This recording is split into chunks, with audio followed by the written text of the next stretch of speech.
sequence of coughing that I just did. Let's see. Are my audio? Oh yeah, my levels are solid. Hopefully. Oh yeah, we're Gucci.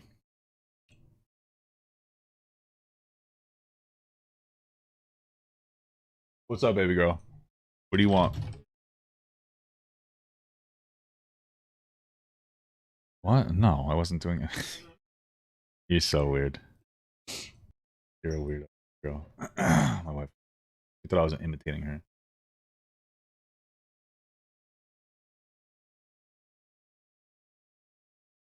What is up, guys? Early morning is the best. That's what I'm saying, doggy. That's what I'm saying, doggy. Going fishing. Hey, yeah, brother. I'm going fishing. I don't even like to fish, to be absolutely honest with you. I know that's weird because I look like I like to fish, don't I? Don't I look like oh, I love fishing. I look like that, but I don't. I hate fishing. It's boring. Not stimulating enough. It's not interesting enough. Am I 100% switching to YouTube? I think so. I don't know. I haven't really decided 100% yet. It's 10 a.m. for me. Early morning enough. What do you want me to say? Early afternoon? Early afternoon. Which one do you want me to say? Early afternoon, guys. I should watch the Destiny JP. I mean, if I watch that, I'm gonna watch that like if I watch that, I'll watch that like tomorrow or something. I'm not gonna watch it today. I don't really care about that. But I am curious about that conversation with Destiny and Jordan Peterson.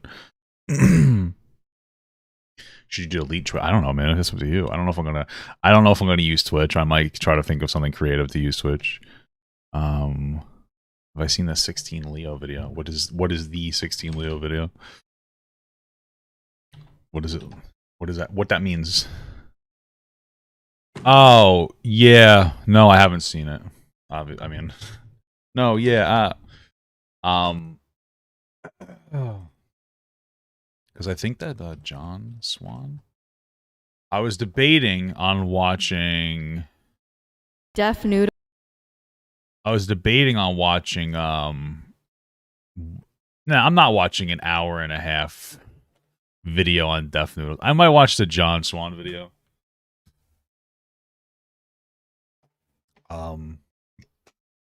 Maybe this one.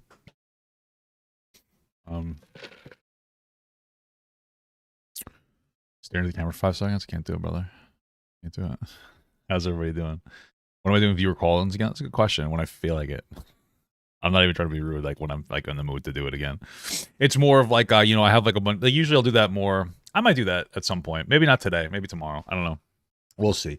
It's like a mood thing. Like what am I in the mood for? If I have feel like I have content to talk about, it's really up to that. But I'll do it soon. I think I did 2 last week. So, yo, what up, doggy? What up, Dogler? Hey, Pop, I've been a long time viewer and super excited to see the change of YouTube. Keep it up. Thank you. You know what? Something that's like annoying about YouTube. There's a couple of things that are annoying about YouTube that are like making me apprehensive because I kind of like the idea of using YouTube. It's cool. I can like live stream on here. It's closer to my audience because like my Twitch audience is like younger guys, which is cool, but it's not like everybody represented, you know, because who has Twitch other than like younger guys usually? So that's really cool. I like the concept of like making a video, keeping it up. That's really cool. Like live stream wise. The problem is like there's 2 big problems with YouTube streaming. Number one is that it takes a ridiculous amount of time for the live stream to get like to be reviewed for monetization. Even though I've like every single live stream I do, it gets monetized after like a day, but like for some reason it starts off yellow, which is frustrating. Because like I can't really leave it up. I can't really leave it up, so it's frustrating. And another thing that's really bothers me, thank you for this donation. Another thing that really bothers me is that it's very difficult. Super chatted $1.99. I have a big rod. Very good, brother. Thank you so much. The other problem is that there's no internal YouTube thing to allow you to download your videos in 1080p. Like, it's so stupid. It's annoying. So I have to like do it through another service to download it, which is annoying. It's just irritating. It should be integrated. I don't know what that means. Papa Gut, can you watch Nick's response to this video live stream? I don't know what that means. You need to give me more than I don't know what Nick you're talking about. There's like 1,000 different Nicks in the world. And I don't know what video you're referring to because I don't know what you're talking about. Like response to the video that I'm currently I'm not going to watch someone else's response to this video. Is that what you're asking me to do? Watch someone else's response to this video? I'm very confused. Good morning. How are you doing today? Good morning. Good morning. Good morning. Good morning. Good morning.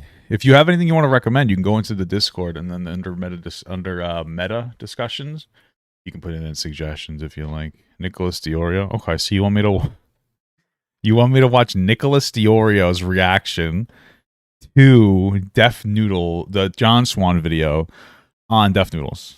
That's what you want me to do? Instead of just watching it directly? Is that what you're telling me right now? Is that what you're telling me currently right now, motherfucker? Huh? It seems a little bit suspicious, like a character from Among Us right now. No, but basically John had copied a lot of stuff from Nick's video. Okay. Isn't that just how commentary works, brother? You know? Let's see. Nick D. Oreo.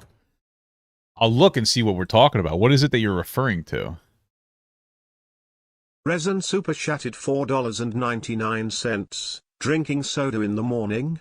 Here, go buy a coffee. Thank you so much. You know, it's so terrible. I kind of like fell back into the habit of like smoking cigarettes again. So I quit again. You know, boom. I haven't smoked in a couple of days. And like all I want for fucking breakfast, and don't listen to this advice, don't ever do this, guys, but all I want for breakfast is a fucking cigarette and a coffee. It's so bad. It's so bad. I'm not gonna do it. I'm like, God damn. That's what I'm craving. That's what I'm craving, bro.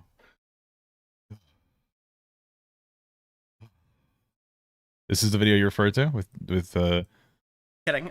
He's an actor and comedian living in this is where's Nicholas's face? You got to start putting the face to the name. Doggy, you know what I'm saying? Oh, that was gross. Yeah, I see what you're saying. I'm not gonna watch the Nicholas Def Diorio Noodles. one. Yeah, I'm not gonna watch it. I don't really. Yeah, I don't know. His views are not as good as they used to be. I'll tell you that. Damn, John Swan's been struggling. John Swan has been struggling too, brother. Coffee and yeah, dude, fucking incredible. At a birthday party, first time drinking without a cigarette. It was sad, quite too. Yeah, I feel that, brother. It's terrible. I would never use a vape. I would never use a vape. I think that's cringe, dude. I'd rather just smoke an actual cigarette. I'd rather just not do that because it's bad for my health. But I think yeah. What's that? What are we at here right now? We're 8 minutes. I could wait a minute or two, and then we'll start this situation. I see. There's no. Have I seen? There's. I want you guys to be very clear here.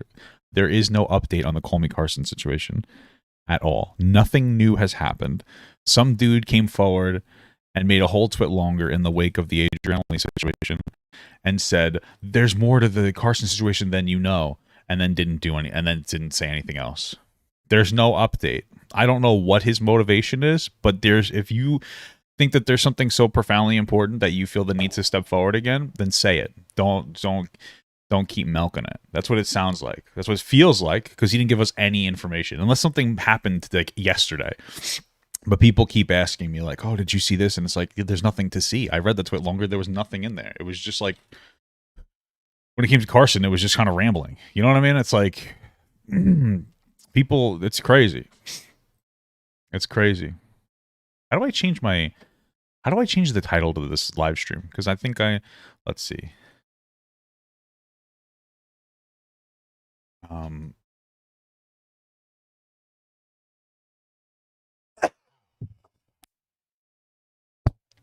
Thank you, baby girl.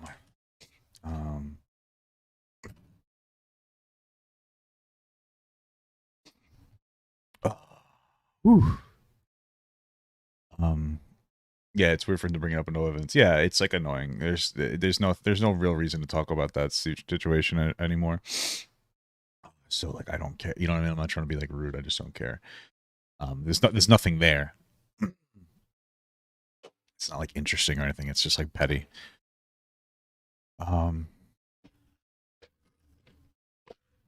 Will I consider watching true crime content? Maybe once I'm out of things to talk about. How's that sound? All right. Let's get into this. So John Swan has made a video on Dennis Noodles.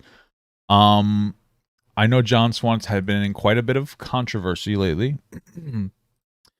I think that I don't know, man. He's been in quite a bit of controversy. Like a while ago, he went after like a young guy for this. It's too much to really talk about in the beginning here. Frankly, the good thing is that people caught what he was doing, and it didn't have any real negative impact, thankfully. Which, you know, to be a little empathetic, I can understand getting caught in the trap of like trying to talk about controversy so much you start to almost like create controversy without even sometimes realizing it. That is like the way of the internet. But that's why you got to take a break and you got to chill and make sure that you only talk about topics that are actually important rather than like, you know, almost whether it's intentional or not. And I think that sometimes it can be a mixture between the two rather than just creating topics. Be like, I have nothing to talk about. I haven't talked about anything in however long. We need to create a conversation about blah, blah, blah. You know, I think it's really good for some of these YouTube, what are they called? Essayists to maybe do something else alongside your making of essays. If you need to like make content, like stream or something, do a stream channel and then just make content when you feel like it's more necessary to talk about something rather than sensationalize the topic. Anyway, enough rambling. Let's get into this. Def Noodles, YouTube's most hated comedian. I chose this one because it's only a half an hour and I don't want to watch who somebody else released a video. It was like an hour and a half. I was like, I just can't sit down an hour and a half of Def Noodles. I mean, I just can't. So Noodles. Def Noodles. Def Noodles. Def Noodles. Def Noodles. someone sent this to me yesterday, so I was like, yeah, I'll watch it. We ended up watching like a 3-hour-long video, so I kind of got away. Def Noodles. Def Noodles. Def Noodles. Def Noodles. Def Noodles. Def Noodles. What on earth happened? I wonder if I'll be in this video. If you've been on YouTube over the past few days, then you've probably heard the name Def Noodles. Recently, he's been ridiculed for a terrible comedy event that he livestreamed. It's a little more than that, but okay. You're like my cousin if you were a girl. But many of you may not know that there's a lot more to the story. In fact, Def Noodles has been heavily criticized over the past 2 years, with a lot of it falling under the radar. And as it turns out, he's not just unfunny, he's also manipulative, vindictive, and the very archetype of a corrupt, scummy YouTuber that we know all too well. I actually feel bad for Dennis at this point. I'm being completely honest. I think it's hard not to feel bad for this guy. Look at this. After our interactions together, this is Dennis's videos now. Like, listen, there's nothing wrong with not getting a whole lot of views. I get it. But I mean, this dude went from like, if I just scroll, let me just scroll for a little bit, 70K, 140K, 50, 60.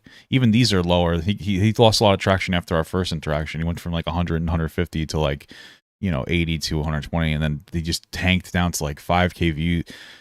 The guy's spiraling out of control, bro. Like, I feel bad. Even though he's been like an abysmal piece of dog shit to me, I actually feel bad for this guy. And it's just crazy, dude. And I think I noticed this the other day because I check in on from time to time to look at him, see what's going on. Because while I feel bad for him, it also makes me giggle. That he's failing. Oh, there was a point where he had unlisted all of his most recent like live streams. I didn't know why he did that for the past 3 months. I guess he relisted them. What a weird guy. Yeah, he unlisted like all of his live streams on his Def Noodles show. And then he relisted them, I guess, yesterday or something. So that's something weird. Something's going on with this dude. Something's going on with this guy. Today, we'll be going through Def Noodles' past, uncovering his scandals and controversies, and finding out why this comedian is one of the most hated on all of YouTube. Just calling him a comedian is too generous. The legendary John Swan. Def Noodles, whose real name is Dennis Feitosa, is an actor and comedian living in LA. He's worked and performed in numerous venues Bro, stop telling people that he's an actor and a comedian. It's misinformation. throughout his career, and is a self-professed master of comedy. I have a background in comedy. I trained literally for years as an improviser. I've performed in basically every major theater and comedy venue in New York and in LA. How'd you win your career? Just a little. You're supposed to hold me down. Every stand-up place, every Not bad. That was a pretty good joke. I wonder if he wrote that joke himself. place that you can think of and you can find on Google. I performed there. As a side gig, he also started a YouTube channel in 2018, where he reacted to I'm not in this video. I'm actually happy about that. I hate that it gets like super highlighted. You know, like this, you know what situation I'm talking about. popular videos and meme compilations. Hi, what are you doing? Taking a bath. Send me a I like that laugh. It really makes me giggle of cringe. pic. Okay, all right. Bye. Well, yeah, you know. Really just the most top-tier content imaginable. You know what? I'm gonna be real with you. This content that Dennis is making is terrible, but who cares? You know, it's one of those things where like if you're making be confident in your content. If it's working for you, even if other people don't like it, don't worry about that because there is clearly an audience that like that content. You know what I mean? It's one of those things where you have to just own it. If you make a little content that's a little cringy, but you're having fun, people are watching, and you're making a career, just own it and keep doing it. You know what I'm saying? Like, who cares? As long as it's not illegal. But Dennis was proud of his content and the things he was making. So proud that he submitted it to YouTube commentator Vaush to review on a live stream. Whoa, Def Noodles. Your channel's a bit of a madness. He's basically Sniper Wolf. Soy Boy Sniper Wolf. All right, let's just watch Area 51 memes. Area 51 raid me.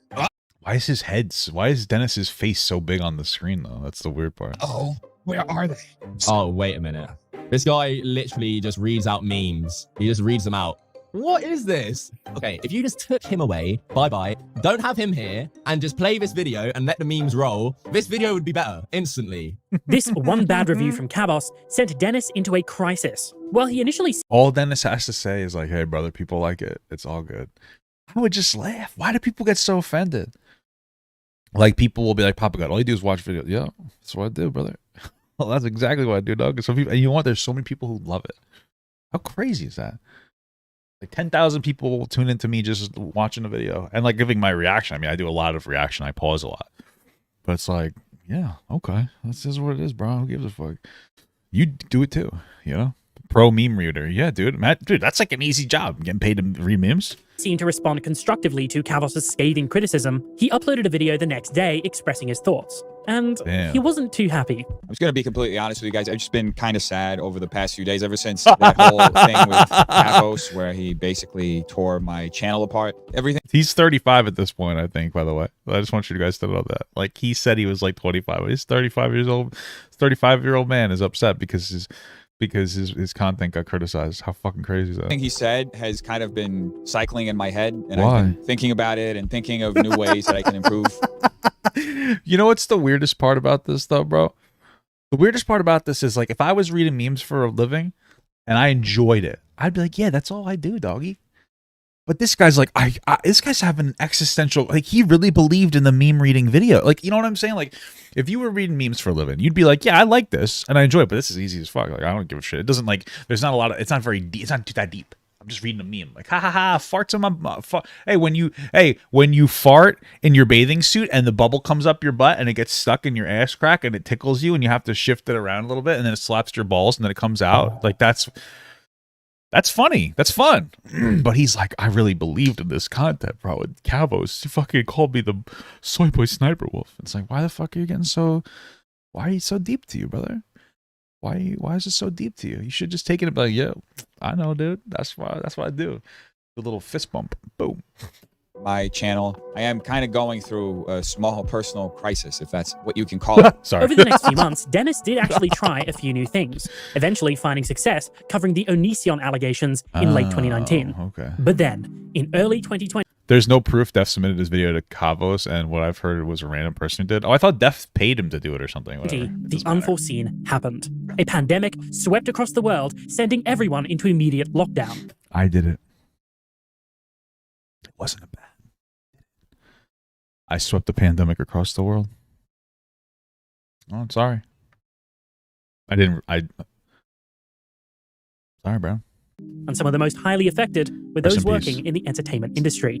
Performances were cancelled, comedy clubs were closed, and A lot of people blew up during that time because like everybody was home watching shit. That's when I blew up, you know. And you know, you get big, and then sometimes you go home. I'll be honest though, I'm fucking ecstatic and surprised that I survived. I survived after COVID died down. I'm actually doing pretty well. Like you'd be surprised. I'm very thankful for my. I'm very thankful for who I am. I'll say that. poor Dennis was left without a main source of income. In response to this, Def Noodles drastically stepped up production, gradually transforming his channel into a one-stop source for internet news. True. These videos were incredibly high energy and consisted of Dennis wearing some cat ears, screaming into the microphone You think he was on coke at this point? about all of the newest internet gossip. Dirty Dom returns to the internet. Trish Paytas goes off on Nikita Dragon. James Charles gets exposed again, and PewDiePie goes off on him. By the way, folks, I'm happy to say I had the exclusive privilege to catch the brand new Matrix, which takes place entirely in a JCPenney. Irrelevant news.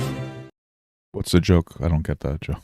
What was that? Through this content, he obtained the most amount of fame in his entire career. Yeah, people liked him a lot. He really could have just like kept waking up early and posting all the bullshit internet news, and boom, boom, boom, boom. Like he could have done that, but he just didn't do that. I don't know why. I don't get it. He should have kept doing that, and then made a new channel for bullshit reaction videos. Instead, he just decided to tank his channel. And at the same time as his YouTube growth, Dennis also cross-pollinated with his Twitter account. How much money do you think he's losing every day? Paying all his like friends to hang out with him. Making multiple tweets a day about all of the latest gossip and drama. And that was stupid too. Like if you're burnt out on doing all this shit, why are you posting it to Twitter? You don't need to be on Twitter. You don't need to be posting it to Twitter every single day just for like a couple of like likes on fucking Twitter. You don't get paid on that platform. Who gives a shit? You should have just stuck to doing it on YouTube, and you wouldn't have burnt out so much. He quickly became incredibly popular on the site, and it was during this sudden growth that I started to take notice of him. Def Noodles' tweets were also cited In a sexual way? as a legitimate news source by several prominent publications, TikTokers through a house party. such as the New York Times and Insider, and this only further added to his credibility and influence. Very soon, he was firmly cemented as the place to go for all the latest in online culture. We do have a guest, though.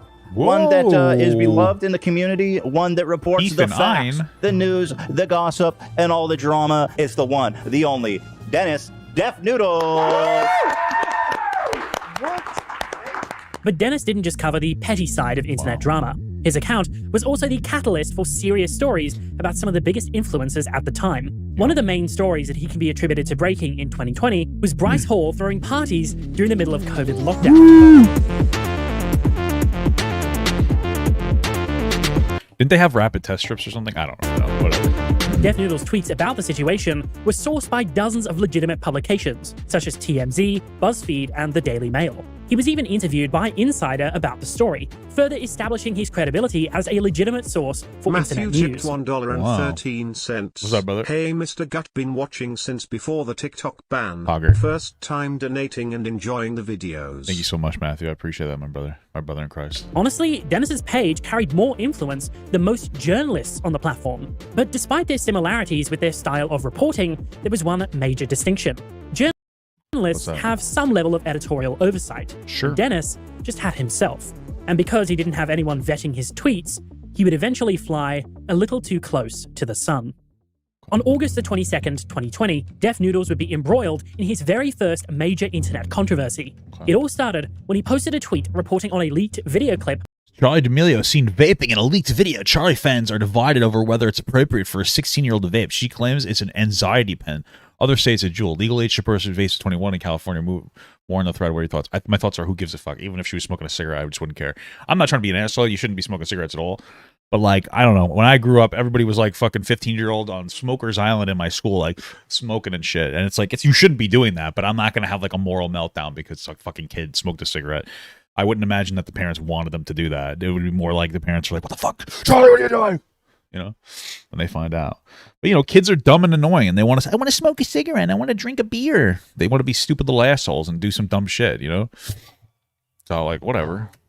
Of Charli D'Amelio allegedly vaping. Oh, she looks like she sucked that in. While it's definitely Or was it in clear that reverse? grown men are reporting on what teenagers are doing in private, that wasn't even the worst of it. In the replies to this tweet, Dennis posted some screenshots of him reaching out to Charli D'Amelio's parents. What are you doing? Wait, what are you doing, you fucking psychopath? Holy shit. What? Hi, Mark. Hope you're well. Reaching out because there's a video of Charlie allegedly vaping and want to see if you can comment. Stay safe. Same thing to Heidi. I feel like this is a big oversight of a boundary, bro. Like, I understand though, like, hey, here's some dumb bullshit news about Charlie vaping, or just who cares? Why are you reaching out to the mom and dad? That makes me instantly uncomfortable. What a weird thing to do, dude. Reach out for a comment. Bro, come on. That's like an overstep. That's just weird. That's just weird to me. What? That just doesn't make sense. You're going to talk to this woman. You think that the parents didn't see it already? Oh, the screenshots were fake in his joke? Okay. Is that what it was? They were actually fake? I guess he'll say that in a second. Why? That's a weird thing to fake. Okay. Asking them to comment on their daughter's vaping. And even went so far as to reach out to Charli herself to ask for comment about this leaked video clip. The internet did not react well to this tweet. Was it a joke, or are you just saying that? In particular, racking up over 4,000 quote tweets, with some of the most popular ones garnering over 100,000 likes. You need to reach out to some bitches, true. Def Noodles tried to justify himself. Note, some are confused why I reached out to the Millers for comment. Tape service 4 days ago has been covered by other people. Some posts have hundreds of thousands of views. I'm reaching out for comments so they can clarify Nan's story. Maybe they know something we don't. Okay, so it sounds... Why did you say that this was fake? That this was his follow-up comment? Why would you say it's... Why are you so weird? You're a weirdo. Why would you say it's fake, dude? Eat a poop. Either way, here's the thing. Okay, so how does he respond to this? Because he made a fucking goof, and then he's like, this is why I reached out. You shouldn't have done it in the first place, but okay. He's explaining it, and then you kind of move on at this point. You know? But it was just no use. Misstep. Charli D'Amelio's fans ended up mass flagging the leaked video of her vaping, and it was subsequently removed for violating Twitter's rules. Got him! But a few days later, Dennis would return to Twitter, and his response... Hold on. Relax. Twitter's rules. But a few days later, Dennis would... Hey everyone, I've been away for a few days. I was locked out of my account due to a tweet that went unexpectedly viral. I was not given a reason why the account was locked. Numerous people have reached out to Twitter on my behalf, but no justification was given. Returned to Twitter, and his response was more insane than anyone could have ever expected. He posted dozens and dozens of tweets claiming that everything... Wow. He always falls back to this weird joke thing. How satire is applied on this page. As mentioned in the bio, this page's voice is inspired by Colbert Report's approach on satire. On the show, Colbert would present hard news with satirical tone, which often resulted in confusion from some viewers whether comedy was real. I don't think that many people got confused about Stephen Colbert.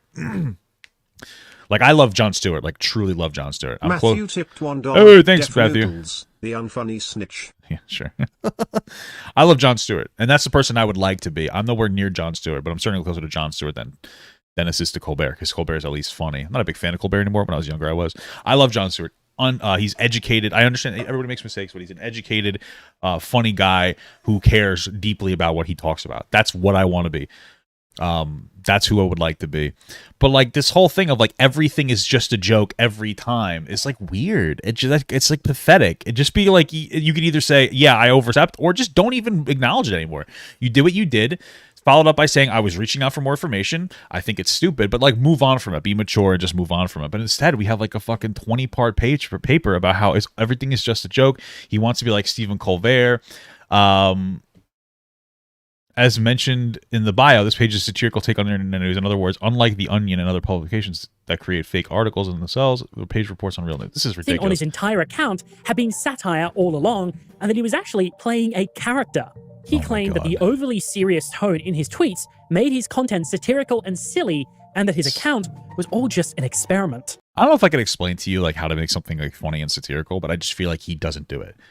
You know what I mean? Like, I feel like I have pretty dry humor that's like satirical, and sometimes people don't know that I'm kidding. But then there's a lot of people who do. Like, if you know me, you know I'm joking. This is the thing. Nobody who knows Dennis knows that he's joking. That's the problem. If you know me, if you're somebody who watches my content closely, or if you're my wife, you'll know that I'm making a joke when I make a joke, even if other people misinterpret it. I haven't heard like a single person like genuinely understand when Dennis is making a joke, like at all. Like, he doesn't actually make a joke. You know what I'm saying? Like, not his close... All of his close fans are like, we really liked you for you putting together the news. We didn't know you were a satire page. Like, nobody knew he was joking around, because he wasn't. He was just saying dumb shit.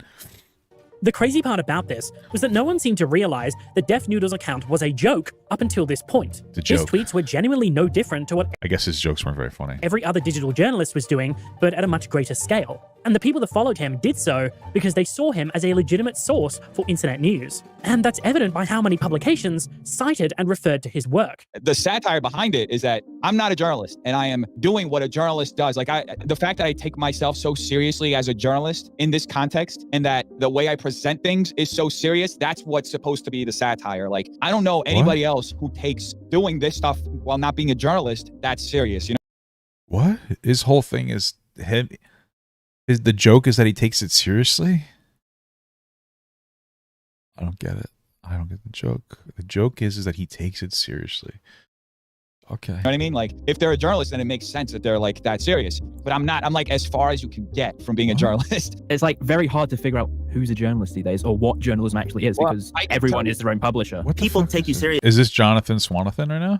Because your tone is very serious. But that's the intention. But people aren't getting that intention. I'm trying to have like a more like nuanced aspect to it, where you can't just use the word nuance like a fucking moron. There's nothing nuanced here. All your content's serious, and then you use jokes as like a way to try to fucking cope with getting called out. Oh, thanks for the membership, brother. I think that this is like a real journalist, but like the reality is I'm playing a character. You know what I mean? That's how I see it. From Among Us? I don't think Us? your audience feels the same way. I think your audience doesn't know or understand because you're not like poking fun at anything. You're just stating fact. You do solid reporting. Like the reporters I know use your work. Like that is a testament to your ability. But it's Who's not talking right now? Like it's not a joke. Like my worry is you post something that you feel is satire, but your audience takes as real, and then it becomes this whole big thing that like can put someone in jeopardy. To a lot of people, all of this just seemed like a cop-out for all of the backlash that he received off. Because it either is a cop-out or Dennis is so wildly off his shit that he just doesn't understand what he's talking. Like, if he believes what he's saying here, and I don't think that he does, but if he does, then he's just somebody...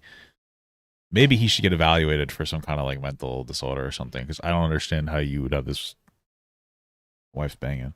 I don't understand how you could like you must not be self-aware enough to understand what you're putting out into the world. Off his Charlie D'Amelio reporting. If he could claim that everything he was doing was a joke, then he could play off any and all backlash that he ever received. And in the coming days, Dennis would double down and overcompensate, posting clearly Photoshopped DMs of him reaching out to people that didn't exist. And it didn't take long for people to... This is the problem with Dennis, is he makes a mistake and then he harps on it. Like, it's not like he makes a mistake, he gets some backlash, and then he harps on it. He shits and comes all over himself over and over again, instead of just being like, all right, fucked up, moving on. It's unhinged behavior. It really is. I don't understand. Like, he spirals out of control every single time he gets criticism. Start questioning. He really was so much better off being banned from Twitter. What was real and what was fake. It's not always clear which part is real and which part is a joke, and what the joke even is sometimes. And as much as he says it's all a character, I don't know if I always believe him. He clearly gets something out of reporting in his way about this world, and he knows so many people's names, and I'm like, who are these people? Despite this bump in the road, Def Noodles would eventually move on from this drama, and his account would continue to grow fairly steadily over the coming months. But his tweets continue to scratch the heads of many, myself included. It really was difficult to distinguish what was satire and what was supposed to be legitimate, serious reporting. True. In a conversation that Dennis had with me on a stream, he said that whenever he wanted to report on serious issues, he would include a disclaimer in the tweet itself. However, over the coming months, Dennis would start to get sloppy, and he eventually dropped the tag completely. Call out. Bad Barbie calls out Dr. Phil, sharing a countdown timer on April 7th, the release date. I remember this. You would go to some like behavioral ranch or something. Reigniting the very issue that these tags were meant to solve. And this was only the beginning of Def Noodles' carelessness. If there's one thing you definitely shouldn't be careless about, though, it's your online privacy. Damn, brother, what are you doing? Come on. which is why I partnered with Atlas VPN for today's. You know what's shitty? I heard that with online privacy, Brandon apparently Sneako's nudes got leaked. This is what I'm understanding, and I could be wrong, but I'm pretty sure Brandon Buckingham released them. Like, why would you do that? That's just pathetic, bro. Like, I understand he made his like video that kind of comes off almost as a hit piece now, but like, you know, there was such a good video, and like some of that stuff in there was like too extra. So like leaking that dude's nudes or whatever, because I like somebody DM'd me to, I was like, yo, just look at this thing, and they showed me a tweet of Brandon Buckingham of us like leaking the nude. Thankfully, they didn't show me the wee part. I asked them not to, but I was like, what the hell, bro? Come on, what the fuck you doing, dude? Some crazy shit. This video. They're offering a huge discount right now, which means you can get a 3-year subscription for just $1.99 a month with a 30-day money-back guarantee using my link in the description. All right, guys. VPN, John Swan. Go ahead. Take a look at it. This way you could look at child porn without getting caught. I think that's the point of doing a VPN. Description to sign up, and thanks so That's why I don't have one, because I don't really need that service. much to Atlas VPN for sponsoring this video. And now, back to They're not news, they're a professional porn shoot. Yeah, but is okay, I guess so. Is it a professional porn shoot? But it wasn't a lot behind a paywall. I don't know. It's still like tasteless. It still felt like it had like loading to it. You know what I mean? It's like, oh yeah, these were already on a nude site, but like nobody knew about it, and he like redirected it there. And I think that the goal was for him to like to shame him and even kind of call him gay. It was just like tasteless to me. I guess maybe it wouldn't be called leaking, but it just felt tasteless. If that makes sense, it felt tasteless for him to do. You know, I guess that's supposed to be a better way to say. to the story. He's out there. His name is James Charles, and he's preying on children. He's acting reckless. He's messaging fans for hookups. That's actually a crime that he has committed. And not only is it like a crime, it's like a very serious crime that has victims involved in it. I don't think James Well, all crimes do have a victim. Just letting you guys know that. is a victim anymore. It's just disgusting, and all of these people need to legitimately have their platforms removed. In March and April of 2021, serious allegations of grooming and inappropriate behavior were levied against beauty influencer James Charles. In these early days, the allegations were spread all across the internet, and it was difficult to fully understand. What was he, like 20 or 21, talking to like... I think it started as he was talking to young guys and he wasn't asking their age, and then I think, and I could be wrong, there might have been an instance where they were telling him their age and he stopped caring. The scope or scale. I think that they were like 15 or 16 when he was like 20 or 21. Of what James was actually being accused of.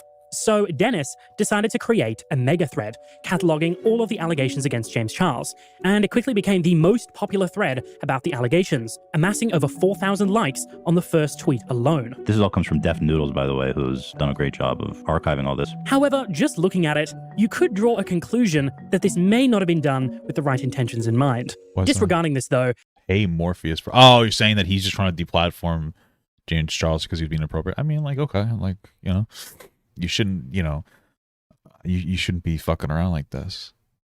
Cataloging and bringing more attention to serious allegations is definitely something that people are allowed to do, provided that the allegations are sufficiently vetted and researched beforehand to make a reasonable effort to verify their authenticity. This is something that creators should take pretty seriously. You don't just want to platform a very serious allegation without airtight evidence to back it up. That's the problem with Dennis's like platform, is that he was doing breaking news.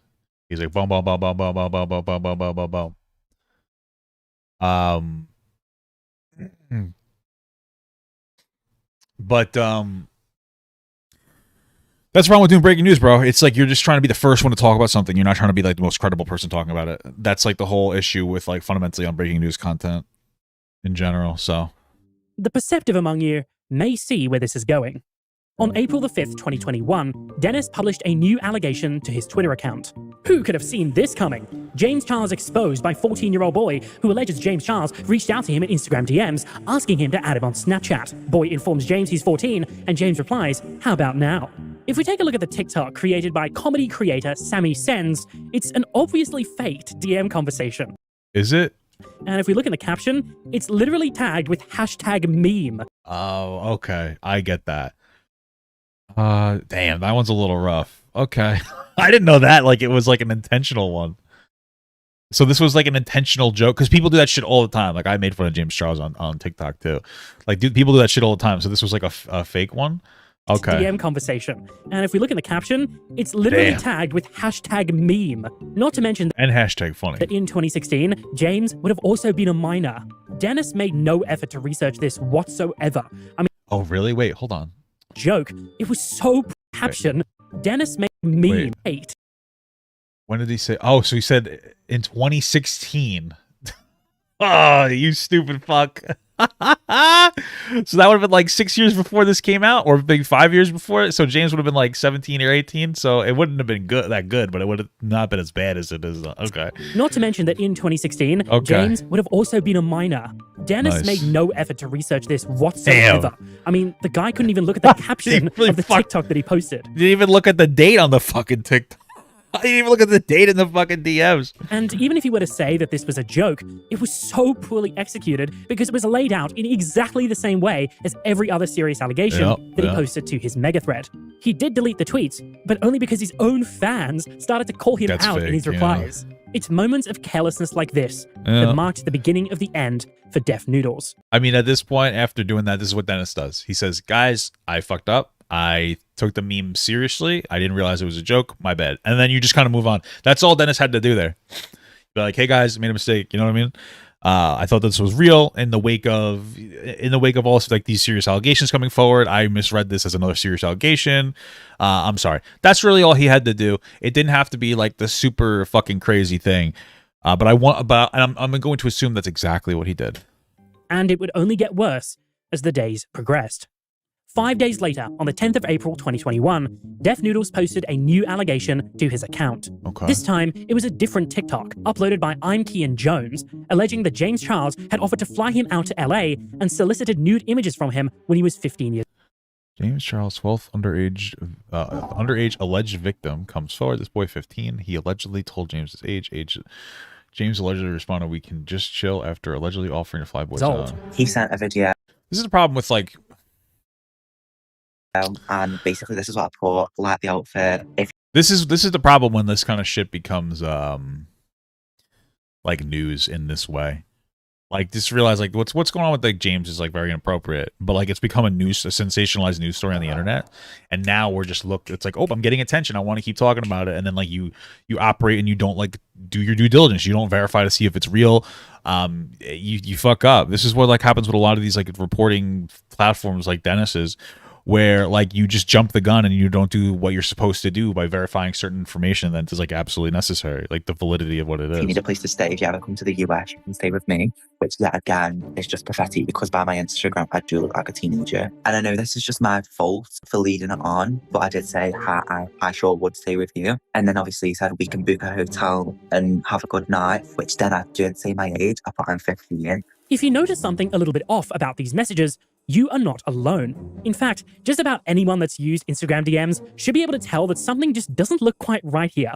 I mean, for starters, the sizing of the text is just completely off, and the conversation just flows so awkwardly. Like, who works on a video before getting ready for the day? Like, just makes no sense. And then he goes on to say, show me a video describing yourself, which I obviously did, me not thinking anything of it. Okay, so Kian sends James a video of him talking, and then a few messages later, James asks where he even lives. Like, he couldn't have just picked it up from the strongest Stoke accent that I've ever heard in my life.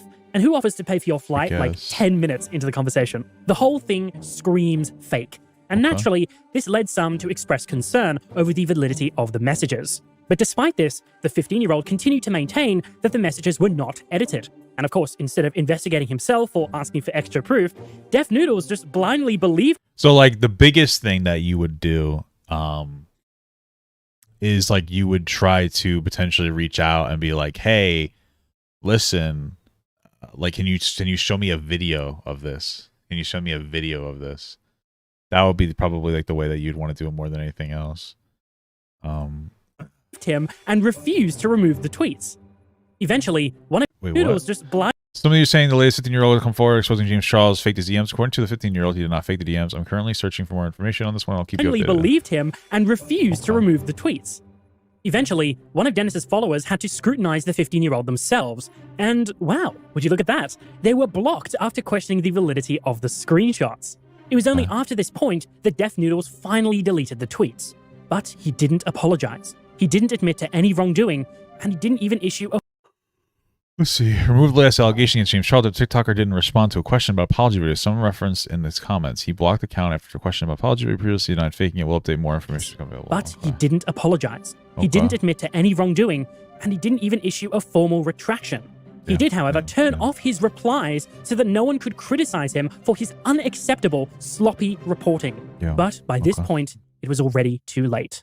The tweet had amassed over 1,200 likes, and you can be sure that many more thousands saw it and believed it. In contrast, his note saying that he deleted the allegation only got 300 likes. And all of this happened because Dennis was so consumed with the story and wanted to be the first to report. Yeah, for sure. Did he mention it in his like actual YouTube video about it? They changed it? On every accusation. Oh, sorry. No, I forget. It's all just satire, isn't it? The following day, in a move that absolutely everyone expected, the 15-year-old made a video apologizing for faking the allegations. Hi guys, so I'm coming on to just apologize to absolutely... You know, not for nothing. I know that he's only 15, but like I feel like the significant amount of the blame should be shifted onto this piece of shit kid for lying. And I know that might sound harsh, but like you're a fucking scumbag kid for lying about like an allegation like this. This is a very serious situation, and the entire problem is that the internet turned it into drama and like sensationalized news, and Dennis is part of that. But this kid's like, I want my 15 minutes of fame. I want to pretend that I was fucking like hit on by James Charles. Like this kid's a fucking scumbag. You know what I mean? You're a fucking like the kid's a scumbag. Like you should feel like shit about for what you did. You're a piece of shit, brother. You know, everybody can move forward, but I mean, you're an asshole. I feel like we should focus on him being the fucking dickhead more than anything else. Dennis did still make a mistake, obviously, but everyone about the James Charles situation, messaging, but it is fake, and it was my stupid, irresponsible idea to even do that. Try and ruin someone else's career and try and gain clout in a way. Honestly, I am so sorry from the bottom of my heart. I know I'm going to get a lot of hate, and I do deserve that, and I do, and I really don't care. I do deserve a lot of hate. I'm just on here to say... Was TikTok trying to do this? No, the TikTok trend was to make jokes, like very clear, like jokes about this. This wasn't, he was asserting that this was like a real thing that happened. I'm so sorry. Dennis reported... But that's a good point, though. Nobody really knows what's real. On this in an extremely tasteless way, headlining his tweet with "Influencer Apology of the Day." Once again, no accountability from Dennis for spreading misinformation for thousands and thousands. He probably should have said like, "Oh, here's a TikToker apologizing for the fake thing. Sorry, everybody, whatever." You know what I mean? Thousands of people. When you have the kind of credibility of Def Noodles, with news articles sourcing you and people like H3H3 promoting you, this kind of malicious, careless reporting is pretty unacceptable. And it's a slap in the face to victims as well. Platforming and promoting false allegations is so damaging to real victims of any sort, but especially those involving influencers. Because a single slip-up can give the influencer in question the ammunition necessary to rebut the claims based on one inconsistency or mistake, even if the majority of the allegation is valid. And this very thing happened when James Charles responded to the accusations 2 months later. There was basically one drama channel on Twitter that started a thread and started compiling a list of anybody that said literally anything about me on social media. And after what felt like weeks of somebody new coming forward every single day, it eventually became the 20 victims of James Charles. Now, when I say that literally anything and everything was being added to this list, I really do mean anything and everything. But the worst part about all of this is that on top of all of those situations, there were countless videos posted that were completely fake. I'm not talking about somebody unsent a message or somebody took something out of context. I'm talking about conversations that fully never happened, that were edited from beginning to end. Now, to be fair, there were several other drama channels and even news outlets and reporters that were calling out this person for knowingly posting fake stories and information time and time again. And I'm really, really appreciative of that. But the problem is we are such a headline-driven society that people don't see that information being corrected or, you know, being taken down. All they see is that initial headline, which literally said the 20 victims of James Charles, and that's the information that sticks with them. In my opinion, there were some legitimate things to... That's probably why we shouldn't be doing fucking sexual assault allegations as like news on this shit. People handle this shit very like very wrongly. John Swan is one of them, of course, right? Like he tried to cancel an 18-year-old kid for talking to a 15-year-old. Which like we could have a conversation about why you might think that's inappropriate, but considering like the greater society you know accepts that, you would have to have more of a problem with like societal rules rather than this individual calling him, trying to make it seem like he was a fucking predator.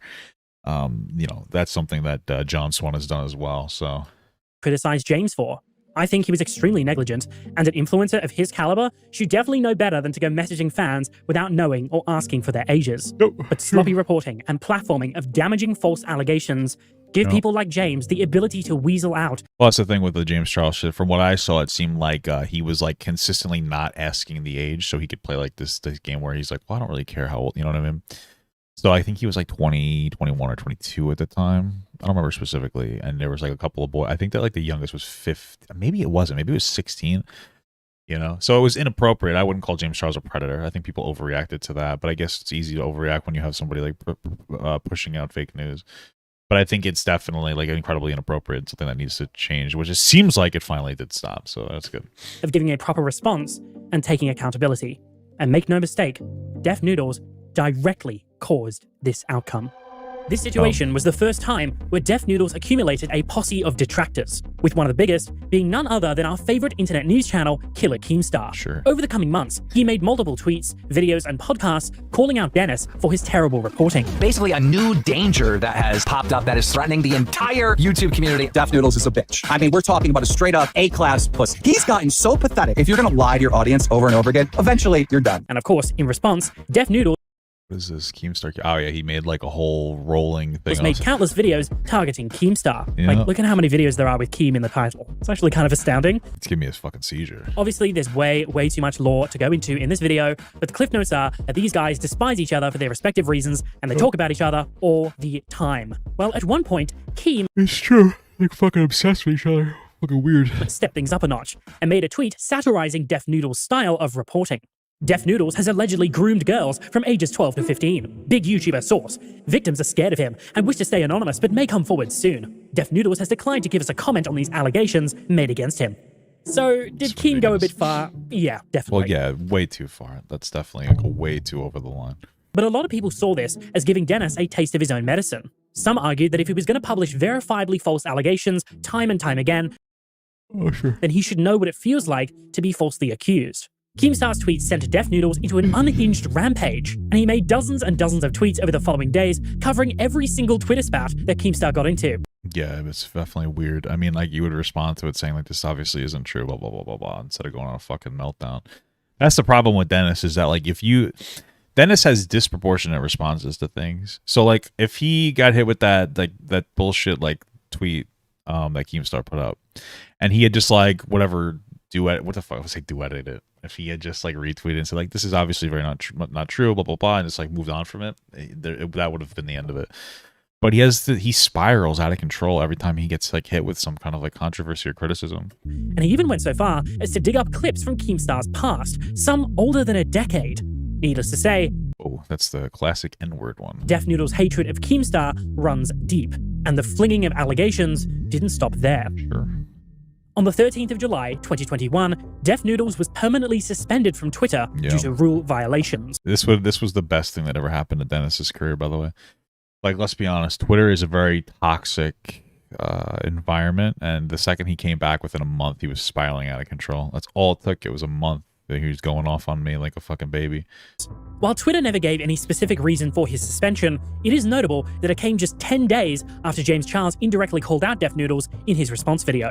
Now, this is pure speculation. Wait, hold on. Wait, what? While Twitter never gave any specific reason for his suspension... Wait, is this motherfucker not wait, what? Does he not know why Dennis was suspended? Like, that's actually, like, common knowledge at this point. The reason Dennis got suspended is because he put up a video of, like, Millie Bobby Brown and, like, the guy she dated that was, like, 4 years older than her, and he was saying some inappropriate things about her, so they pulled it down. That's it. They removed it for like child safety. So it is notable that it came just 10 days after James Charles indirectly called out Def Noodles. This video is like from yesterday. He should have known that, but okay. In his response video. Now, this is pure speculation on my part, but I don't think it's unreasonable to assume that James's legal team may have sent a letter to Twitter demanding that action be taken against Dennis. Well, no, probably not, considering we know that the reason he got banned was for the Millie Bobby Brown situation, but okay. But we'll probably never know. Yeah. Keemstar actually publicly stated that he was going to try and get Def Noodles' account back, despite his best judgment. So, of course, Def Noodles went onto his Instagram and directly blamed Keemstar for his ban, because that is very sane and logical behavior. In my opinion, there is only one person responsible for this most recent suspension. It is no coincidence that my Twitter accounts got suspended mere hours. Def was being exposed a long while ago because he was making so many clips out of context of other commentary channels. Like Augie. Oh, is that what he was doing? He was doing a bunch of out of context shit. Hours after I made a video responding to slanderous claims Karen Star made about me on a recent live stream. In my response, I lampooned Karen Star's obsession with me and pointed out that his social media accounts are all dying. It's like full-on conspiratorial to assume that Keemstar would have some sort of overarching pull at Twitter, and even if he did, the entire company is run by a bunch of clowns that take ages to do anything. There is no chance Keem could have messaged someone and gotten Dennis. This, if anything, makes more sense. Twitter faces advertiser boycott due to failure to police child abuse. Maybe, well, this is from September 8, 2022, but I was going to say maybe this has something to do with why they banned Dennis for the year, because like that wasn't child. Well, it might have been child. I mean, I guess you could consider it child abuse, a Millie Bobby Brown thing. I wouldn't consider it at all, but it was like inappropriate speakings about a minor. So of clowns that take ages to do anything. There is no chance Keem could have messaged someone and gotten Dennis's accounts taken down within hours. But with Def Noodle's termination, people Curtis talked Bone less. super chatted $1.99. Love you, Papa. Nice to finally catch your live stream. Thanks, brother. Thanks, brother. I appreciate that a lot, Curtis. Gino Helix super chatted $3.32. Long time viewer, so happy to catch you live. Thanks, brother. You, Papa, dear sir, are a man among boys. Yo, that's weird, but thank you. Anyway, I'm going to pause those for now. We're going to keep going. Sorry. And less about him over the Appreciate coming that. months. And honestly, he was largely forgotten by the majority of his detractors. Everyone just kind of did their own thing, and he faded into obscurity. Yeah, that's what But one thing you should know about Dennis is that he just can't seem to let things go. So even when staying silent would have been his best course of action, he decided to rekindle the drama in one of the most unexpected moves ever. Nearly 1 year ago, Keemstar knowingly published false and defamatory allegations against me. He claimed I groomed numerous underage girls. Keemstar has since confessed twice to fabricating these allegations to punish me. He has never officially retracted these allegations, nor has he ever corrected them. These allegations have caused me great harm socially and professionally. Probably not, actually. I think this was at the height of his career when he went to sue. I don't know. I am now suing him to clear my name of these false He was allegations fucking and to begging. hold him accountable for knowingly making false accusations. Yes, you heard that right. Def Noodles, the one who is notorious for making false allegations, is suing Keemstar for making false allegations. This was when Dennis was heavily asserting that I was a pedophile. He was like, you look like a pedophile. You got banned on TikTok for joking about fucking 14-year-old girls or some shit. He said some wild ass shit. And when I got fucking pissed, I'm like, you're doing the same shit that keeps happening to you. He's like, they're just joke. Everything's a joke. It's like, okay, you're a fucking child. This motherfucker was talking about how he's gonna go do an on the street video, showing people a picture of me and going, like, oh, look, does this guy look like a pedophile to you? And like the most obnoxious part about that is that when you do on the street videos like that, you go out there for hours and then you look for a narrative. So like, you know what I mean? So he's just gonna find the ones that people are like, yeah, I guess so. And he would have just made that into that. But this dumb motherfucker got called out so hard that he never went forward with that stupid ass video because he's a stupid fuck. The lawsuit itself is a pretty long read, but the summary is that Def Noodles is seeking damages for the reputational injuries that apparently rose from Keemstar's tweet. But somehow, Dennis thinks that his damages exceed $75,000, which is completely laughable, especially considering that he called Keem's Twitter dead just a few months prior to filing the suit. And on top of this, he wants another $75,000 because he Plus interest. I don't know what the interest would be for, but supposedly suffered severe mental anguish as a result of Keem's tweet. That's true.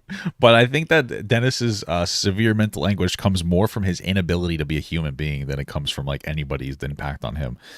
Dennis most likely has some kind of a mental illness in some capacity. And I want to be explicitly clear that I don't care. It doesn't make me feel bad for him because of that. He's such a worthless piece of shit.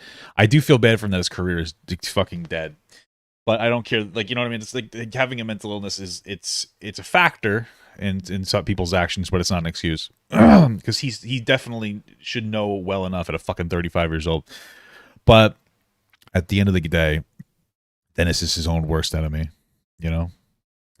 It's true. Honestly, probably better off if he wasn't so, like, fucking alone. Because he has no real friends or any real family. And his dad, I don't think, remembers anything. Sorry, that was a little inappropriate, sorry. But all jokes aside, like, he doesn't have any real friends or family. It's very clear that the only reason that people hang around him friend-wise is because he pays them. And he has no, like, girlfriend or boyfriend or husband or wife.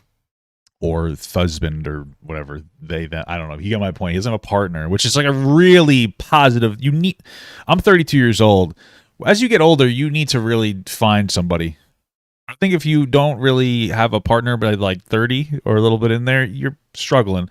And I know I have some like single, like, you know, if you get divorced or whatever, I get that. But if you haven't been, I don't know. I'm not trying to be an asshole. You know, I think that you should be spending your 20s trying to develop your understanding of other people, yourself, your boundaries. figuring out what you want in a partner, figuring out what you're willing to compromise as a person to have a partner. And then by the time you're like in your early 30s, you should be able to find somebody that you can stay with in a long-term capacity after you've done like all that soul searching. It doesn't seem like he spent any time in his 20s like actually dating for real, and like to the point where, or maybe he's just too obsessed with his career and he's got no one to fall back on. When I'm having stressful situations, like I just went through like a bit of a content shift. I talked to my wife about what I want to do to change. I went from streaming on Twitch and then posting like the more serious content on the main channel, which is where I'm streaming now, and then posting the less serious content on the all channel, to just saying fuck it, streaming on YouTube on my main channel, chaptering that up, and then throwing every bit of clips on the alt channel, because I'm like having more fun, not exclusively talking about controversy, coming on, streaming, interacting with fans, watching a couple videos. That's more enjoyable than like, okay, what's the serious topic for the day? Because it's quick burnout, man. I'm looking to like just do like basically like a show. Hey guys, I'm here today. This is what we're just chilling, and then we're gonna talk about this, and then we're gonna move on. I'm more interested, you know what I mean? But I help with my wife. I've talked to my wife, like we bounce stuff off. Like, what do you like? What do you want to do? You know, you need somebody that you can confide in to be able to like go through. Sometimes that can be a little stressful when you're feeling like, what do I want to do with my content? Because that's a big question. Like when, especially when you want to make the content shift, it's like, what do I want to do with my content? That could be like a really deep question, especially when like, you know, my content fuels our life. I mean, I get paid well to do it. So it's like, you know what I mean? Making a big step can be absolutely destructive to your platform. But so far, it's actually been going very well. Exceeding expectations. So I'm happy about that. Once again, pretty ironic that this is coming from the guy who published verifiably false allegations against others as well. Disregarding the irony of the situation, when I read the filing, I did actually think that Dennis had a pretty strong case here from a purely legal standpoint. He might have had a case. I don't really know. I'm not a lawyer. I don't care either. Keemstar did post something that was verifiably false, and he admitted to it. And to be honest, it does seem like Keem's tweet came from a place of malice, regardless of the context and backstory. I really thought that Keem would take the L here and settle, but I should know by now that he doesn't give up so quickly. A few months later, why would he do Keemstar's that? lawyer Like, he has a ton of money, so it really means nothing for him to fight in a lawsuit. published his response to Dennis's suit, and it completely changed my entire perspective on the potential outcome of this lawsuit. Plaintiff Dennis Feitosa is a 27-year-old comedian who has created a fictitious comedic character named Def Noodles. Feitosa has admitted and explained in publicly available internet posts that Def Noodles is a show I created. It's a mix between The Soup and The Colbert Report, a satirical take on internet news commentary hosted by a cat in a Minecraft house. Feitosa joked around on a podcast about the Def Noodles character being mocked by competitors and others, saying, "They're attacking this character who's a fictional cat in a Minecraft house who just doesn't exist. It's all meant to be a joke. I'm not a journalist." He has repeatedly admitted that everything the Def Noodles character did and said was meant to be a joke. And always satirical. The subject tweet does not It's weird that he found all the voice lines of Dennis saying these things. Not reference Feitosa. It is aimed at the Def Noodles character that routinely mocks and attacks other YouTubers using allegedly caveats in phrasing and fake sources, and importantly, it follows as part of a long-running volley of insult and claimed satirical rants specifically posted by the Def Noodles character. This video is really just about this lawsuit. This isn't very comprehensive, which is fine, because I don't know if I don't really want to watch a whole comprehensive video on Def Noodles. But towards Keem. Who would have known that Def Noodles' insistence that everything he did was satire would come to bite him in the ass like this? Okay. This epic clapback from Keem's lawyer states that the case should be dismissed on the grounds that Keem's tweet is not about Dennis, but Def Noodles, the fictional character created by Dennis, and that Feitosa was not defamed as a matter of law. Another reason for dismissal was that based on the totality of the circumstances, it can be reasonably implied that Keem's tweet was supposed to be a joke. And lastly, Dennis never cited any actual damages in his case. He didn't show a loss of subscribers, followers, or any other measurable metric. He just pulled a $75,000 figure out of his ass. While I don't know what the outcome of this suit will be, Keem's lawyer is clearly very good at his job and makes Dennis's original complaint look like complete child's play. I will, of course, keep all of you updated on any new developments as they arise. Before I play you guys the teaser for part 2 of this series, I want to quickly talk to you about something exciting that I've been working on for a while. As someone that's been editing for many, many years, I know how difficult it can be to find resources on useful editing techniques. Sure, there's tutorials out there on how these programs work. I watched them myself when I got into editing. But the workflow always sucks. They never go into how to achieve specific effects or discuss the theory behind why things look the way they do. I was pretty much on my own, and I learned everything I know through trial and error and by trawling obscure forum posts from years ago. One day, I had a thought. Why not compile all of the knowledge that I've gained from years of experience and put all of it in one place so you don't have to go through the same pain? Ah, I see what we're doing here. Hey guys, I need to make my career out of this.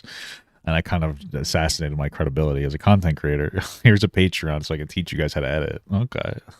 So that's exactly what I did. My Patreon has a plethora of helpful video and audio editing lessons that go through the workflow and effects that I use on a daily basis. I talk about everything from the bare basics of Premiere Pro to complicated 3D scenes in After Effects. And if you're stuck on anything at all, I'm available in my Discord server to answer any questions you might have. Hey, I have a question. What if I'm an 18-year-old boy and I'm consensually talking to a 15-year-old girl? Can you help me lose my life and get canceled? All right. So, okay, guys. That wasn't a bad video. Personally, I'm looking forward to skipping part 2 just because I just don't give a fuck about the subject matter. Somebody sent me this yesterday, so I was like, all right, I'll take a look at it. But frankly, like, oh, that Death shit's so fucking boring. You know what I mean? Happy I watched it. Happier that's over. Video is well put together. John Swan, John Tron. Which one is worse? John Swan, the one who tries to cancel people, and I think he blames something on like a person with autism, or John Tron, who thinks that we should have a white America. I don't really know. Both seem pretty based. Am I right? Just kidding. Anyway, a little sour still. A little sour.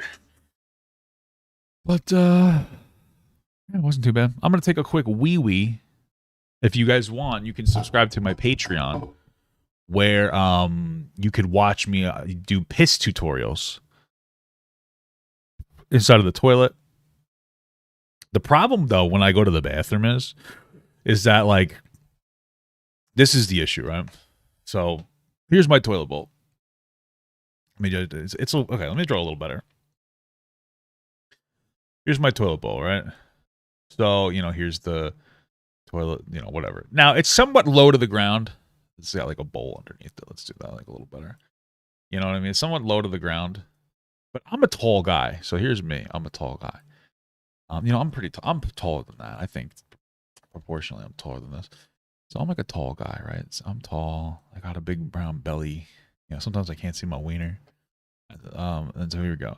And so when I'm going potty, I'm also, nothing to know about me is I have a nice schmeckle. I have a nice schmeckle. Problem is I'm a grower, not a shower. So it's basically just right here is where I'm peeing from. It's not like, you know, I'm peeing from here because, you know, so when I go, I piss into the toilet. But the thing is that because of the way that gravity works, it's almost like when my piss hits the pan, hits the toilet, it's like pouring hot oil into a hot pan. And it's just like, and it explodes off of the toilet seat, and it gets onto the rim sometimes, and sometimes it gets onto like the floor. It's crazy, bro. It's crazy.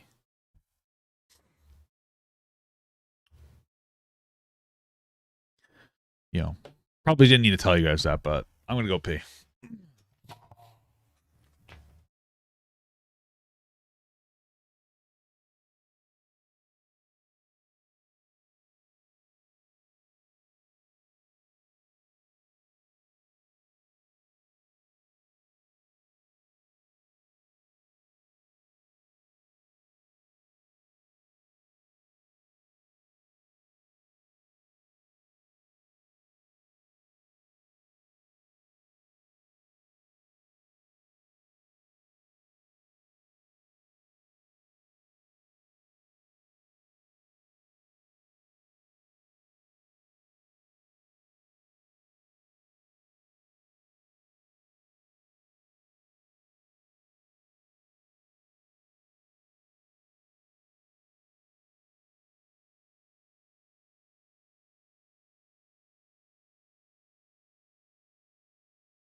Oh, I love you too.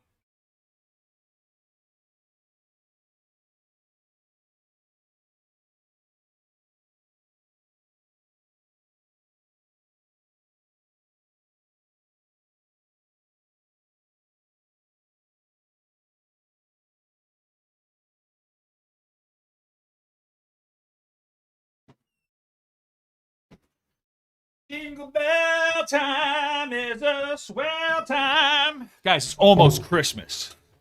Kind of. Almost Christmas-ish. Want me to do more Christian? Not right now. There's too much other stuff to do. There's too many other exciting things to talk about.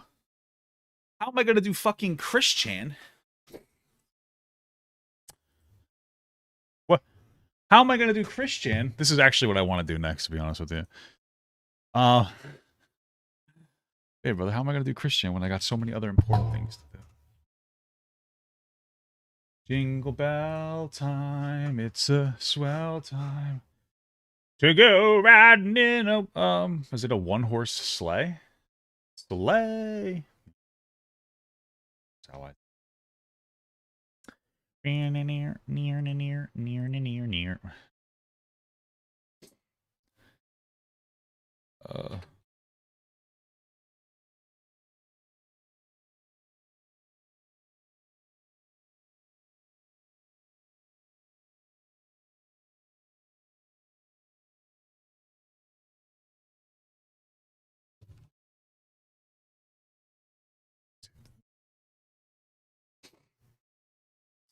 Giddy up, jingle horse, pick up your butt. Like that. Do you like that?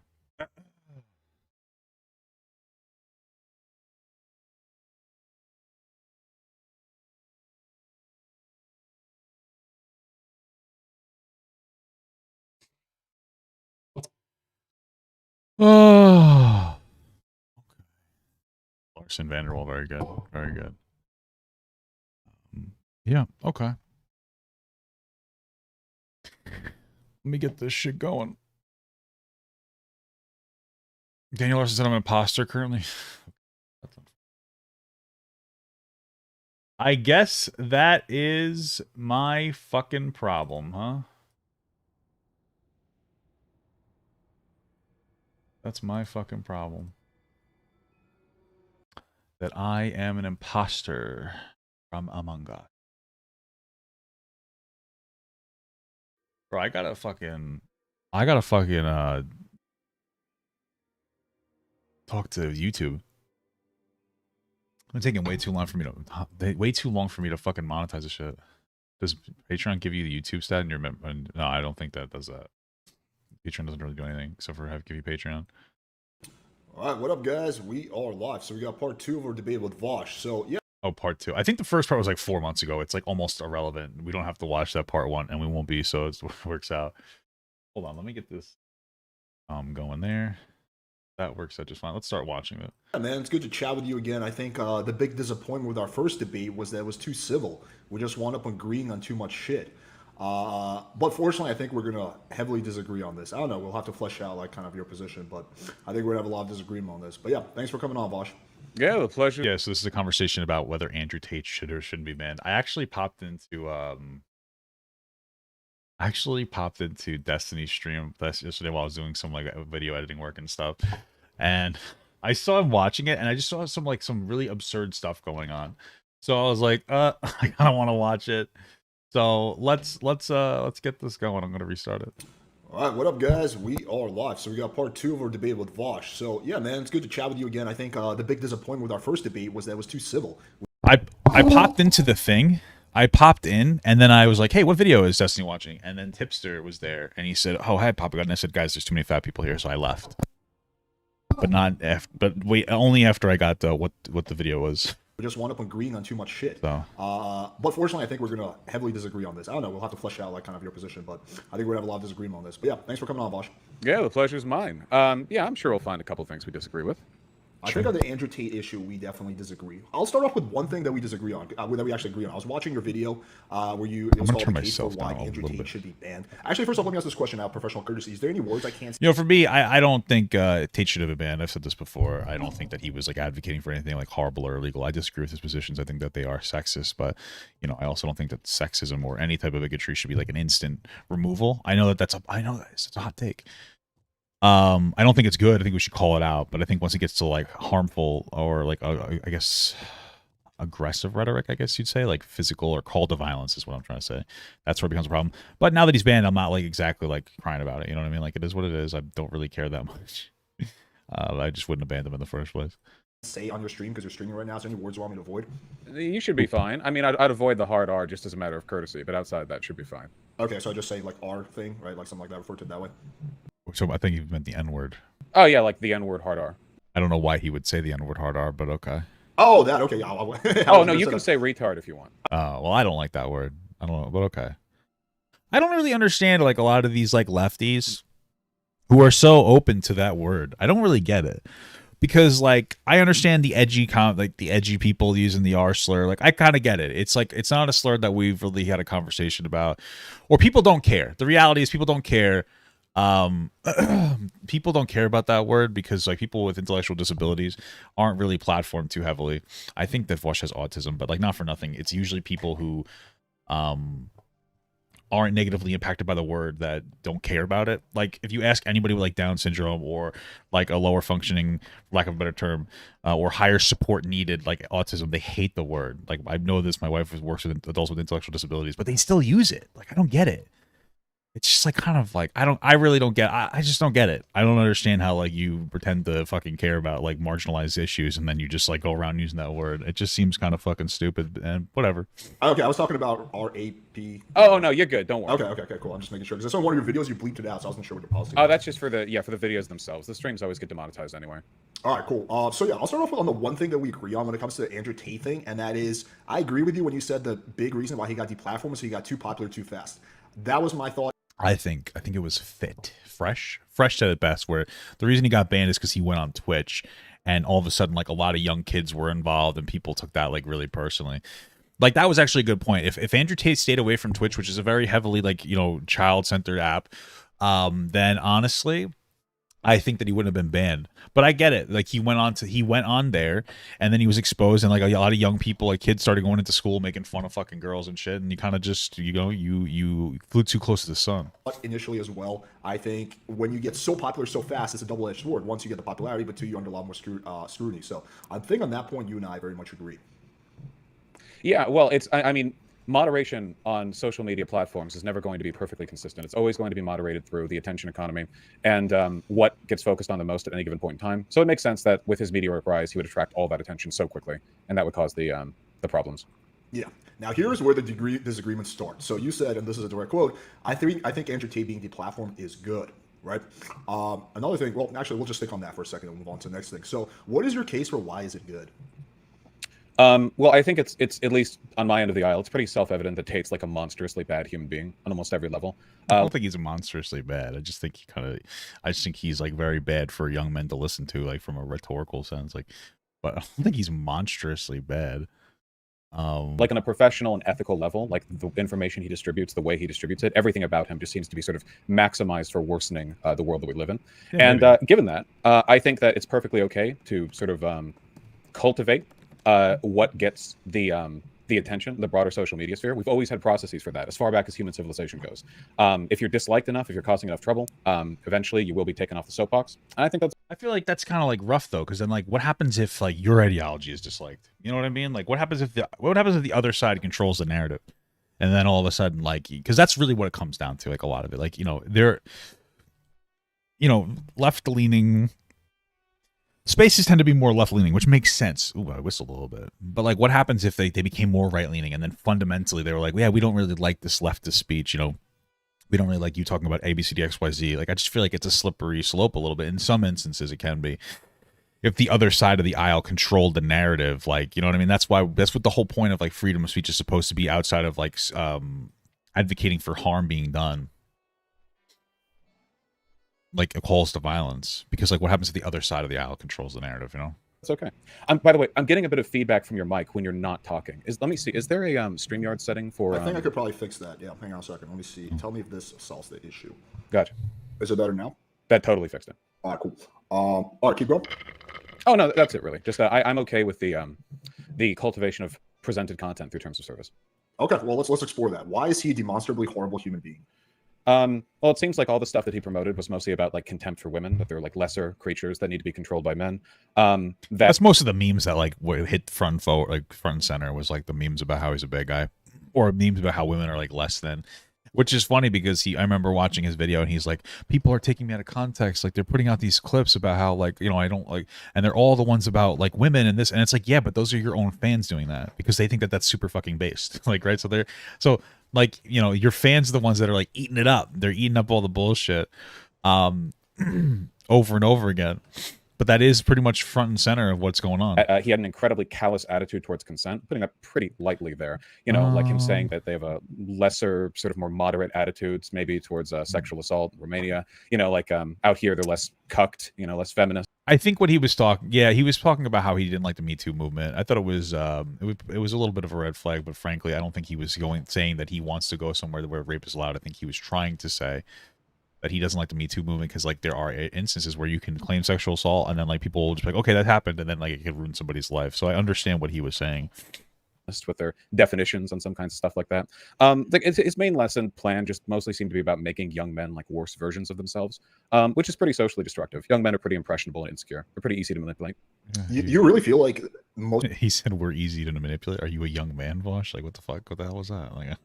So his content was about putting women down and being shitty to women.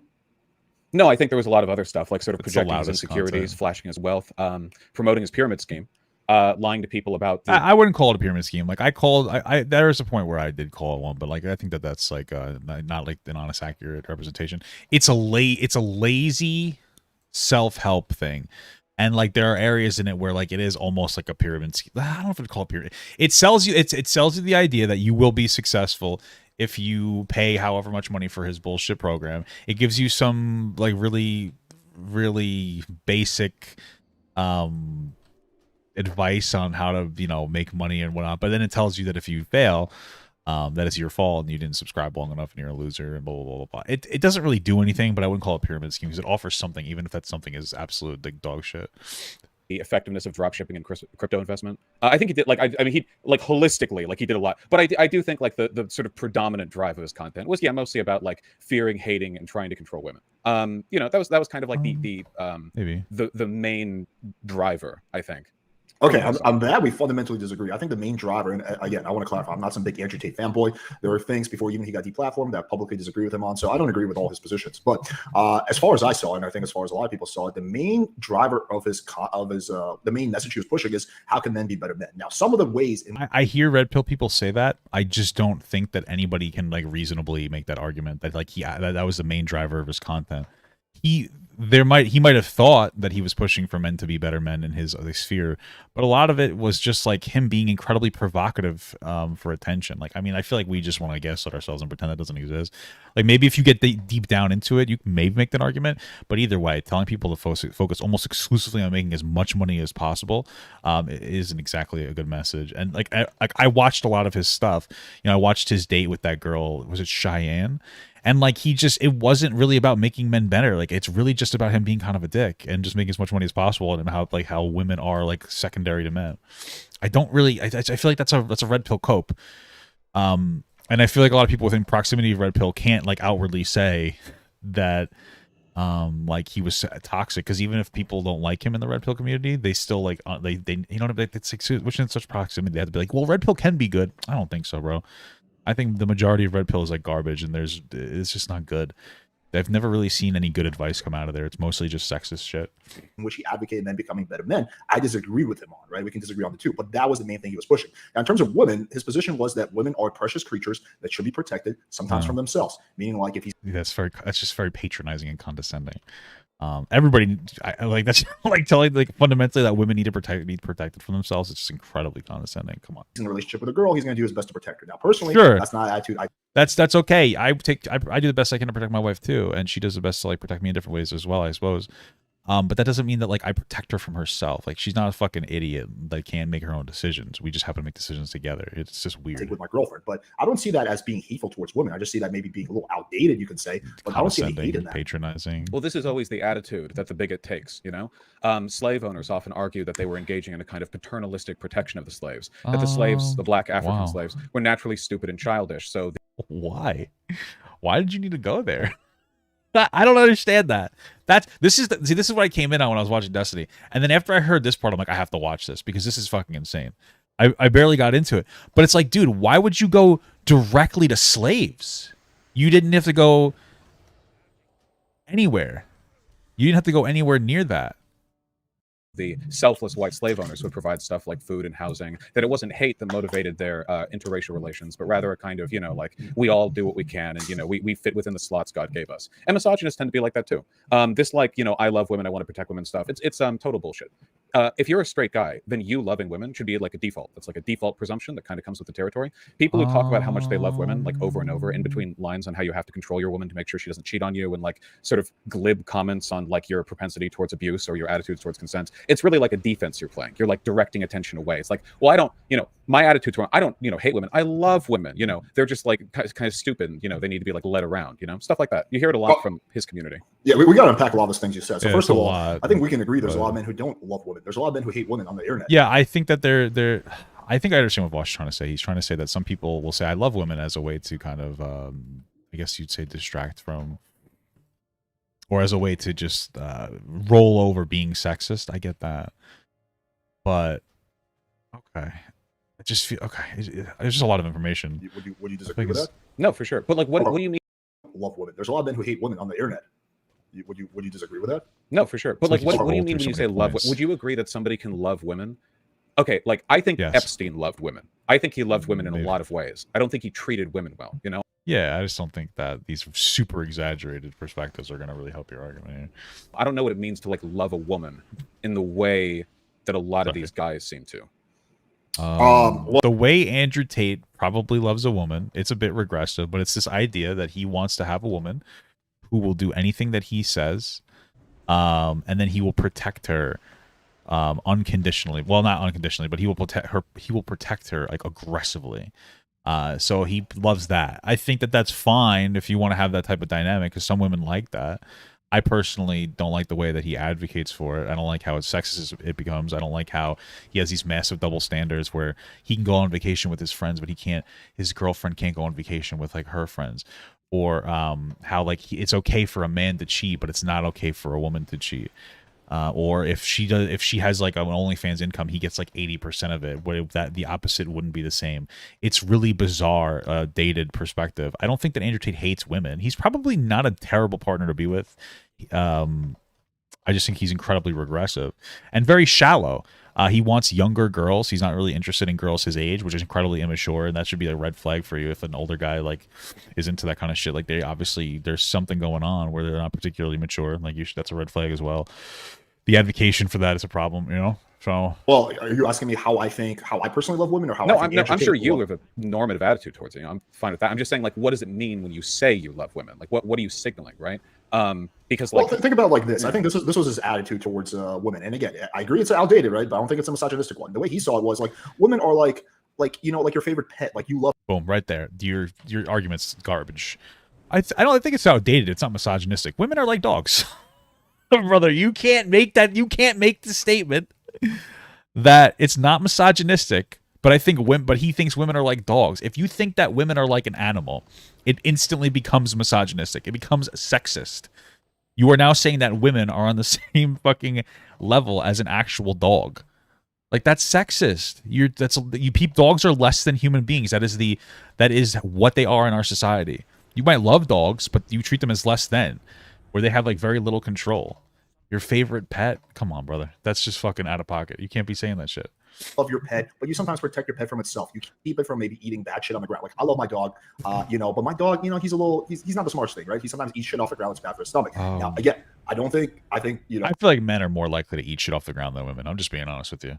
I fucking like I'll drop food on the floor. My wife's like, don't eat that. You know what I mean? Like I'm just saying, but Like, what the hell are you talking about, dude? I don't think you actually need to do that in a relationship, right? Like, I don't think you actually need to protect the girl from himself. I think that's a major headache. But that in of itself, you can say is silly. You can say that's redundant, outdated. But I don't think you can say that's a hateful attitude towards women. You don't have to be hateful to be sexist. That's a condescending attitude towards women. Like, come on, you compared women to a pet. You're like, yeah, it's not sexist. Like, come on, bro. You can't be serious. Well, it's literally thinking they're subhuman and that you have like a right to guide and dictate to them how to live, which is again like very comparable to where the slave owners. Bro, why are you doing? Why are we going? Why do slaves need to be? Why do black people need to be involved in this situation? I don't understand. Like, I understand using like extreme examples, but this motherfucker just compared women to dogs. Why do you have to go to fucking slavery? Why do you have to keep talking about slaves? Just engage with the like, yeah, if you think that it's like a dog, that's sexist. Slaves, right? Like, you know, we don't hate the Africans. It's like, well, they need leading, they need guidance. Like that was like a big line in terms of like justifying slave ownership, because it made it seem like actually they're, you know, out of the goodness of our heart, we employ them and we give them food and bread and shelter, you know. Vaush, but that is a false analogy, because there's no choice, there's no consent. So slaves were forced into their position, right? They didn't choose to be slaves; they were forced to be slaves. All the women that Andrew Tate dates chose to date him.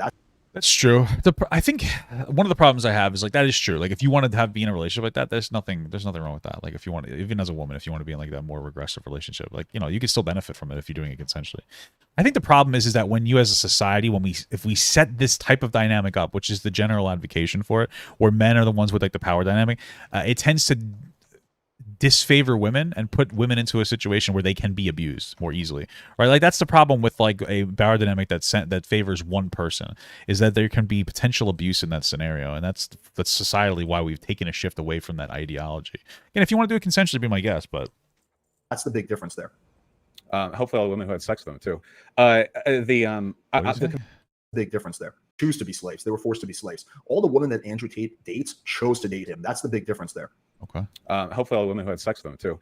The comparison that I'm drawing is that it's possible to hate a group of people, and that hate is expressed through this like paternalistic, I'm more of a human than you, so like I get to make the decisions. Like the comparison between women and dogs is really common in like the Tate sphere of like the pickup artist, men's rights, whatever, you know.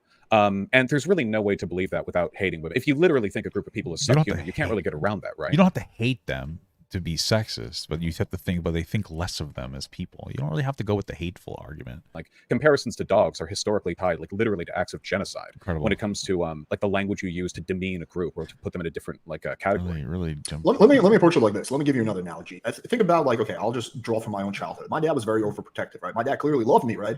But he didn't really let me make up my own mind when I was growing up. Okay, but you're a kid. You're a child. Like, again, treating somebody like a dog or like a child will be slightly better because children are human, but like it's still in a situation where like you're too dumb to like you're not able to take care of your own shit. Like it's still not working for you. Treating women like children or treating women like dogs or pets is sexist both ways, even if you love your pet. And listen, my mother loves her dogs. She takes care of them. She fucking spends a ton of money on them, get them this. I understand that you can love your dog. It's still condescending though, fundamentally. Growing up, so I was like, Dad, I don't want to do karate anymore. I want to play soccer. Oh, that's a big mistake. Yeah. No, I want you to keep doing karate. Right? He was overprotective. Well, that's because he thought that I needed to defend myself. And there's elements of truth to that, right? You know, being able to defend yourself is good. But again, he wasn't like how you wouldn't say that my dad hated me just because he was being overprotective of me, would you? Well, no, because you were literally a child. But if you thought that a group of adults were like children, a group that's so disadvantaged that we put them in a different legal and social category, I would also consider that to be a kind of hatred, yeah. Because you're, again, basically saying they're subhuman. Like, they're adults, but mentally, they're basically children. Like, that's, you know, also what they said about the slaves. They did. They actually said that the idea that blacks had naturally childlike minds was actually, like, one of the overriding, like, scientific, racist, like, sort of stereotypes that were used throughout the slave period.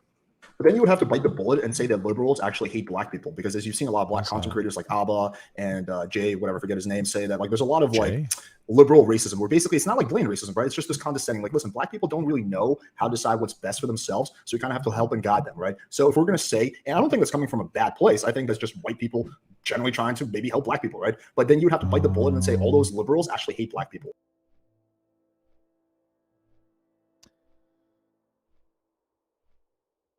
I think his argument is too much fundamental.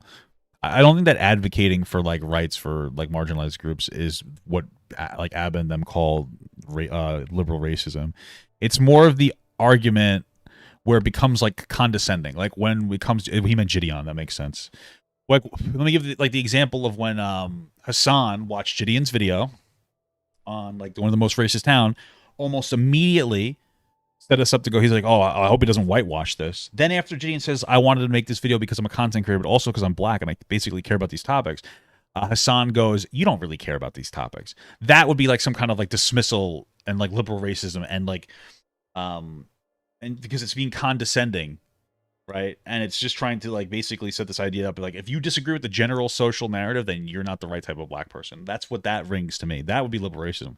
I don't think that all advocation for marginalized groups is liberal racism. I mean, I feel like that was a little too like of a fundamental, I guess you'd say, claim there, without really having too much of a strong back on it. But because they're childizing them, infantizing them, not letting them make up their own mind. If there was a liberal who said, I think black people are like dogs or children, I would agree that that is racist of them. In the same way that when Tate did it with... Hey, all black people are my dogs. What's up, dog? Boom. How about that? And white people, too. Hispanic people. Asian people, all my dogs. Not Italian people, though. Not Italian people. Kidding. Sorry. I had an old Italian woman come in here yesterday and say that she liked me, so now I have to like Italian people. Just let you know. Women, I think it's sexist of him and indicates a hatred for that group. I don't think liberals generally say that, though. But There are some who do. Well, it's more of those things where, like, you know, people are really good at being racist nowadays. So, like, on both sides, they know how to be racist without being, like, racist. You know what I mean? They know how to, like, make some, like, arguments and some claims. I think progressives are better at hiding their racism. They know what they do and don't need to say. You know what I'm saying? I once called that intelligent racism. And people were like, oh, you think racism is intelligent? I'm like, no, bro, you know what I'm saying, okay? I'm a fucking 32-year-old dumb fuck boomer. Like, I can't always perfectly communicate myself. Give me a break. You know what I mean? You guys are unhinged. Sorry, a little venting there. But if liberals are trying to protect black people from themselves and helping them make better decisions for their communities, right, just basically kind of infantizing them and saying that, you know what, we can decide these things a little bit better for you. You wouldn't say that's racism, or would you? Well, the majority of black people are themselves liberals. So I don't think that's true. I think most black people are, like, moderate conservative. I don't know what you're talking about. It depends on what it is. If you're telling, I mean, it depends on the context of what we're talking about. It just seems like a liberals of all races having opinions politically that differ from some black conservatives. I don't think that liberals generally are that paternalistic when it comes to like the political opinions of black people. If a black person has like a bad political opinion, I think you can just like disagree with it. And that's mostly what I see happening. But a lot of black conservatives are like massive crybabies. So like if you criticize them for having a shit take, they'll be like, well, I get to say this because I'm black. And if you point out that's not really an argument, they're like, well, you're telling me, a black person, how to manage my business. Like, what, you must think that I'm stupid. You're the racist, you know? And it's like this infinite cycle that goes nowhere. But Tate has directly invoked, like, women are children, like women are dogs, whatever. Like, they're lesser, you know? If a liberal did that with black people, I think everyone would agree that it's racist. So we have to agree that it's sexist when Tate does with women. I think we can agree on disagree on the liberal racism thing. I'll pose the question like this. Do you think it's fair for a man to dictate the terms of his own relationship? Of course, everyone has a right to. But yeah, men and women can dictate the terms of their own relationships. And if a woman wants to be in a relationship where a man is like, you know, has a domineering perspective, that's perfectly fine. Terms that you have can obviously say a lot about you ethically, right? Sure, yeah, right. But it is your, like, so for example, I don't have a right to tell you how to have a relationship with your girlfriend. Meaning, if I think like you're doing something fucked up, it's not my place to come in and say, Vaush, you shouldn't be doing that with your girlfriend. No, I think it can be. It depends on what you're doing. Like, if you're screaming at her and belittling her, like, yeah, I can make a comment and be like, hey, I think that's abusive or something. I think you have a right to. Like, if I abuse my girlfriend. No, we're assuming nothing illegal is taking place. Meaning, assuming, like, I don't know, like, let's just say you're in a relationship where once a month you get to go out and fuck another girl, but she doesn't get to fuck anyone else. And I think that's unfair, right? Yeah, that's perfectly fine. The problem isn't that Andrew Tate's like, I want to be able to go out and fuck other girls. The problem is fundamentally from the red pill community is that men should be able to do it and women should not be able to do it because men are like biologically superior in some capacity. And then people have the right to call that out. Like, that's bad rhetoric. Like, men don't have the right to cheat on their girlfriends. Men shouldn't be going out cheating. That's it. Now, if you wanted to have like a nuanced discussion about how, like, you know, men tend to cheat more physically and women tend to cheat a little more emotionally, or at least when women have sex, it tends to be a little more emotionally connected, where men don't need to do that. I can concede to that for sure, but that doesn't make the cheating correct. And they'll use like some of these like factual information, like again, like where like men tend to be a little more physical in their cheating and women tend to need more of a connection. They'll be like, well, that's why it's okay for men to cheat. That doesn't make it okay for men to cheat. Because if a woman could have like a disconnected emotional sex, would you say it's okay for her to cheat? Because some women can, and you'd be like, no. So it's more of like a power thing. And like I you know, and there's a difference between cheating and setting the standard of I want to be in an open relationship. And we always conflate these two for some reason when we talk about this. But like it's always like, yeah, it's okay for a man to cheat. Hey, well, what if I had a consensual agreement with my partner about how I can sleep with somebody else once a month and they can't? That's not cheating. Like, I don't understand why you keep using the same word cheating over and over and over again. Men should be held to a higher standard. Men aren't fucking dumb dogs that can't control themselves. Men should be held to a higher standard than that. They should be held to a standard where they shouldn't be cheating. Yeah. It's not my place to come in and say that. Well, it doesn't have to be illegal, right? Like, you can abuse a partner and gaslight them and like treat them like shit without like tripping the law. I think you would have a right to criticize me for that. I think that I have a right to like make decisions, but I think that those decisions are open to criticism. Like, legally, I have every right to not allow black people into my house. I can even say that openly. Why do you keep talking about fucking black people, dude? This is the liberal racism. Like, you don't need to constantly talk about fucking. This guy's talking about men and women, and he literally compared women to like fucking pets. And instead of just being like, yeah, that's shitty, you're like, well, what about black people, dude? Chill out. What the fuck's? Why? Why do you need to constantly bring it to black people over and over again? What's the obsession? I don't really understand it. Say that to a cop, they can't do shit about it. But I still think that would like warrant criticism, right? Like, you could say, even though it's your right to decide who goes into your house, I think you're racist for not allowing black people in. I wouldn't. Okay, yeah, you're right about that, but it's not. The better word is it's not my place to tell you how to run your relationships, right? That is your decision, not mine. I'm fine with it. If you have an ethical. Well, the problem is that Andrew Tate's trying to tell people how they should run their relationships when he advocates for like these things publicly. So like you when you try to say like, well, you shouldn't really be able to criticize Andrew Tate for the way he runs his relationship. Well, he's always talking about it. That's what he's doing to everyone else. He's telling people this is how you should act. Qualm with something that's part of another person's relationship, I think that's totally fine. I think that like historically, there are plenty of legal things that are kind of like the norm in relationships that are really, really bad. Marital rape wasn't even illegal until a couple decades ago. Well, that's illegal. What do you mean? What are some of the really bad things in relationships? You could just rape your wife whenever you wanted with no legal consequences. But I still think you can make the moral criticism like back in like 1970 or whatever. Okay. Okay. Let's approach it like this, because I think we're maybe a little bit of a standstill. Tate has a different way of viewing relationships. He views relationships. We agree the fact that he views women as these basically creatures that need to be protected from themselves, right? Less than, yes, which is what is sexist. The hate in that? Like, it doesn't need to be hateful. Where does the hatred part lie? It doesn't need to be hateful. It's still condescending. I guess it really depends on like hatred, like the definition that you're using. So when I say hatred, like you're literally like treating women like they're subhuman. For me, that's definitionally like a kind of hatred. I mean, I just would kind of disagree with that. That usually men do this because they're incredibly insecure. They're not really afraid of women like hurting themselves. They're afraid of women's agency. So they'll say like, hey, this is for your own good. And then they'll say like, don't talk to other guys or whatever, because like you should only be interested in me. And it's motivated by insecurity. Yeah. So hatred is like an intense dislike or ill will. I wouldn't call it hatred. The insecurity part I can get on board with. So I think like the hatred really is of like the stereotype of the pernicious or like untrustworthy woman, and they're like terrified of it. And a lot of the control and political biases that come out of that are an attempt to try to assuage those insecurities. Okay. I think we just need to start off by defining hatred, I guess. True. Yeah. Okay. So how do you define hatred? Vaush when I say hatred, I mean like sort of. He doesn't even need it to be hatred to like win this argument, and he keeps. I don't know why he's so insistent on like using words wrong. Contemptuous disregard or like depersonalization, but if you want, I can go with like dehumanization. Like the term itself, I think, is replaceable with a few others in terms of like what I would criticize Tate's content for. Like if I would accuse like a paternalistic slave owner, like I don't know, Thomas Jefferson or whatever, of hating black people, but maybe it'd be easier to say like he thought them were subhuman, he dehumanized them. Okay, so for you, hatred is interchangeable with dehumanization, basically. Well, they tend to overlap, yeah. I mean, it's really, really difficult to justify dehumanizing a class of people without there being some kind of like deeply rooted emotional like contempt towards them in some form or another. And it's not like Andrew Tate never indicated contempt towards women. That was a pretty frequent feature of his content as well. You know, what women do, you know, when they do something wrong, like how do you punish them? How do you maintain like authority over them? I don't specifically remember those. Does he give examples of that? A lot of it came across like pretty contemptuous. So we partially agree on the fact. I agree with you that there's elements of insecurity. I'm not saying he's in wrong. The way Andrew Tate handles relationships. Insecurity, though, is not always the same thing as hatred. You'd have to give me specific examples then of like some hateful things that he has said in reference to women, or in his. Show me an example, like a specific example of contempt that he has for women. I mean, I think he said that if a woman accused him of cheating, he would like slap them or like hold them down or something. I think he's. No, he didn't say that. Okay, I know what he's referencing. He's referencing a clip with Andrew Tate where he's talking about, how he keeps a weapon at the side of his bed. And I'm pretty sure this was what it was.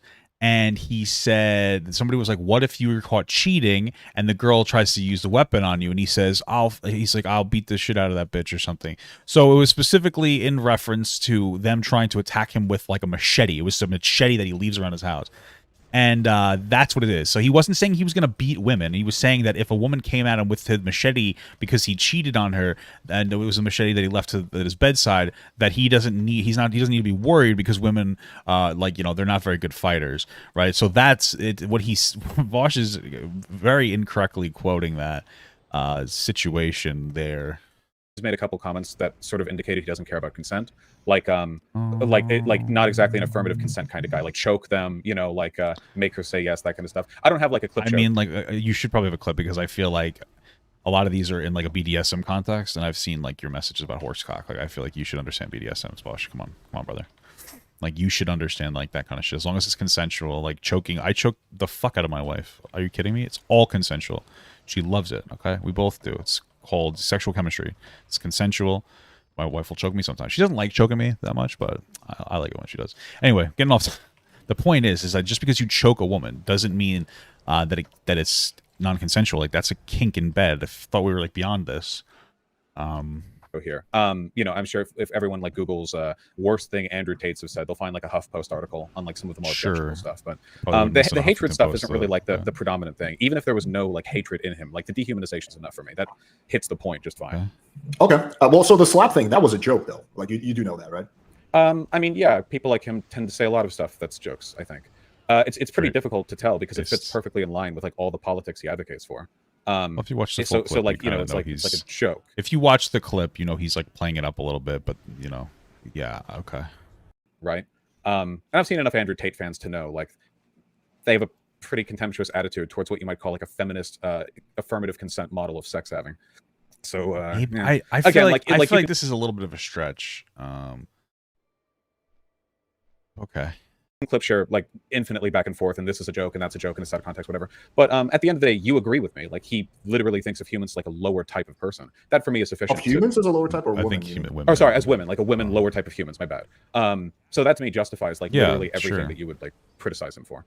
I don't know if I would phrase it like that. I think he thinks women need to be protected from themselves. At least the woman that he's in a relationship with, or that a guy gets in a relationship with. I don't know if that actually means that he thinks they're lower. I just think he thinks they're different. By your own assertion, you think that he thinks that they're lower because you compared them to pets. So like you can't really hold that perspective. Meaning, like, we can agree that women are physically weaker, right? Like, so if I'm walking down the street with my girlfriend and someone threatens us, it makes more sense for me to be the one that physically gets involved because I'm a lot stronger. Isn't it interesting though that like the way that men need to protect women physically is from other men?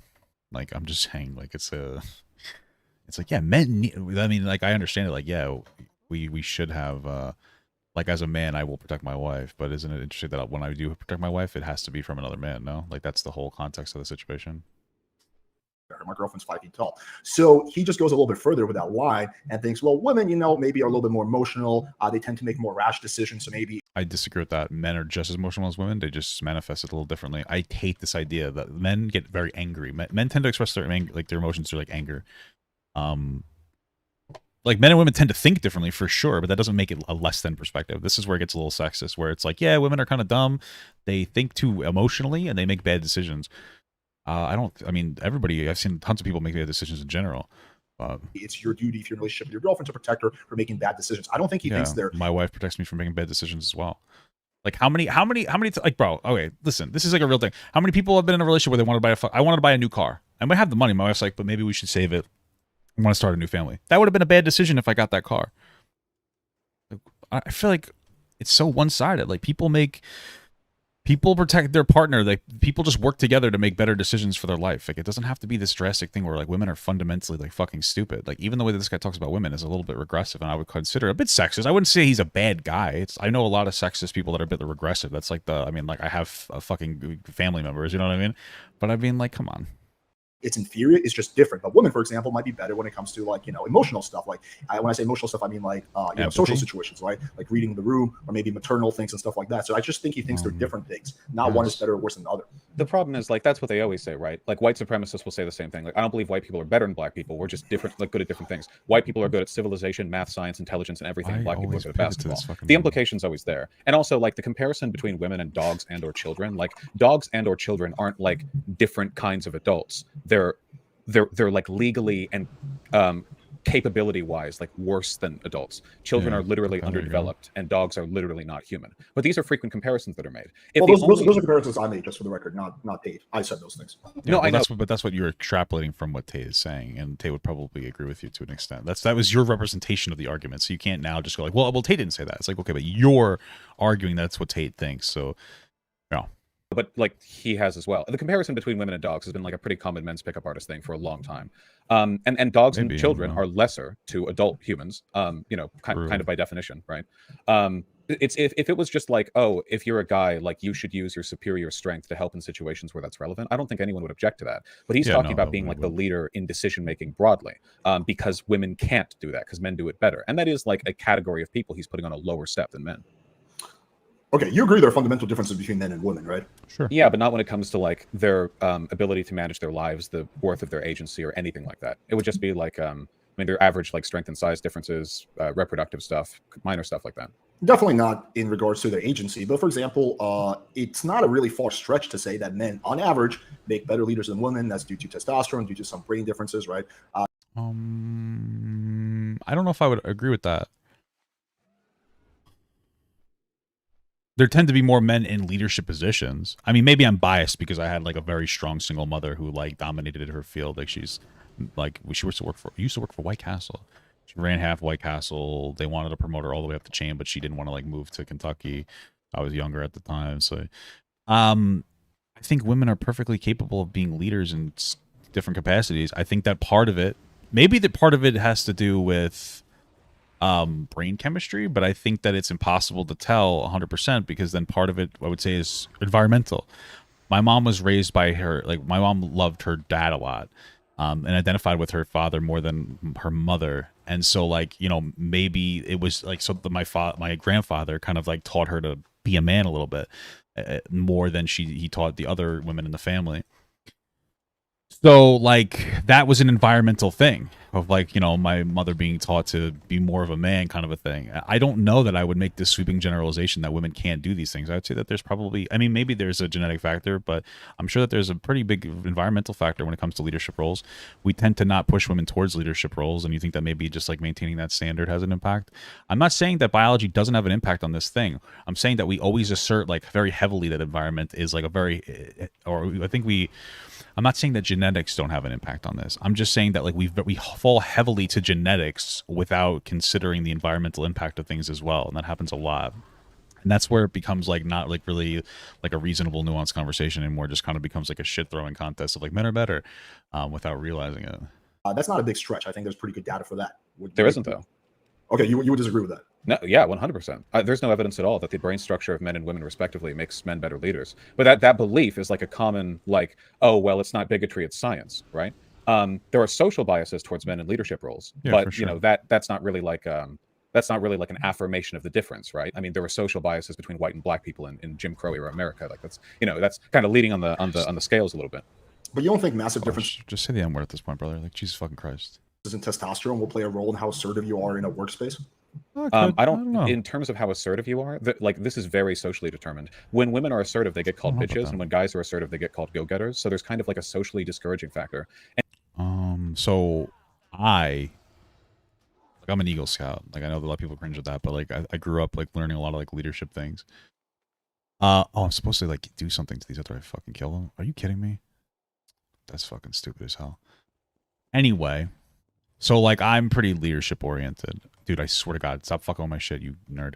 Anyway, and part of that I learned from my mother, part of that I learned from Boy Scouts. With my mom, with my wife, she has become a more assertive person being around me. Because, like, I was in a leadership position for quite a long time, not just in the Boy Scouts, but I also, like, used to, be a manager at the company I worked for. So like, and she's becoming like a more respected manager, but partially because of like that influence. I don't think that you need to have testosterone. I feel like, what is testosterone? What would it do for you in that sense? Like, would they smell your pheromones and instantly respect you more? Like, or would it be more that like you're more aggressive because you have testosterone? Because doesn't testosterone make you more aggressive? So like, what is it? Like, you need to be really aggressive to be a good leader? I would argue that that's like some of the worst leaders are overly aggressive.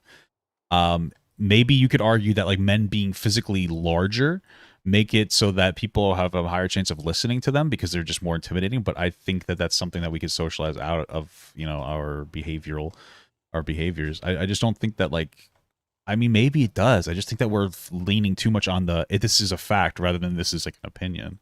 And even then, like, assertiveness isn't always a good thing, right? Like, lots of guys are so assertive that they're like machismo-laden dumbasses who get themselves in trouble 24/7 because they can't like restrain their ego. Oftentimes, like really effective leaders are kind of like patient, quiet, socially oriented. How can you say women are better at social stuff but men are better leaders? Like, isn't that a contradiction? True. Not necessarily.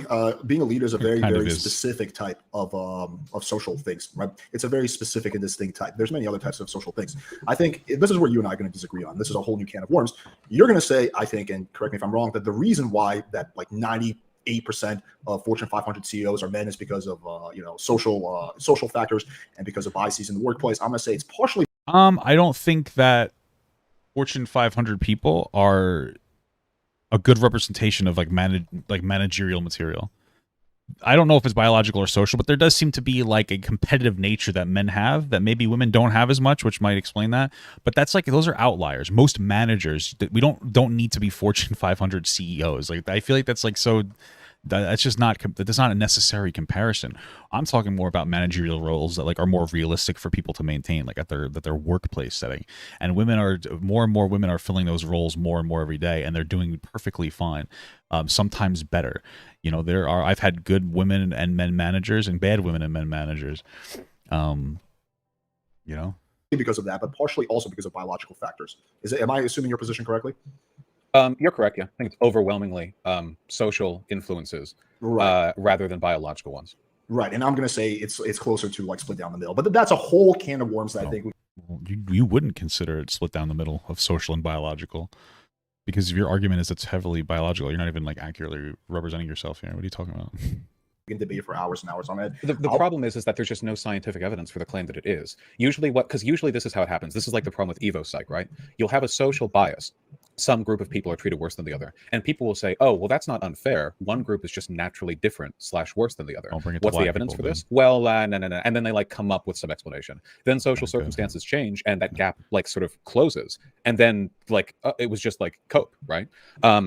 Back in the 50s, the Irish had like a much lower average IQ than the English, but now it's completely caught up. But back then they thought, no way, Irish people are dumb as fuck, bro. What are you talking about? I'm just busting chops. Because the Irish were just genetically inferior. I'm just busting chops. Yeah, I mean, again, like this is like I don't want to open up this rabbit hole, but I'll quickly address what you said. So I'm just going to share my screen real quick. There are fundamental differences between a man and a woman brain. Female has greater volume in prefrontal cortex, suprafrontal cortex, superior temporal cortex, lateral, blah, blah, blah. Males on average has greater volume in ventral, blah, blah. So there are fundamental differences, and you can just go through studies. Yes, there are fundamental differences. The problem is that there is no exclusively one leadership style that dominates every single field. Like, I need you to understand this. Like, where a man and a woman might generally disagree with the way that they would advocate for their leadership style could be considered a strength or weakness depending on the other people that they're advocating for. It really depends on the field. There's so many different factors. That's why what we do is we create a job, and then people fill that job, and if they do successfully, they'll generally stay in that position. If they don't do well, they will get pushed out of that position. Women having different leadership styles, generally speaking, doesn't make them worse leaders. It makes them different leaders that could possibly bring like a positive thing to a particular work style. And especially if your argument is going to be that like women, and I tend to agree, women tend to be more empathetic in my opinion. Then like that might be something that's a really good, like could be a really good leadership style, is to be more empathetic.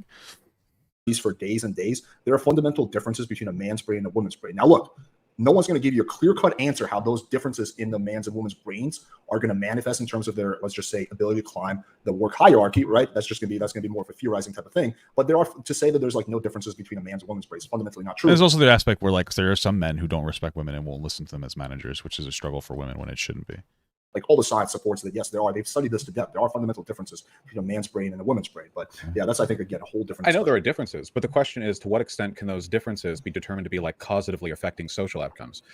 We know there are differences in size and brain matter and stuff on average, but like there are no like leadership genes. The question is, now that we know those differences exist, what do they affect? There are, of course, differences that do affect stuff.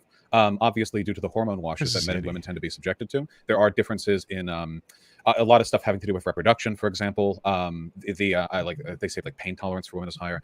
Women, estrogen makes you more emotional, so women are probably more likely to cry. But testosterone also makes you more emotional. People don't talk about that because like people even have jokes about like roid monkeys, like gym bros who like get doped up on roids and they get super angry and they're emotional and shit. But nobody says like testosterone makes you emotional. You know, they say it makes you like strong, because like emotional is the dirty word they use for women with their hormone. You know, let me just quickly address the testosterone thing. This is actually something I know a lot about because I take testosterone replacement therapy. I've thoroughly researched testosterone to the T. So you're partially correct. Testosterone does make you more emotional if you go to super physiological levels. But let's say you're a man who has low testosterone and you get on TRT and you get into like the optimal range, you actually become a lot more calm and grounded. That's exactly what happened to me. So I was having these mood swings when I had low testosterone, got on TRT, right? And when I got to the optimal range, I felt more calm and grounded, less emotional. Now, when I try to play around with it and go a little bit too high, yes, I did experience that. You know, when you go too high, but it's with testosterone, if you're in that optimal range, that actually makes you calm and grounded. It's only when you go too high that you become emotional. That's a little bit of a side point, but it's not that like more testosterone makes you more emotional. That's incorrect. Well, you're trying to like balance out within the physiology you have, but on average, testosterone does contribute to higher like degrees of violence or anger. So, for example, yeah, that's probably true since men tend to be more violent and angry. So it's not a coincidence that men are responsible for like 90% of violent crime, like everywhere, and a lot of that is a product of like crimes of passion, like impulse control stuff. So like in terms of like people say like women are more emotional, women cry more often, sure, but guys are more likely to snap and kill you. So in terms of like it's the way this stuff gets like framed, you know what I mean? Like women are more emotional, so they can't be as good of leaders, but guys, well, it's like they're take charge, and then being angry is actually like in service of that. It's all these weird like linguistic tricks we play to justify the biases we have. Yeah, I mean, you and I can go through studies for days and try to get to the bottom of how much of a role like the testosterone and brain differences make in leadership. I think we're getting off topic on the debate, so I want to bring it back to the that could be an interesting discussion we'll have another time. But I want to get back on track with the Andrew Tate thing. So we're talking about you said that it doesn't necessarily need to be hatred. It can be just the fact that you're subhumanizing someone, correct? And that would be enough for you. So I don't need to. So basically, even if there's no hatred. Wait, I just had like a brain fart. Sorry. Okay, so before he brought up like liberal racism and talked about like the condescending nature that some liberals have towards black people, he's 100% correct about that. If you agree that liberal racism is a thing, which it is, where people are condescending, then like you're arguing then you're saying that if that's liberal racism, then Andrew Tate has to be like a sexist. I'm sorry, I just clicked into my head because I was more focused on like calling I was more focused on like the what I interpreted, and I could have been wrong about him saying that like any liberal who advocates for marginalized groups is somehow like bigoted. I fucking got distracted from the actual core argument, which was that I can't fucking figure out what to do with this goddamn bullshit quest. No, was that was that like, yeah, that is bigoted to be like, oh, I know more than you, I'm smarter than you, blah blah blah blah blah. So like, if you're going to concede to that, if that's your argument, you tend to agree with that. If you agree with Abba and Gideon, then like by that logic, like, yeah, you would agree that Andrew Tate is sexist. If Andrew Tate is subhumanizing women, you're okay with that being the reason to get him kicked off? Yeah, because once you've deemed a group of people to be subhuman, you can do or say basically anything with them. You've basically designated them like a legitimate victim of any political claims that you want to make about them. Which is why like usually guys in the Tate sphere, like it's not long before you see people talking about like outlawing adultery. Or like there are a lot of people who don't think women should have had the right to vote. Like they think it was outlaw adultering. What is adultering? Isn't adultering cheating on your fucking spouse? Voluntary sexual intercourse between a married person. They would never outlaw adult. What are you talking about? Like the biggest part about it is maybe adultering of women, but not of men. I mean, is that what his point was? Because they literally actively advocate for cheating on your fucking girlfriend. Or your wife, stuff like that. Like it always goes downstream once you designate a group of people to be subhuman. I mean, that's what people have always thought about women in patriarchal societies, right? Like they love women. I mean, of course they love women. Like they love fucking them, they're pretty, they're nice to be around, but like they're still like kind of dogs that need to be let around, and like we have thousands of years of oppression of women to show for like where that attitude leads, Islamic extremists love that line, by the way. Like the whole like, we love women, that's why we seek to protect them by covering them up so that their beauty is preserved, True. That's a good point. I think I'm gonna become Islamic. Does that sound? Yeah, sure. I mean, Islamic fundamentalists are a pretty bizarre group of people. But right now, we got to acknowledge that there's some speculation going on your side because Andrew Tate has never directly said women are subhuman. And if he did, correct me if I'm wrong. So we are trying to figure out, based on the other things he said, how he views women. Like, would you agree with that? Yeah, it's not even if he hadn't said. I mean, he's literally said like you have to train women like dogs, and said women are like dogs a lot. I think. And I think he's compared like your girlfriend to property. I mean, I think he's been like I didn't like load up like dozens of examples of whatever, but he's got a lot of content out there, and I'm pretty sure he ran through this like pretty often too. But like the attitude that he procured with his audience is pretty straightforward. Whatever language he used specifically, the derision and disregard for women was like a consistent product of his content. What's the evidence for that? I mean, I'm not entirely sure how to substantiate this, but like his audience is like full of the worst humans on earth. They hate women. They fear women because women don't call them back.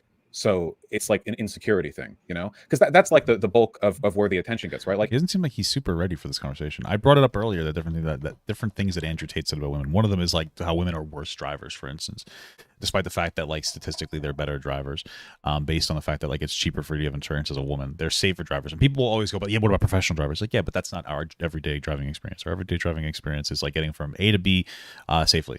Women tend to do better at that. That's why it's cheaper for their insurance. They tend to get, I think that they might get into more minor accidents, but they get into less major accidents. Men tend to be more like aggressive drivers.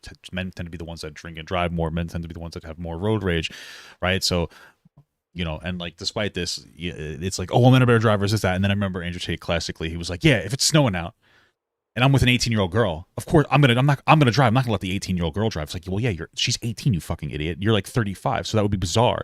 Like all kids are bad drivers, right? Compared to adults, generally speaking. So how the fuck? And that's where I think a lot of this comes from with Andrew Tate disrespecting women, is that he's always around legal-aged adults, but like children. Like dumb fucking kids. I call like an 18, 20-year-old, you're a kid. You're a dumb fucking kid, because I was a dumb fucking kid back then too. And it's like, okay, if you compare a 35-year-old man to an 18-year-old girl, like of course they're going to be bad at everything. And that tends to be the experience in like this high value male sphere. You hear an Andrew Tate fan, they're not my age and they're not your age. They're like high school kids, you know, sometimes middle school. And they're afraid and insecure of women because they're just hitting puberty. They're nervous, you know, and they know like women are kind of like the gatekeepers of sex, which socially to an extent they are, especially when you're young. And they're looking for answers. And then you've got Andrew Tate, who's using his like drop shipping crypto business to get a bunch of people to spam clips of him on social media. And they see this guy who's like yoked, talk about how like women are like dogs, they need to be trained properly. I don't know if I've ever seen him say and this that. like really fucks with these kids, you know? I don't know if I've ever seen the dog thing, though. So it's like a social harm. Oh, wait. Spreads. Go ahead, sorry. Oh, no, not at all. I was rambling for a bit. Okay, but I would say, what's the evidence that Andrew Tate fans fear and hate women? Because I have friends who are Andrew Tate fans, and I can tell you for a fact that none of them hate women. So do you have? Well, you're a little sexist yourself, so I don't know if they hate women though. I think that Vaush trying to put himself into like this bad spot where he would constantly claim that they hate women. Like some kind of anecdotal evidence, or you have like what is your evidence for that claim? Because that's a pretty big claim. Well, like I could easily make that claim. Vaush's fans hate white men, right? But I have no proof for it, right? Like, so what's the evidence? Well, we're making the problem is here is that there's no way to compile evidence. Vaush's fans hate black people, guys. Come on. That you would be satisfied with. We're making claims about people's like mental states, right? So if you collect 5 anecdotes from a population of millions, you can form any opinion that you want. With Andrew Tate fans, there were literally millions of fans. I could cultivate like a ton of stuff if I was given the time to, but it would always not be a representative sample. You would have to use like longitudinal studies to like assess the predominance of some attitudes developed over time in some spaces before and after Andrew Tate. Obviously, I don't have my hands in this research right now. All I know is that Andrew Tate absolutely compared women to dogs, claimed that he was a misogynist, that women needed to be controlled. He would make, at the very least, callous comments about rape and consent, you know, and that his, you know, content was enjoyed. You could probably make some better arguments. I think that there was like a twit longer, or like a series of tweets where he said some pretty sexist shit about sexual assault. A long time ago. It was like kind of all over the place. I don't know why Vaush didn't do a little bit of research before he went into this conversation about Andrew Tate. Like, you don't have to do like a profound amount. I'm trying to find the specific tweets that he had made. They're gone now, but I don't know if I can find them. They're really difficult to find them. Yeah, that might be fucking impossible to find. Enjoyed by an audience of millions, which I think you and I can agree definitely had a younger disposition and a very male disposition. Sure. So do a lot of content creators. Mine, for example, I have primarily most of my audience is male. I would probably say that most of your audience is male too. Is that correct? Yeah, for the most part, the politics game is a little bit right, but this doesn't mean that he said there was a long series of tweets where he said something about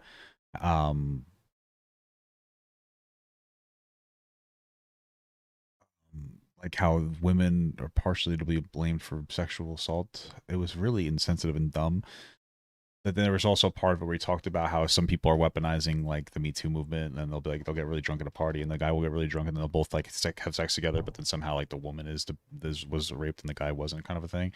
I don't have the specifics. I can't find it. I'm actually like looking for it. It's so difficult to find because it's all over the fucking place. And there's like a series of tweets. I don't want to just read the top tweet. There's like 5 different tweets that he made, so I can't find it right now. But your and I audience hates women. But I would say, don't you think it's important to actually gather this? But it evidence? still shows like an ignorance on sexual assault for sure.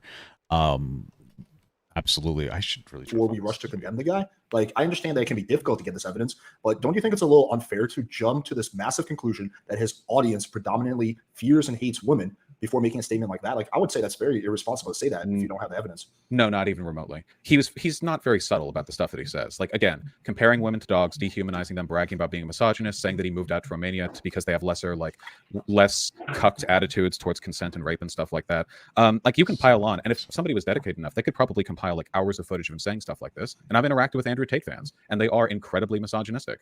But like, I don't know what I'd present you then. Like, recordings of that, would 1 or 5 or 10 be enough? Because his audience was huge, right? You would need, for a representative sample, you would need an enormous number of people. I think to be honest, like the fact that he would brag about being misogynistic and comparing women to dogs and stuff is sufficient to indicate that misogyny was a core component of his content, and therefore the people who watched Did Andrew Tate ever compare women to dogs? Like, seriously, I've never seen him do that. And I could have done it. I just feel like Vaush is picking up with what this guy, Alex, I guess his name is, said before, and he's just like running with that and not really arguing actual things happening.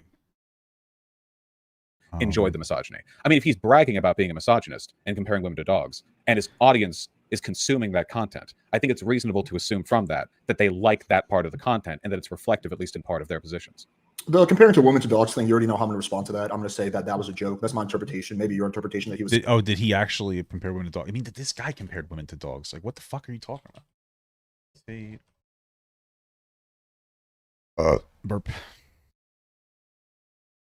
I believe that as a man, I should pay for the first date. I believe I should open the car door. I believe I should protect for her, provide for her. I believe if she's my woman, she should be able to come to me with her problems, and I should fix them. That makes me a sexist and a horrible person. Fine. It doesn't. You agree with the baseline. Everyone agrees with the foundations of what I say. When I build on top of it, they try to pretend it's sexist. By extension, if I have responsibility over her, then I must have a degree of authority. For the same reason, if I have responsibility over, and everyone's going to lose their mind. It's an example. It's only an analogy. If I have responsibility over a child, I have to have some authority. You cannot be responsible for something that doesn't listen. Right. So then, like, you that's where it becomes like a little bit like a regressive sexist attitude, where it's like, okay, if I have responsibility over a woman, I have authority. That fundamentally makes sense, but then you're comparing like women to children, and it becomes different because women have the ability to make their own like decisions. You can't be responsible for a dog if it doesn't obey you, or a child if it doesn't. See, like this isn't a joke. He's not even. There you go. Cool. Let's get beautiful sports. He's not joking here. He's not joking at all. This isn't even close to a joke. This is like child. I have to have some authority. You cannot be. I believe I should protect for her, provide for her. I believe if she's my woman, she should be able to come to me with her problems, and I should fix them. That makes me a sexist and a horrible person. She should also have an equal say and have like a consensual say in that. Children don't get a consensual say in being able to be in that relationship, right? Because they're dumb. But if a woman wants to be like that, that's fine. But the general advocation that women should be in that relationship is the problem. So fine. It doesn't. You agree with the baseline. Everyone agrees with the foundations of what I say, but when I build on top of it, they try and pretend it's sexist. By extension, if I have responsibility over her, then I must have a degree of authority. For the same reason, if I have responsibility over, and everyone's going to lose their mind, it's an example, it's only an analogy. If I have responsibility over a child, I have to have some authority. It's an analogy. You're comparing the two. This is why people would get upset about it, because you're literally making the comparison that women are equal or similar to the children. You cannot be responsible for something that doesn't listen to you. You can't be responsible for a dog if it doesn't obey you. Is this the joke? This is you think it was just a joke. This isn't a joke. Not everything he says is a joke. He's being serious. He's comparing women to like dogs and like children. That's not a healthy relationship dynamic to be advocating for in general. It's fine if one person has like is a decision maker in the house. It's fine if it's the man. That's how it is in my house. But I never treat my wife like a dog. I never make decisions for her unless she explicitly wants me to make decisions for her, which is like the general status quo.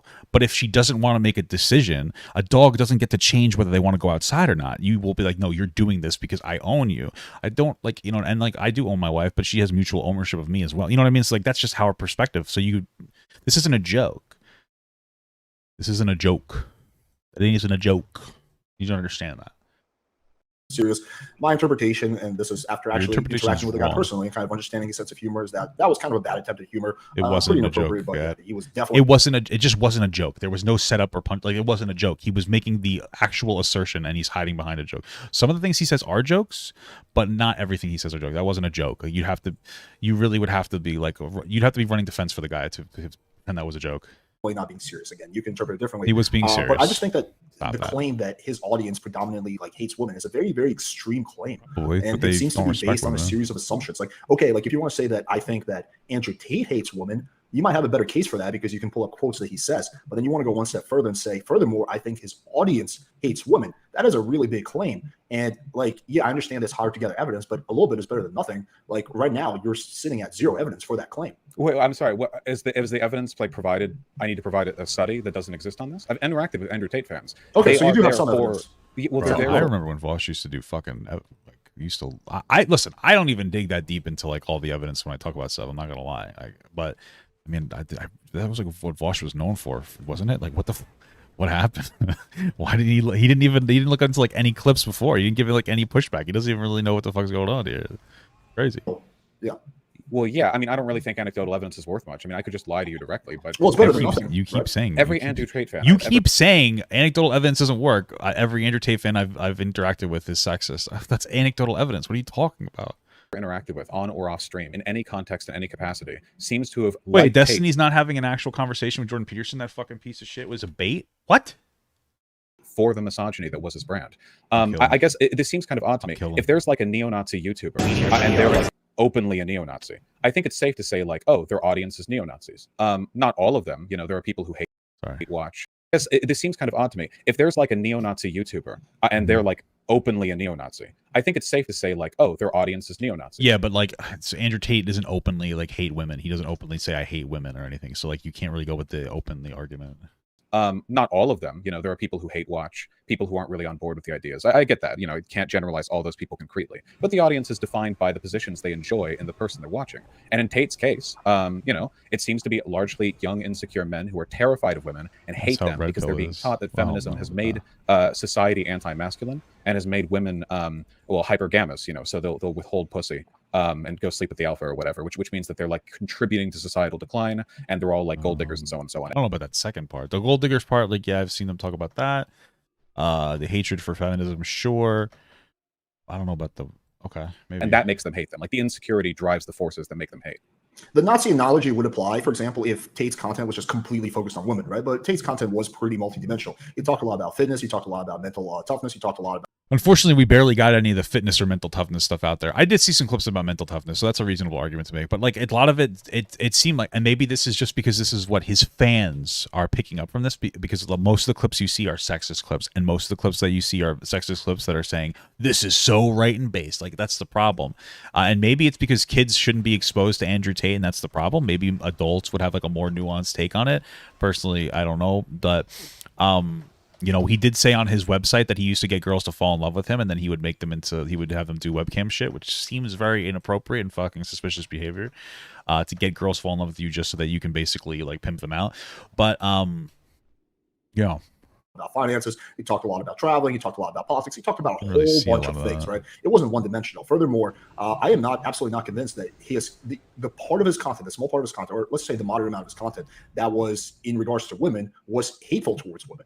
My interpretation, that of a lot of people I know, that it was just kind of outdated, and he just thought women need to be protected from themselves, right? But he viewed relationships differently than I do. It's weird that he says that he has a different interpretation on women than him, but then he will like it seems like he protects it a little bit. I wonder what he thinks is a relationship standard. But I didn't see any hatred in that. Well, what did you say about a person who has an outdated opinion on racial politics, right? Depending on an outdated... It's a good question, but he's asked so many fucking unnecessary questions about black people that now it just comes off as like too much. But like, yeah, what would you say about somebody who has like an outdated perspective on like racial issues in general? You'd probably call them racist, or gay issues in general. You'd probably call them homophobic. Like, it's a good argument. It's just that like by itself, it's a great argument, but like because he keeps bringing up black people over and over again when it's just completely unnecessary, it's just fucking bizarre. Those opinions are, you know, you can run back into hatred pretty quick. He talked about women a lot. I was just saying, like, he talked about women a lot. And when he talked about stuff that wasn't women, it was usually in service of gender politics, which were still oriented around male supremacy. The fitness stuff was about achieving, like, masculinity and manhood, which was about increasing the likelihood of you getting mad pussy. Travel was often about flaunting his wealth. And the wealth and finances talk, I mean, he's literally a scam artist who runs a pyramid scheme. It is literally a pyramid scheme. I just don't think it's literally a pyramid scheme. I think that it's, like, it's trash advice. I don't know if I'd call it literally a pyramid scheme, but something like 48% commission for every extra person you sign up. So the parts of his like business that weren't misogyny seem to be grifting, which I guess maybe that's better than the open misogyny. I don't really know though. Oh, the pyramid scheme thing I'm writing down because I do want to revisit that. But going back to sorry, what did you say before the pyramid scheme stuff?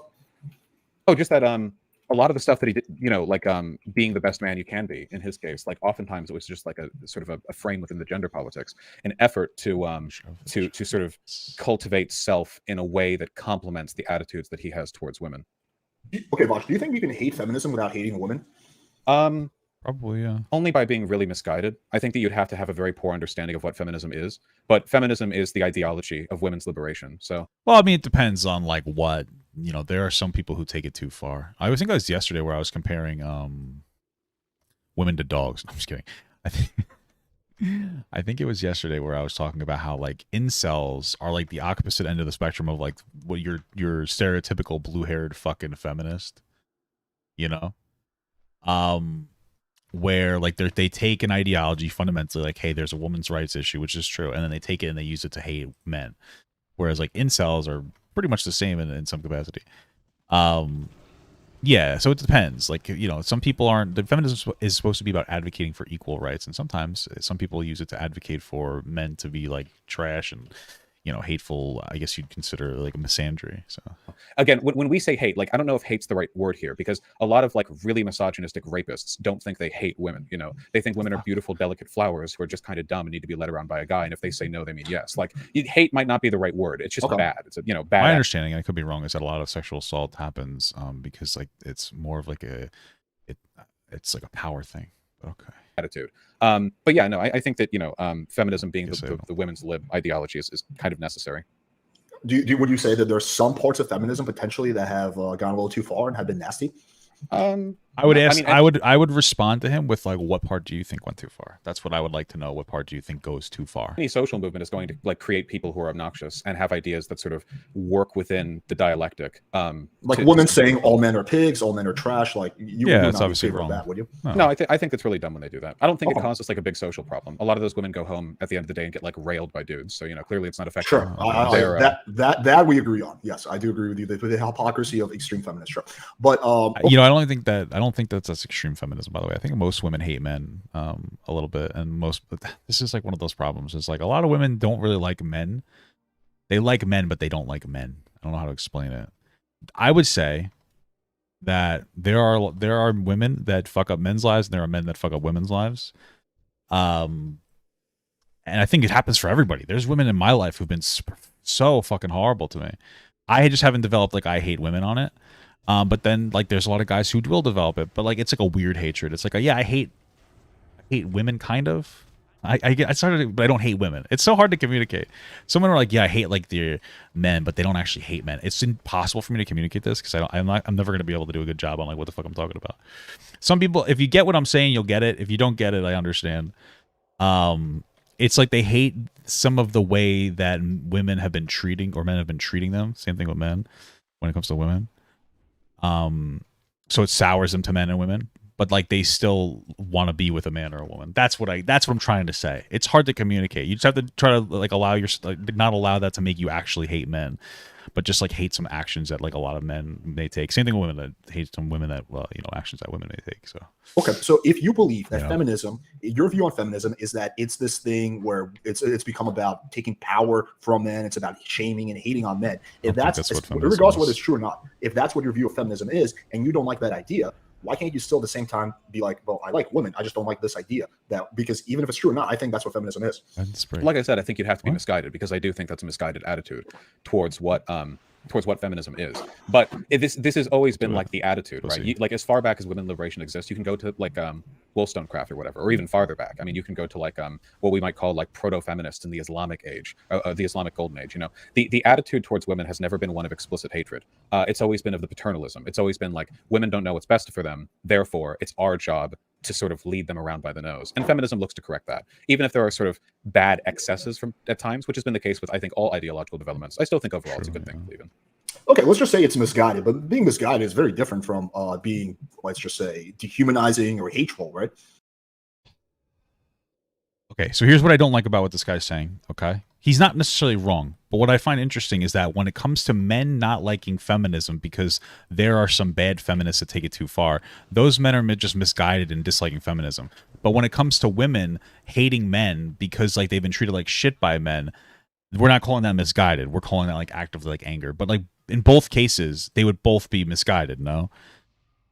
You know what I mean? So when it comes to like the incel, like hating women because they think feminists has gone too far, that's just misguided. But when it comes to the blue-haired feminist who hates men because they feel like men have done them like really dirty in their life, that is not misguided. That's just active hatred. You know what I'm saying? Like in both instances, it's people.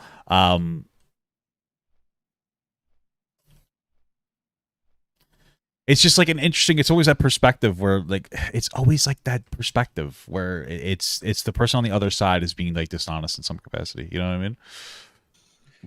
I mean? It depends. If a person genuinely believes that there's an international Jewish conspiracy to destroy the white race by promoting the immigration of brown and black people, if they were to act on that sincere belief, they would be a neo-Nazi, or at least they'd certainly be something close to one. But I think it would be fair to call that person hateful, even if the hate is motivated by sincere misguided, not delusion, a sincere misconception.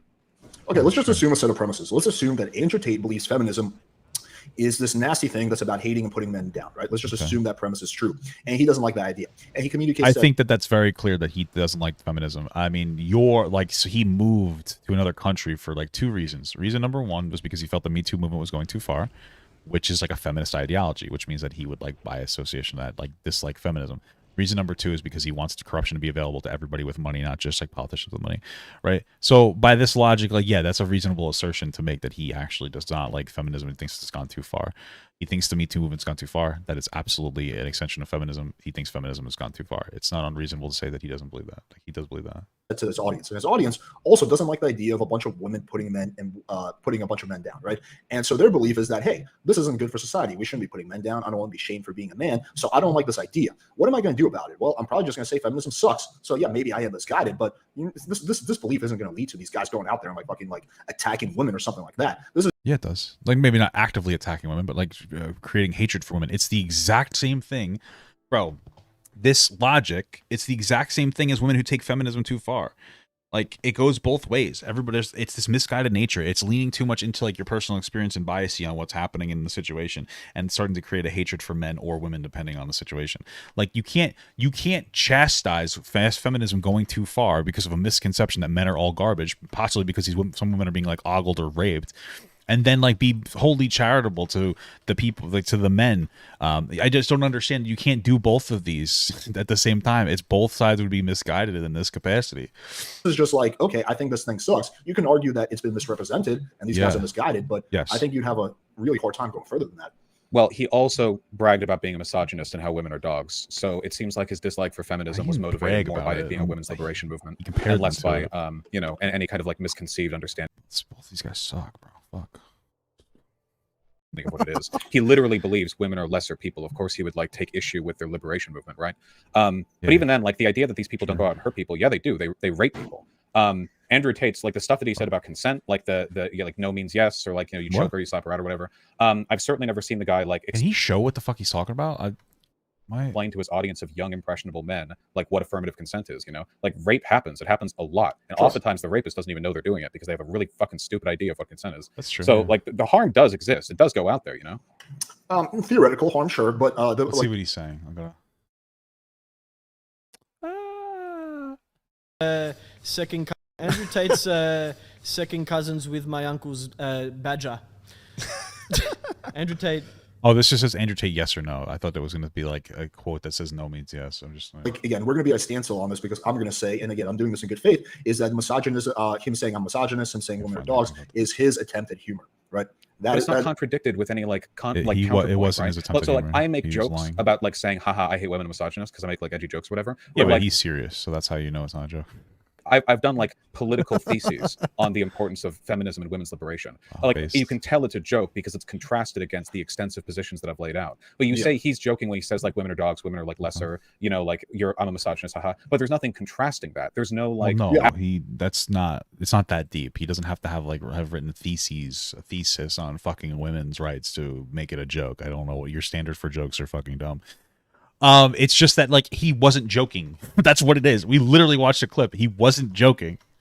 Like what are you talking about? Actually, I do believe in women's liberation. I do think they're equal to us. Well, I would say there's a big thing is the fact that he funded a women's shelter in Romania. That's nice. Well, that's good, I admit, but I don't think that takes away from his political positions. Right, but there are things that he does that do go against basically the joke that he makes, right? Like you. Well, okay, no, it doesn't, right? So like if you're again, you'd be like he funds like women's shelters because he doesn't hate women. That's true. That doesn't mean that he's not misogynistic. You have made quite edgy jokes in your career. I have as well, right? That doesn't mean we believe those things. Well, yeah, but I don't think that I don't think the idea that like essentially an act of charity negates your ideology, right? It's like the billionaires who will like toss like some millions to some social cause and then spend the rest of their life making that cause worse. I mean, you could argue that would be Tate, right? Considering his advocation, sure. It doesn't take away from like the ideology or whatever. You know, and the ideology has been consistent. You know, if it was a joke, like the thing that I would need to believe that he was joking, in spite of how consistent he was with all that, was he would need to have like a consistent and principled like feminist advocacy for women's equality as like the main line for the content, and the jokes are like the exception to it, and it's funny because they're contrasted against the actual stuff he believes. Okay.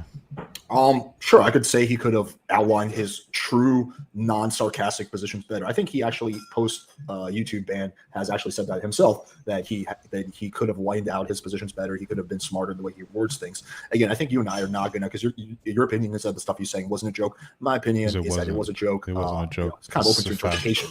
I was just making the point when you said there's nothing that goes against. There's no like conflicting evidence. I was saying, well, there's the fact that he funds a women's shelter, right? So there are some things. There's also, for example, I think that if Andrew Tate was, let's just say, malicious towards women or hurt women or even like, belligerent towards women anyway, there would be women coming forward and making allegations, right? He's clearly. There are. What are you talking about? They're like, listen. Just here's the problem. First of all, an allegation doesn't mean that it actually happened. We don't know how far that assuage those insecurities. I just like accidentally rewinded it. From themselves, right? But he viewed relationships differently than I do. But I didn't see any hatred in that. Sorry, I fucking well, yeah, they do. They rape people. Andrew Tate's like the stuff, like you can tell it's a joke.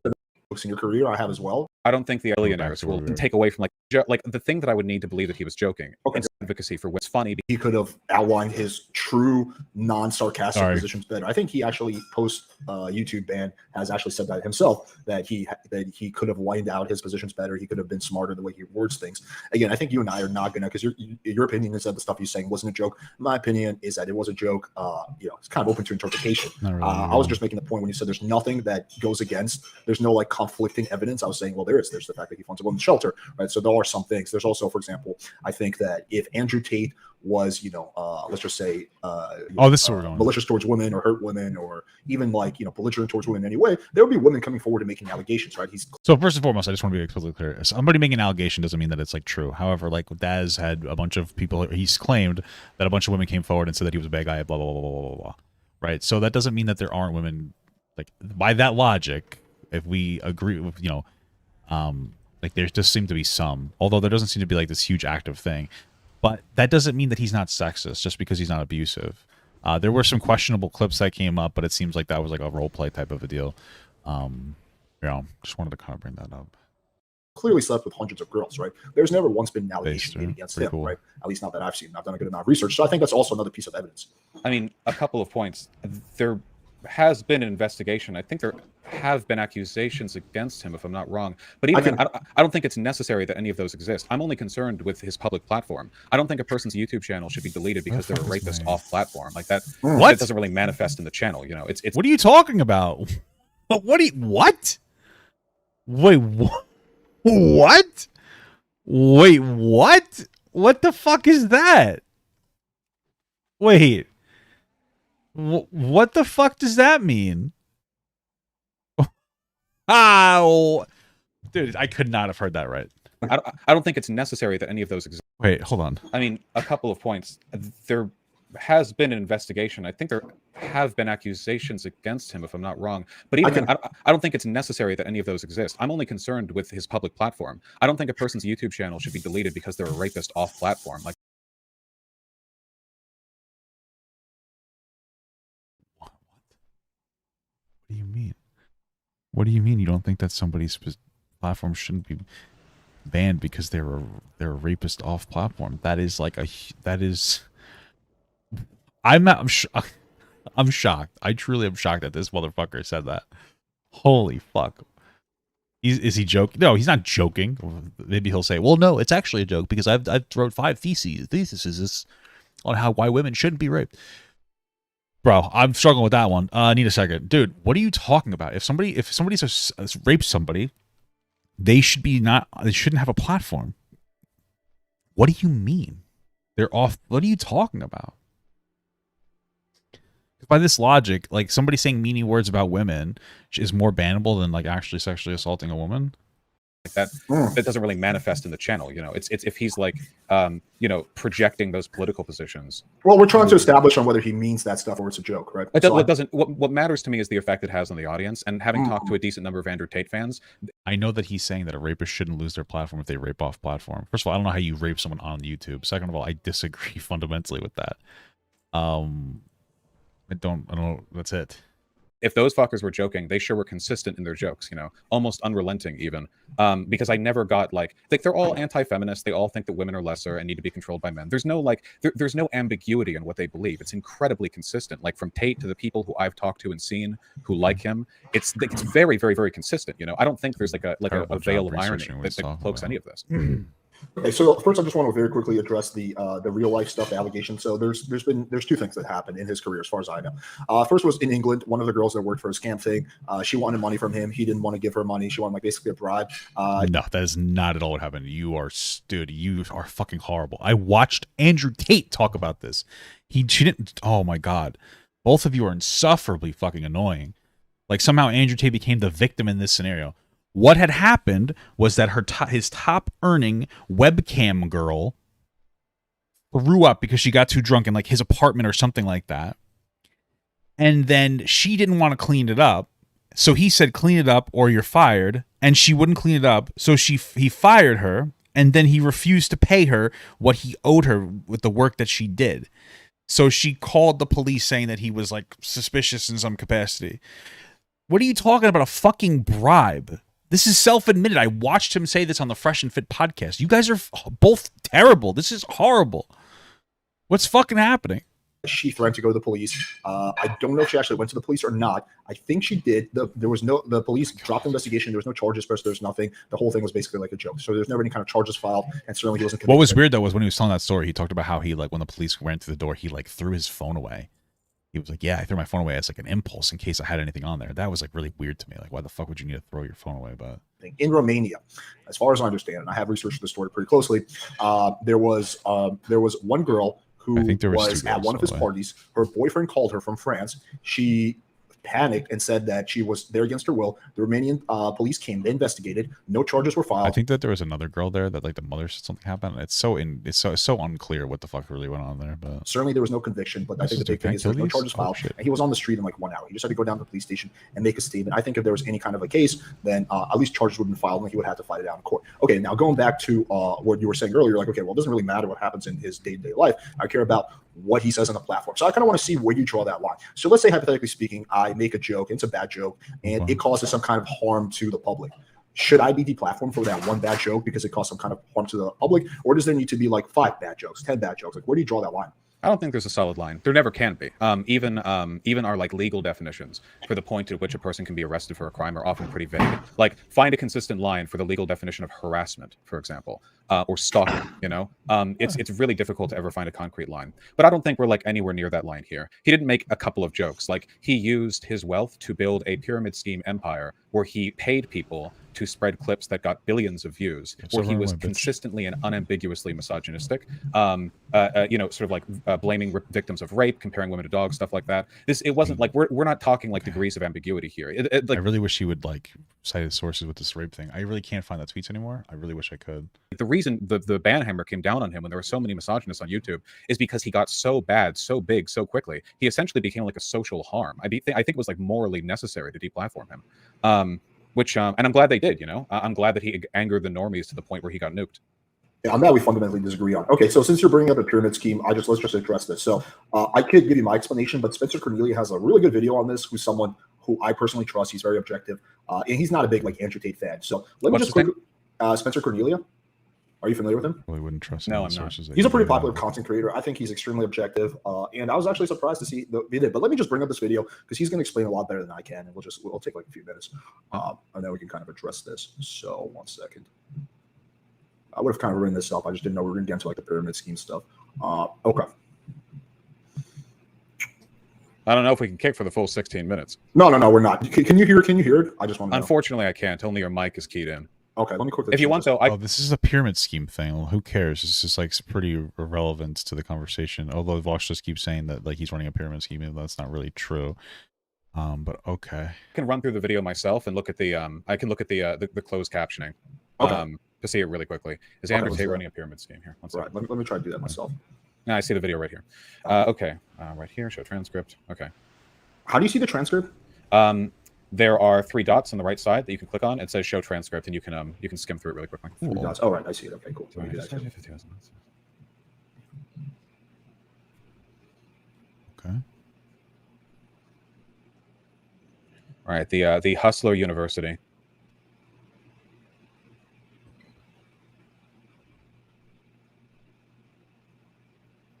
Zooming. Yeah, incredible. Favorite part of the conversation.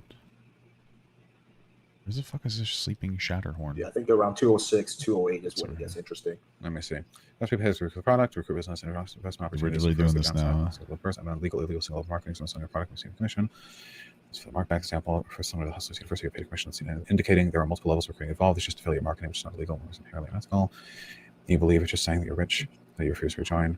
Okay, so he's saying it doesn't meet the legal definition for pyramid scheme because it's effectively just affiliate marketing. He's exactly. He's saying there's no multiple levels. It's just affiliate marketing, no different than pretty much what every YouTuber does. Yeah, I mean that if you sort of draw that out, that does become a pyramid because all the people beneath you will still try to benefit from affiliate marketing themselves. No, but what he's saying is there's no like pyramid means there's multiple levels, right? He's just saying there's not multiple levels. It's just literally like, okay, I have a product, like I have the Ultimate Dating Blueprint 2.0. You decide, hey Alex, I love your product. I'm like, hey, cool, Vaush, here's a link, and if you get one person sign up, you get 10% of that. That's your affiliate link, right? That's not me having a pyramid scheme. That's just me having affiliate. What he's saying, that's exactly what Tate is doing. Apparently, the affiliate program that he has been shut down.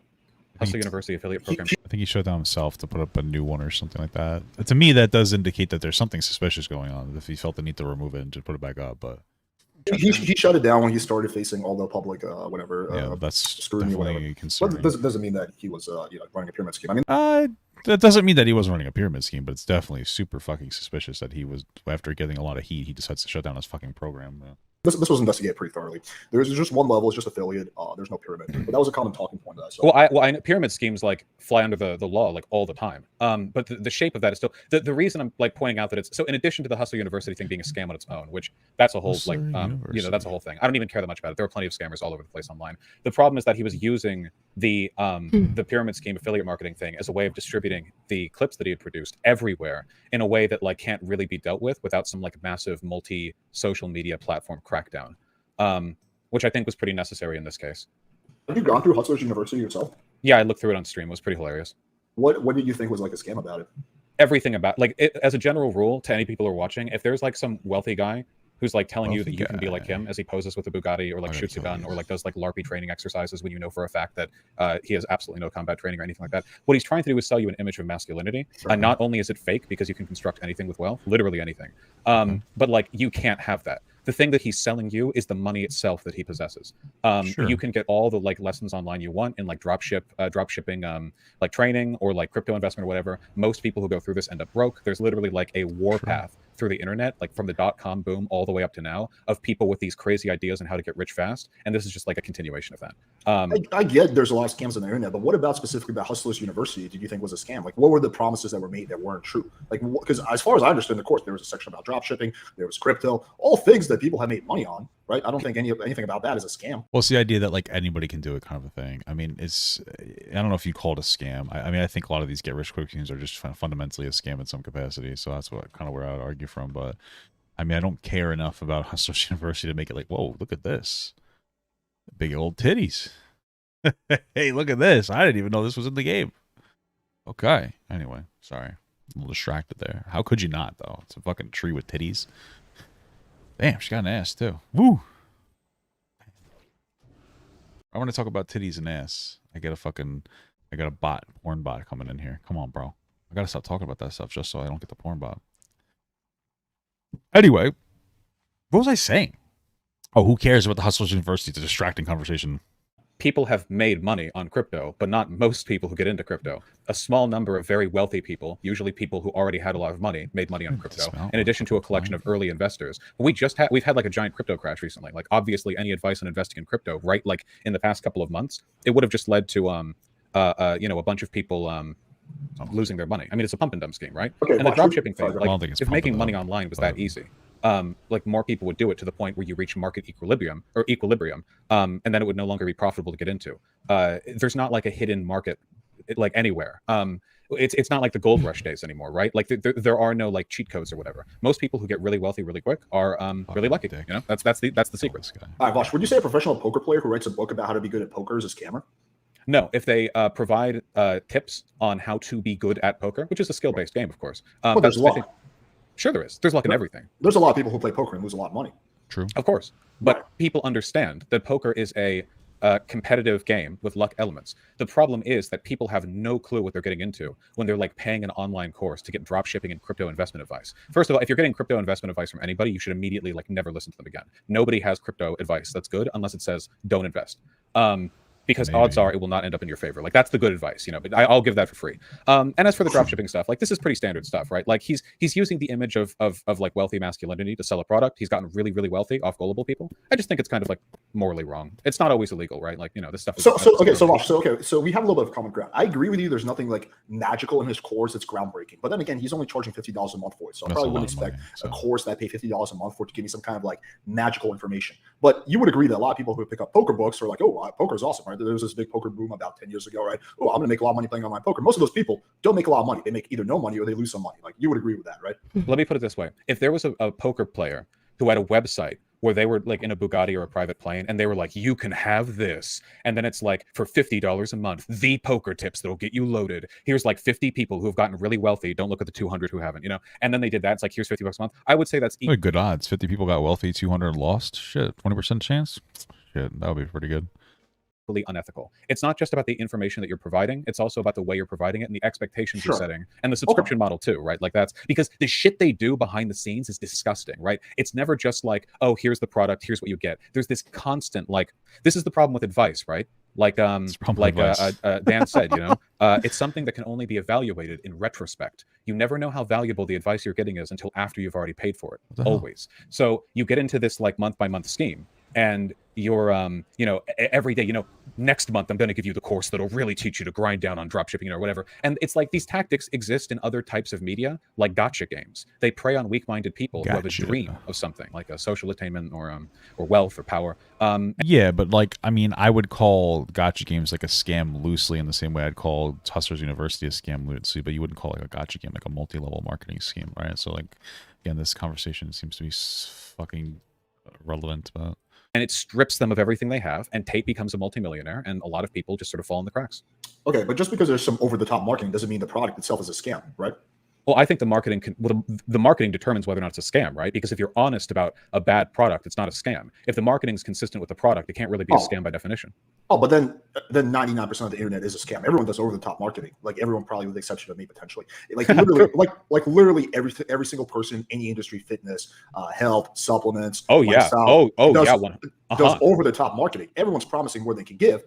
Like that's so then according to this definition, like pretty much everyone's running this scam. Yeah, I wish the FDA would really crack down on supplement testing so that all the people like Alex Jones who are making millions of dollars selling like 2 cents of zinc for $65 could get like the book thrown at them. I think that'd be great personally. It's just truth in advertising stuff. Back in the 20th century, we've like labor unions fought for consumer rights when it came to like labeling on packaging or like what corporations had to disclose or like how transparent they had to be. And I think it's you know, truth in advertising. I think it's good to sort of expand that as broadly as possible. But Tate, I think, and a lot of other people who will do this, here's crypto advice for $50 a month bullshit. Like it's worse, I think, with them. You know, they take it farther than the average you know, average guy. Yeah, I mean, I think if your definition of a scam is someone who has over-the-top marketing or branding, then yeah, probably sure you can make not just over the top. Everything's over the top. Japanese commercials on Pocky are over the top, right? This is like deliberate, protracted manipulation of people's weakest instincts. I mean, do you think Coca-Cola or fast food restaurants or any of those big companies do anything differently?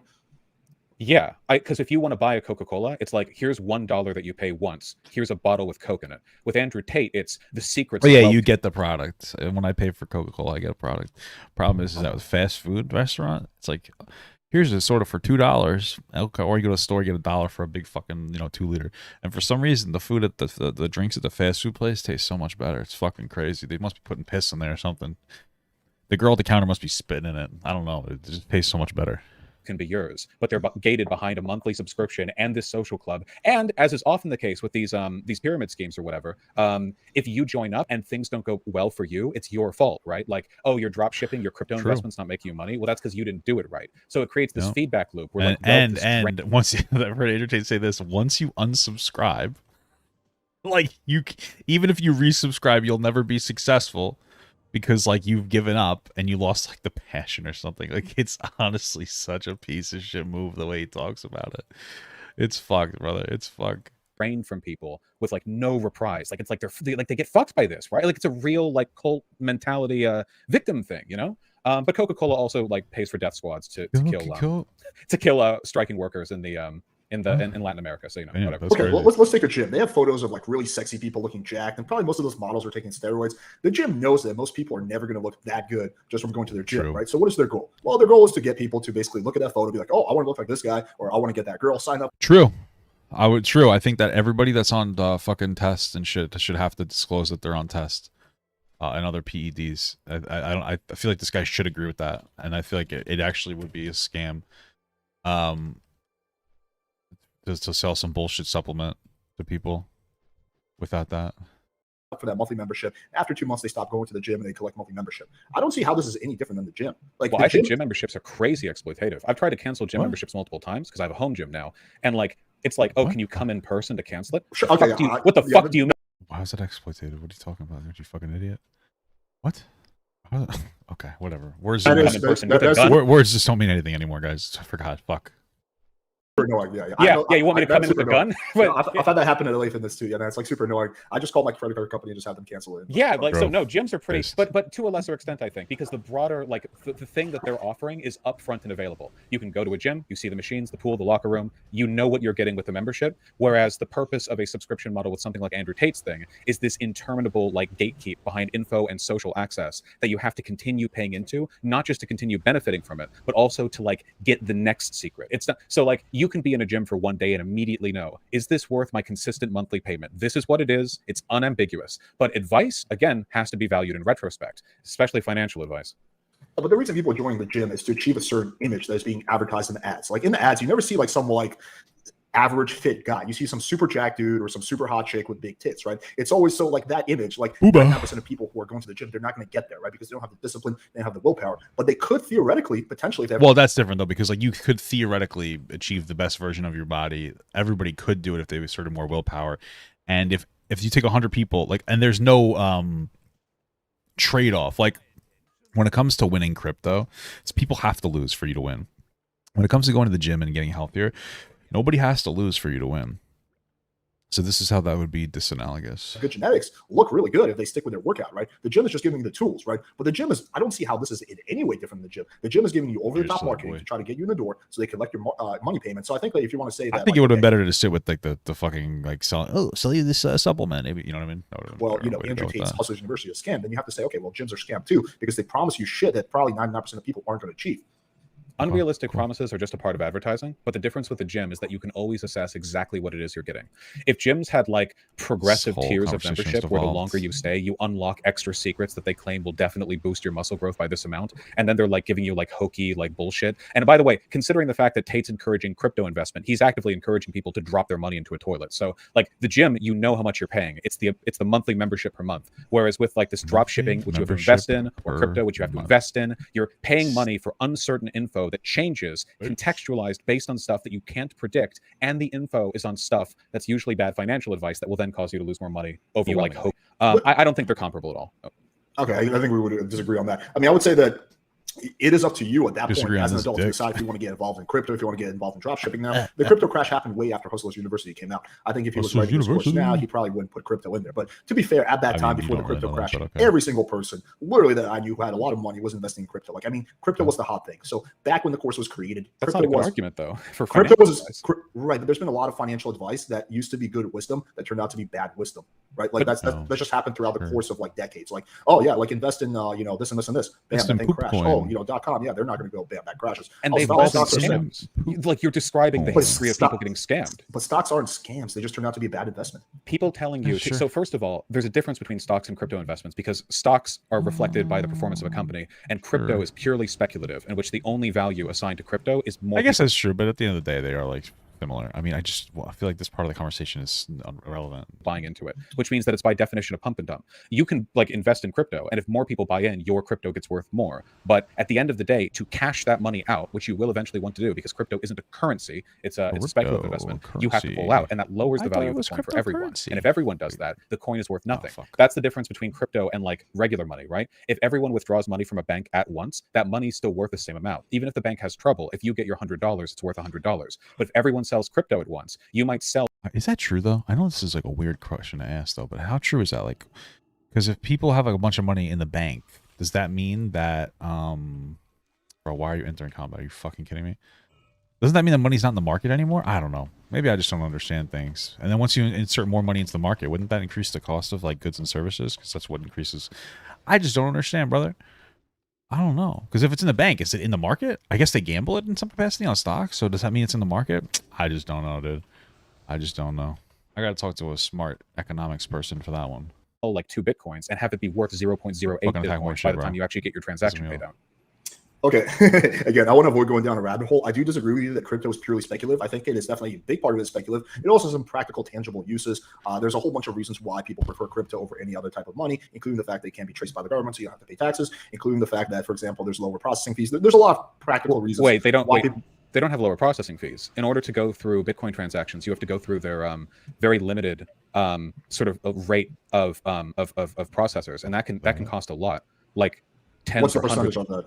It varies based on the traffic at a time. Because I'm pretty sure on credit cards, it's like, I guess that makes sense. if you're a business, you pay like 3.9 or 4.9 or something like that. It's not cheap. As a consumer, you don't ever see any of that. But if you have a business, you see all of that. That's why a lot of businesses are like cash only. Like, hey, please pay us in cash. I get that, but like you can potentially pay like a lot of money on a transaction through crypto, depending on the market at the time. You can track people through crypto. It's not easy to do. I'm just gonna fast forward because like I don't want it to be such a boring aspect that's of a the negative conversation. I want them to be taxed. There are billionaires who are like hoarding wealth through crypto acquisition and then like using a fraction of their wealth to advertise it so other idiots buy in, and then they like withdraw so that they like make the money. It's a pump and dump scheme, right? No, I disagree with that. I'm just looking it up, like how much are cryptocurrency exchange fees under 10,000, 0.4%, 10,000 to 50,000, 0.6%. I mean, yeah, that is definitely less than credit card processors. But it depends. But it depends on, first of all, the percentage can vary based on the amount of electricity used to make that transaction. Doesn't change that much for the amount you're making. So if you need to buy something that's $3 with crypto, then you it doesn't work. Because you might have to wait a bit for the transaction to go through, and the fee might cost more than the thing you're actually buying. If you can't use crypto for like day-to-day transactions, it's not a currency. If you have to go through like big block exchanges beforehand, then that's not different from selling stock. Then it is a speculative asset. Oh yeah, I don't want to go down the rabbit hole of debating crypto. So let me just veer back to the Andrew Tate thing. Where were we on that? Let me approach it from a different perspective. Okay, how about this? You're a big time content creator, fairly big, right? I like so. You make, I'm assuming that's majority of the language from YouTube making content.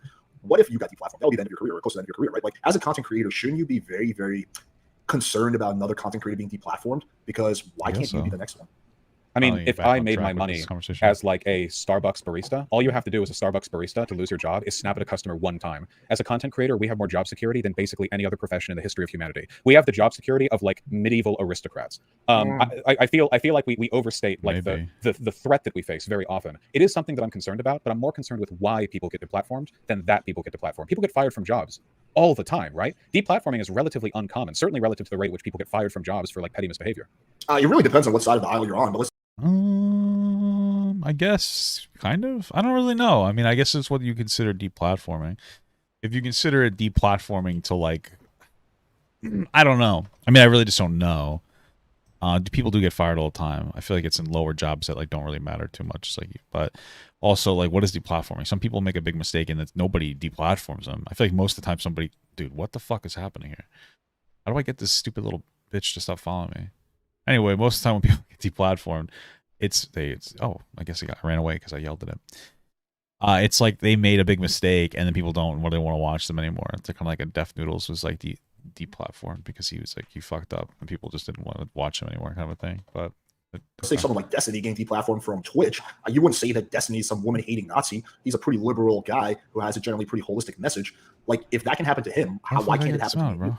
Certainly can happen to me. I'm probably on some issues more extreme than Destiny. I've been banned from Twitch twice. Right. Yeah, it has happened to me. Destiny has definitely done some pretty spicy stuff that directly conflicts with Twitch TOS. So I don't know if it's out of left field with him necessarily. But I'm mostly concerned about the logic behind deplatforming. Like Andrew Tate was deplatformed because he posed a social harm, a significant one. I think it's okay to ban people for that. But I don't think there's a neutral way of doing that. I want people Again, to. The fundamental question is like, well, what do you like? What happens if the script was flipped, and then like, let's say more conservative leaning people owned social media instead, and like, what's the standard for something being considered social harm versus, you know what I mean, like not palatable? Like what happens if like conservatives own social media and they're like, yeah, I don't like it when people talk about being transgender because I think it can have an influence on kids or something. And you're like, well, I disagree with that, blah, blah, blah, you know what I mean? And then we kind of get locked into this argument of like, that's why we try to make more fundamental laws so that it doesn't matter if there's a difference in opinion. We have a set standard of basically advocating for like legitimate violence and calls to action or calls to harm, so that we don't get locked into the situation where people are just potentially like using bans and deplatforming as like a political pawn type of a deal. Be banned for being the wrong things. If a person is like a Nazi or like a super bad misogynist or a racist or whatever, I want them to be banned because it's morally wrong for them to spread those messages. And I'm happy with rules and regulations that deprioritize that kind of content. Okay, but let's just say hypothetical. What if the politics in the U.S. Swing far to the right, and they see like, look at this liberal white man hating Vaush. He's spewing all this like liberal hatred. He doesn't go along with our agenda. Let's ban him. Like that could easily happen if the coin was flipped. Sure, and they would do that anyway. But even so, I would just argue against it because I don't think it's moral for them to ban me for being left-leaning. Like this is like saying like you shouldn't arrest people for being murderers because if the murderers ever achieve political power, they'll arrest you for petting puppies in the park. You know? No, I don't think it's like that. I think it's more about content creators sticking together and really not wanting to see their own get kicked off the platform. Well, but people do bad things, right? Like I stand with my fellow citizens of America, but if one of them's a murderer, they should be arrested. They're at the end of the day, like when we create rules, they will always be biased in a given set of directions. Like we have laws, it's like, well, right now it's illegal to rape people, but if like super pro rape guys become in power, like, oh, well, now who's in charge now? Like, yeah, people who have power, but I'll argue for the responsible use of that power as long as I'm capable of doing so. Yeah, but in that instance, it's somebody like actively taking away someone's autonomy. That's very different than like, words on the internet, And I think that Andrew Tate being like a bad guy, I think it's okay for him to be deplatformed. Right, but then again, it just comes down to who decides. What's up, Tipster? It's funny because I mentioned at the beginning of the video, you didn't scare me away from the chat. I popped in to see what video Destiny was watching because I wanted to watch it myself. And then when I saw you in there, I said, oh, guys, there's too many fat people in the chat. I got to go. That was just like a little joke. I wasn't sticking around anyway. He's a bad guy. You think he's a bad guy. I don't think he's a bad guy, right? The tech oligarchs think he's a bad guy, or at least they did in this instance, right? Or whatever reasons they had, right? But that's like, there's so much power that's being made by such few people. And just to me, it's like, as a content creator, like, I don't want that power to be in the hands of very few people because very well I realize the tide could go the other way. It could sweep against me. Well, how do you think laws are made? The laws that we have against rape derive from British common law, which would have literally been written by aristocrats and their pet lawyers. The people who decided that it should be illegal to rape were acting out of more consolidated power than any like tech oligarchs are today. Should we then be... Well, right, but like, so the words and advocation for ideologies are like a difference in opinion, I guess. Actively taking away someone's autonomy is a little bit more straightforward. It's like, okay, if you rape somebody, you're taking something actively away from them. Whereas if you're advocating for a particular thing, like maybe more regressive women's issues, I obviously disagree, but that doesn't mean that it is anywhere near the same thing as sexual assault. We talk about rape way too much on the internet nowadays. Holy fuck. Sorry. I'm just like, so every other fucking day, it's like a burnout. It's insane. Mad whenever a rapist is arrested because the source of their arrest was a rule created by an unequal world? But what terms of service did Andrew Tate break? That's like the answer that no one can ever give. No, the YouTube terms of service on hateful content, he basically like lit with a torch. Like he basically like torched it. What? But I'm not making an argument for like proceduralist DOS following. I'm saying like morally, I think it's okay. Even if I have a problem with the system we live in, like I'm an anarchist. I don't like laws in the sense that they're constructed today. But if a rapist gets okay, that's another thing we can debate at a later date. But go yeah, like but like so like I don't like our criminal justice system. I don't like laws as they exist currently. I don't like these institutions. But if a murderer gets arrested, I'm not going to complain about it. Be just act from an unjust system. I don't like our tech oligarchs, but I do agree with this act, so I have to defend it morally. I guess it's a different way of looking at it. I look at it completely differently. I look at it more of like, let's just put it like this. I'm a construction worker, right? I work in construction and I have a boss and my boss has all the power. Hey, are you really a construction worker or are you just saying you are? Is this stolen valor, dude? We gotta stop fucking with our hardworking construction workers, guys. This guy's he's stealing the valor, dude. And my boss decides that he doesn't like that the outfit my fellow construction worker is wearing on that day. And he decides to fire him. And like, while I may personally not like that guy, that is very concerning to me because what if my boss decides the following day that he doesn't like the outfit? I guess that's true. It depends on the outfit. Usually construction workers are required to like follow like OSHA requirements, right? Is it OSHA? I know OSHA was at my job. So maybe the outfit that he was wearing was actually in violation of that. But that would be like a conversation about freedom of expression, I guess. Sure. Sure, I guess that one actually makes sense. Outfit I'm wearing to work and he decides to follow me. That's kind of how I view things. It's like we are sort of like all intertwined as content creators. And to me, it just seems like almost like just like being like a Benedict Arnold in a way. And I'm not making that claim to you. Did Def make a joke about what they thought about me? I am not gonna watch his entire I'm not gonna watch Dennis's fucking roast. I'm so over that fucking dude. But if you have a clip of him specifically asking that, I will watch that. But outside that, the guy's so fucking boring. I'm so over him. He's irrelevant. I watched like a video today because when people asked me to, it was fucking boring as shit. Like I fucking hate, like, he's guy's so boring. Like he's a nobody. And like talking about him is just keeping him relevant. He wants that. If he's talking about me still, it's probably because he wants to stay relevant in some capacity. You know, but if I talk about him, that's not the truth. Just kidding. But like I'm watching a video about the guy, so I feel like it's different. But maybe you disagree. I don't really care. So either way. I'm just saying, like in general, when not watching anyone's in favor of content creators being deplatformed, unless the reason is so extreme, like directly promoting violence, like say, hey, let's go and loot this store and kill those people, that could be an exception. But aside from that, which Andrew Tate did not do, he did not incite violence, then I'm like, okay, but like this could happen to any one of us if the tide is turned. So I don't want it to happen to any of us. What if your construction worker coworker was just really misogynistic on the job site and got fired for that? Well, I wouldn't agree with that. I mean, that there would be no construction workers. There'd be no fucking construction workers left if that happened. What are you talking about, boys? What the fuck, dude? What are you talking about? It depends. I need to know more information. Like, is he saying that shit at work, or he just believes in his like at home? Like what's the context? Well, we're talking about people acting out their jobs. So in this case, would be him saying he's a misogynist. I think women are dogs. You know, he makes jokes about like slapping them around or raping them. You know, he thinks. Jesus, I don't think that he's ever made a joke about raping women. But okay. They should make decisions for themselves. He shares these opinions openly. You could get fired from a job for that. I don't necessarily think it would be a solid. Not a construction worker though. They're not going to fire you for that. They're going to welcome that. They want you to say that. Okay. All right. So just keep that in mind. Solidarity issue, you know. Again, content creators get way more leeway when it comes to misbehavior than like any other group. As a content creator, there are YouTubers who literally have been like nonces and then have gotten back into it. Like Shane Dawson, can like just walk back onto YouTube. You know, content creation. Shane, what did he do that was so bad? I thought he was like a super liberal, like chill dude. What did he do? I thought he just made documentaries and shit. He was very, very creepy with like young people and cats. I think it's a whole thing. He made a joke about fucking a cat, and then he made like some uncomfortable jokes about kids. Sure. I mean, Vaush, you dropped like the fucking like Puggers hard R word and like advocated to not. It's had some sussy opinions on age of consent. So I feel like what you did was worse than Shane Dawson. People just liked Shane because he was you know, he was like a really wholesome figure for a long time. I'm gonna drown. And so they held him to that standard, and that's pretty much why that happened. But yeah, you know, honestly, Shane Dawson, like people, it's the fucking drama sphere. People need to cope on that shit. Who fucking cares? It's a giant rabbit hole. That's not a rabbit hole. That's like an eldritch pit that you find in the middle of a forest. Vaush, can I just quickly point out the irony of you talking about another content creator being weird with cats as you pet a cat? Yeah, right on my lap too, and it's like a creepy hairless cat too. Look at that. I know that. Pigeon. Nope. All right. Well, never mind. You know, I'm just saying, like, content creators, I think, are generally given a lot of lenience. I do worry about like losing my job, you know, like because I don't control YouTube or Twitch or whatever. No. I don't think I do stuff that warrants a ban. I make edgy jokes, but I think that I abide by both the procedural TOS restrictions, and I also do like I think my content is morally good. I imagine a lot of people think that, you know. I'm sure Andrew Tate felt the same thing. I'm sure, right? But like that's how it always is, right? Like, well, the Nazis thought the Nazis were right, and the Allies thought the Allies were right, and Emperor Hirohito thought that, you know, we should kill 4 million people in Manchuria. You know, like everyone thinks they're right. We have to appeal to a broader set of moral values, and you know, I'm comfortable with the morals that would lead someone to say, yeah, Andrew Tate has to go. Yeah, I would realize the crux of our disagreement with the analogy you gave earlier. I would say a better analogy is my fellow construction worker is like a Mormon or something like that. He has like 5 wives and believes in a lot of weird Mormon shit. Now, personally, I'm not a Mormon. I think having 5 wives is weird as fuck. That's just like 5 times the headache that you're gonna have. But I don't think he should be fired for having a complete different attitude towards women than me, right? So I think that would be a much better analogy. That's kind of how I view things. Like Andrew Tate has a different attitude towards women than I do. I don't. Yeah, sure, but it's not religiously based. He'll say that it's like, oh, blah, blah, blah. He'll talk about how we need more religion, but he doesn't give a fuck about religion. So like in that case, from a real world perspective, there are protections in place for people of different like religious ideologies and whatnot. So, you know.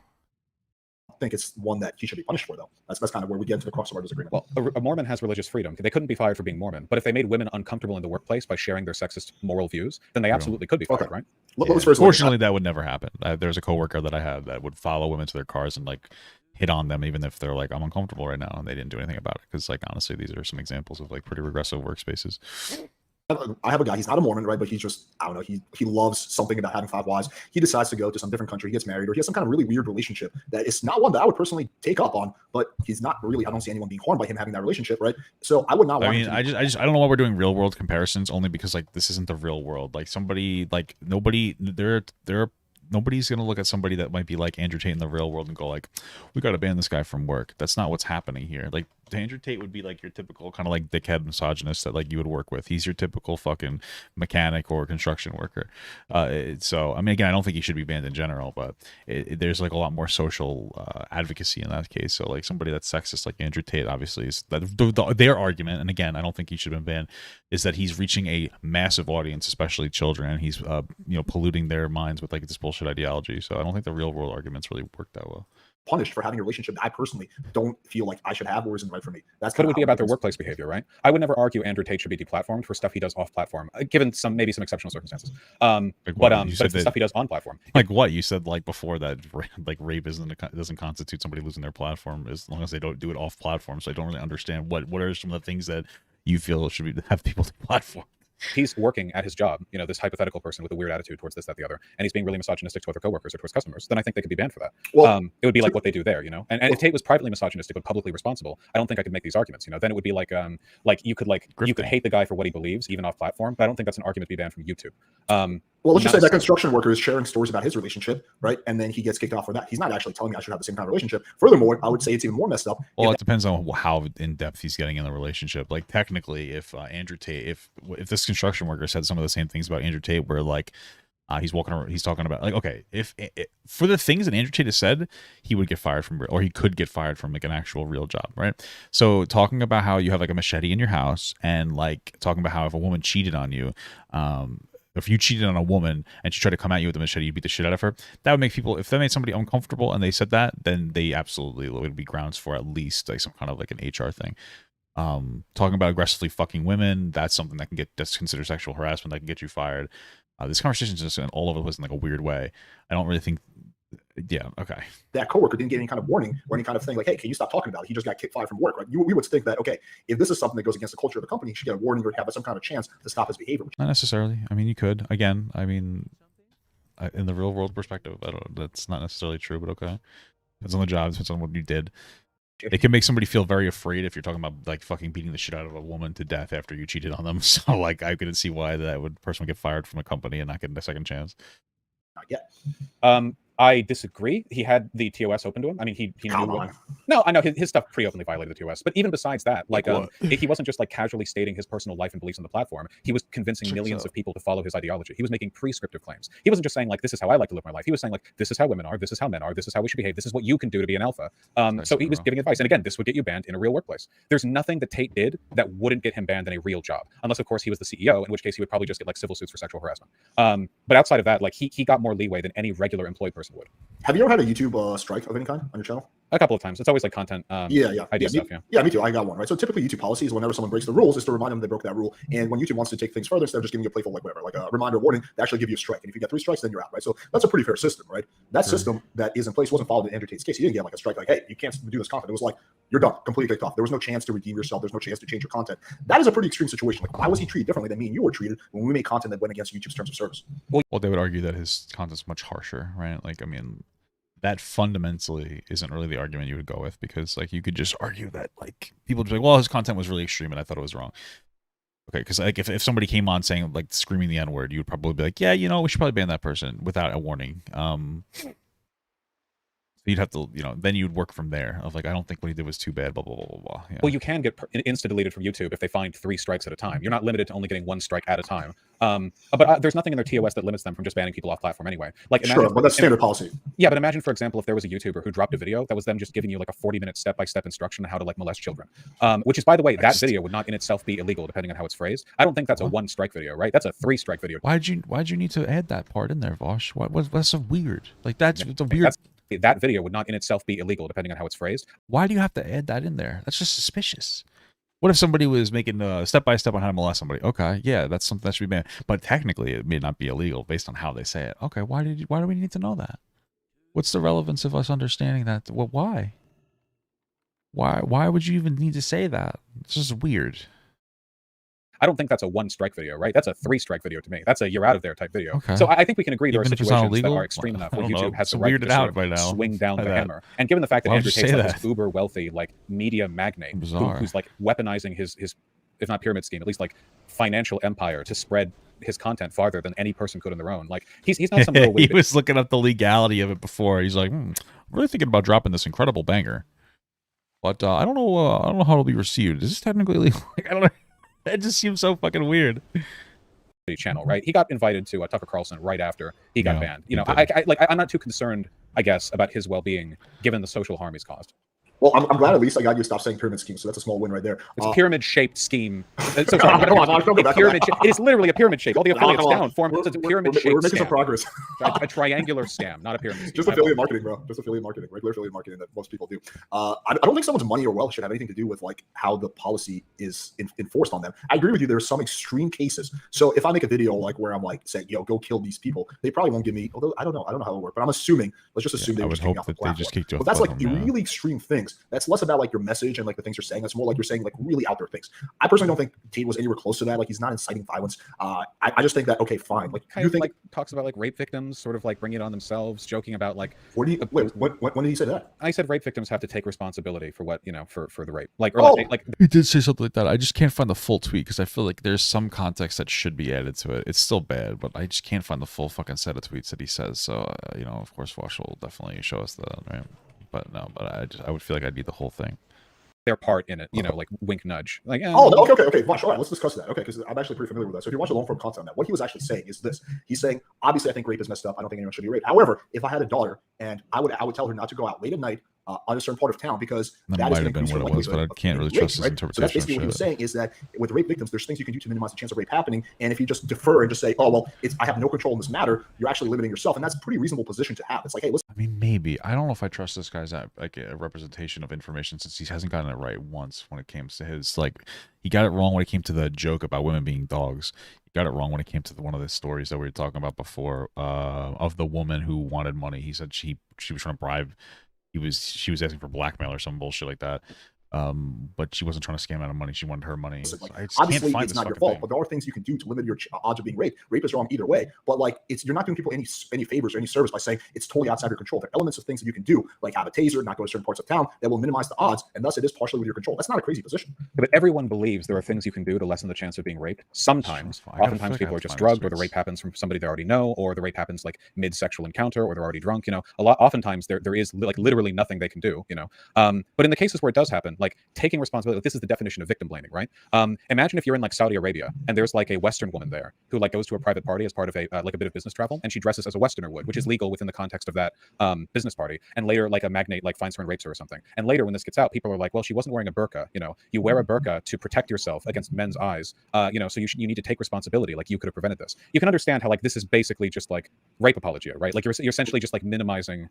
No, Vaush, no. I think it's not unreasonable if you're a father to a daughter in Saudi Arabia that because you don't want your daughter to get hurt, you would tell her, hey, I know you don't like the burqa, but maybe you should wear it until things change. That's not an unreasonable thing for a father to say to his daughter.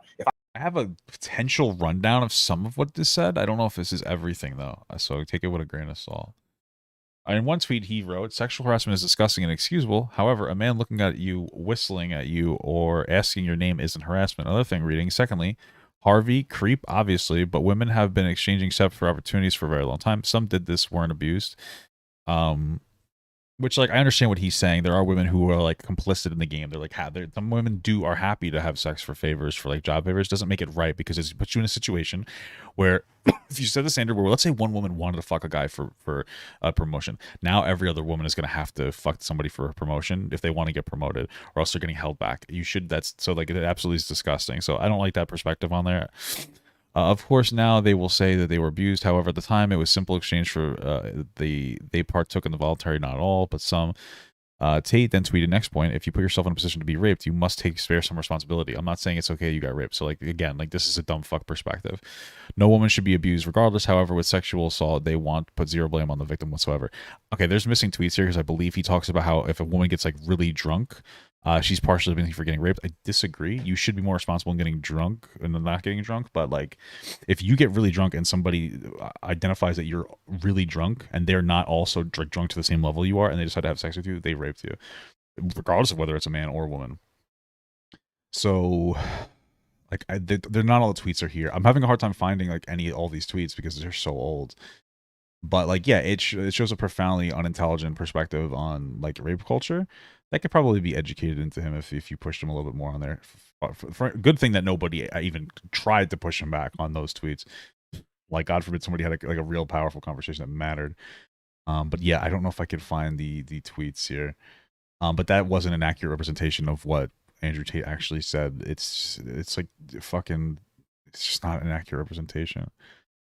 Yeah, okay. If I had a sister, I would tell her that same thing if I lived in Saudi Arabia. Just like if I had a sister and she's like, Alex, you're so wise. Give me advice. I'm really worried about rape. I'll be Like okay. saying, hey, listen, like try not to get too drunk because some men will take advantage of you and they'll sexually assault you. That's a fair thing to say. But saying like, if you got really drunk and you got raped, it's kind of your fault in part. That's not right. Right? You understand like why this perspective is very wrong and dumb. Okay, well, obviously rape is messed up, but there's certain things you can do to minimize the chances. That's not unreasonable advice. That's not what. Okay, That's has not he what ever given Andrew Tate was advice to saying. men on how not to rape women? Well, I mean, like Vaush, like you just don't rape women. Like I think. Well, that's interesting, isn't it? Because if his interest is in preventing rape, and his audience. So if you're gonna follow this guy, okay. So this is just you're gonna follow. Okay. Oh my god. Yeah, I mean, sure. There's definitely you shouldn't rape women. I mean, I talk about like the more depths of like sexual assault, like shit here, but not everybody like fully understands that kind of stuff. But like, you're not going to be able to just teach rapists to not rape a lot of times. You know what I mean? At least not in like with the minimal understanding that Andrew Tate clearly has on sexual assault. So I don't know if this argument is really that much of a gotcha. Yeah, because some things you have to do is like you have to teach potential victims of sexual assault or in general to like try to minimize the bad things that'll happen to them, even if it's not their fault if they do happen to them. Like, you know, hey, look both ways before you cross the street. Like, obviously, a fucking person, even at a crosswalk, even when the light's red, you know what I mean? Because you don't know if somebody's going to run through that light, and at the end of the day, you're going to get hurt regardless of whether you're acting, you know, properly or not. So that doesn't mean that it's anybody's fault for getting sexually assaulted, but like, there's a conversation about minimizing risk for yourself. Sure, Andrew Tate wasn't doing that. He just wasn't doing that. Like, you don't engage with that as if that's a fucking truthful thing that happens. I just read the tweets. Men, like, I'm willing to bet 99% of the people watching him are men. It's very interesting to me that his rape prevention strategy would be reminding people that rape victims need to take responsibility, but no mention at all of what men can do to not rape women, which a lot of men rape women unknowingly. A lot of men rape women because they feel entitled or because they feel embittered or insecure. Yeah, I don't think Andrew Tate has any depth, like, in understanding of that, like, concept, so I don't think he would really be able to advocate for that. Feel powerful over a woman. They hate the fact that women, you know, get their pee hard, so they you know, that it sort of manifests as a complex. And a lot of guys just don't know what consent is, so they'll fuck a woman who's blackout drunk. They'll fuck a woman who is like murmuring no, but the guy like pretends not to hear it because he thinks that if he gives good enough dick, like she'll actually end up liking it. Which, spoiler alert, that's definitely a rape. I don't think that's ambiguous at all. Okay, that doesn't work. Don't do that. Like, are these tips coming through Andrew Tate, the rape preventer? I think not, and there's a reason why. Vaush, but I think if a man wants to rape a woman, a YouTube video is not going to defer him from it. Just like, for example, if someone is determined to go out and kill people, you're not going to convince them from a YouTube video. All you can do is give advice to potential murder victims and say, hey, listen, maybe you shouldn't walk around with large amounts of money, not allowed chains, don't go to this part of town at night. I think it seems more reasonable to give advice to potential victims than to criminals who are going to commit an illegal act. And I don't believe a YouTube video can get criminals to change their behavior. The point of Andrew Tate's streams is to change people's behavior. He's trying to teach you how to be an alpha. Why would he believe in the ability to change millions of people's behaviors? His whole Hustle Academy thing, all of this is about changing behavior, but you can't change it out of doing something bad, maliciously or otherwise. Do you think you can change rapists from raping? Like, do you think absolutely? Yes. Yeah. No, you can't. So this is the problem: is that both of them are having like a different perspective and on what like sexual assault is. So Vaush's perspective is that there are people. This happens a lot. There are people in general, but like usually it's men or boys that will put a person that they're sleeping with in a position where like they're not realizing that they're putting either like an intense amount of pressure onto them to the point where they may not be able to accurately say no or something in that capacity, right? That's definitely happening. For most people, there's a very limited understanding of that. So you wouldn't put that expectation. This guy's probably on the left probably isn't operating from that perspective. He's operating from the perspective of like, yeah, this is rape or it's not rape. And so like it's just like a pissing contest. I don't know. It's like, you know, I just wouldn't put that expectation on an average person to understand that in any like profound way, I guess, is my point that I'm trying to make. Yeah, a lot of rapists rape because of political opinions that they have. There's a reason why. What? Yes, like thinking women are subhuman. Yeah. Maybe. Do you think there's a relationship between like hate crimes against black people and racism, for example? If you can convince people out of being racist, you lessen the likelihood of them doing a hate crime. Likewise, a lot of rapes do happen like unintentionally because a lot of guys don't understand consent. You can convince people out of this. You can move them from that position. But I guess that's not a bad argument. Specifically, like if you respect women more, you'll respect when they say yes or no more. Yeah, I guess I could be on board with that. One makes sense. Sure. I think Tate's content was like rape maximization. I think like that, like the content form that he produced is like optimized for making young men rapists, both in the sense that they have no understanding of and an active disregard for consent, and in that I think that like the fundamental argument of like teaching men to be less misogynistic will reduce the amount of like harm onto women in general is a really good argument. Sure, I think definitely. I still don't think it's a call to violence, but okay, sure. Why the fuck can I not do anything with this quest? That they're contemptuous towards women, which motivates a lot of bad behavior. Okay, there's so much you said that I want to unpack. Can you give me 1 minute to take a piss and then we'll get into it? Sure. Nice. Oh, fuck, wait. Yes, I can. I think I can go for another half hour. All right, cool. That's all we need. All right, let's go wait for him to take his piss. Let's say there's two sides to preventing rape. One is on the male side, or let's just say mitigating rape. There's no matter I what. mean, Vaush should just not be engaging in this conversation because it's not an accurate representation of what Andrew Tate said. So, I mean, but say what you do, there's always going to be rape, right? But let's just say mitigating rape. One is on the female side, one is on the male side, right? Let's just assume that content creator chooses to address the female side. He says things like, "Hey, listen, as a woman, if you want to, minimize your chances of having something very bad happen to you, maybe you shouldn't go to this part of town at this time of night. Maybe you shouldn't, go home with a guy that you barely know. Maybe you should meet a guy in public first." Is that unreasonable? I don't think it's unreasonable to give advice, but I think it has to be evaluated in the context of the situation. Given the fact that what Andrew Tate was doing on the opposite end was kind of cultivating pro-rape behavior on the guys. Like, let me put it this way. Imagine if you have a sun downtown in like 1943, right? In the American South, if you're black and you're out after dark, like you're probably going to end up on a tree, And let's say that like in one summer, like 3 black kids get lynched within the same week, and there's outrage. And in response, the white governor of that state puts out a bulletin advising black people how to not be in those neighborhoods. Do you think like that might like kind of signal a certain set of intentions? The fact that the governor, like, it wouldn't be about like additional resources to catching the hate mobs or the lynchers. Or wait, so this guy Boruto Hayes, are you in here thinking I'm reading what you're saying? Was this directed at me? All you did was repeat what I just told you because you didn't have a good response. I've looked into it. Are you talking to me? I haven't even been reading what you're talking, or are you talking to somebody else in the chat? Like, who the fuck are you talking to, bro? Like, do you think I'm paying attention to you? Paying attention to the video and what I'm doing on the fucking screen. I'm confused. Or anything like that. It's just like, well, how do Sorry. Neighborhoods? Do you think like that might like 1943, right? In the American South, if you're black and you're out after dark, like you're probably going to end up on a tree, And let's say that like in one summer, like 3 black kids get lynched within the same week, and there's outrage. And in response, the white governor of that state puts out a bulletin advising black people how to not be in those neighborhoods. Do you think like that might like kind of signal a certain set of intentions? The fact that I mean, if there was like a legitimate epidemic of black people getting lynched after a certain time at night, and the town was like, or somebody in the town was like, hey, stay inside from this time to this time because this is happening, I actually don't think that would be racist. I think that would just be trying to mitigate a problem and being like, yo, like shit's getting fucked and we're having a hard time monitoring it, so keep yourself safe.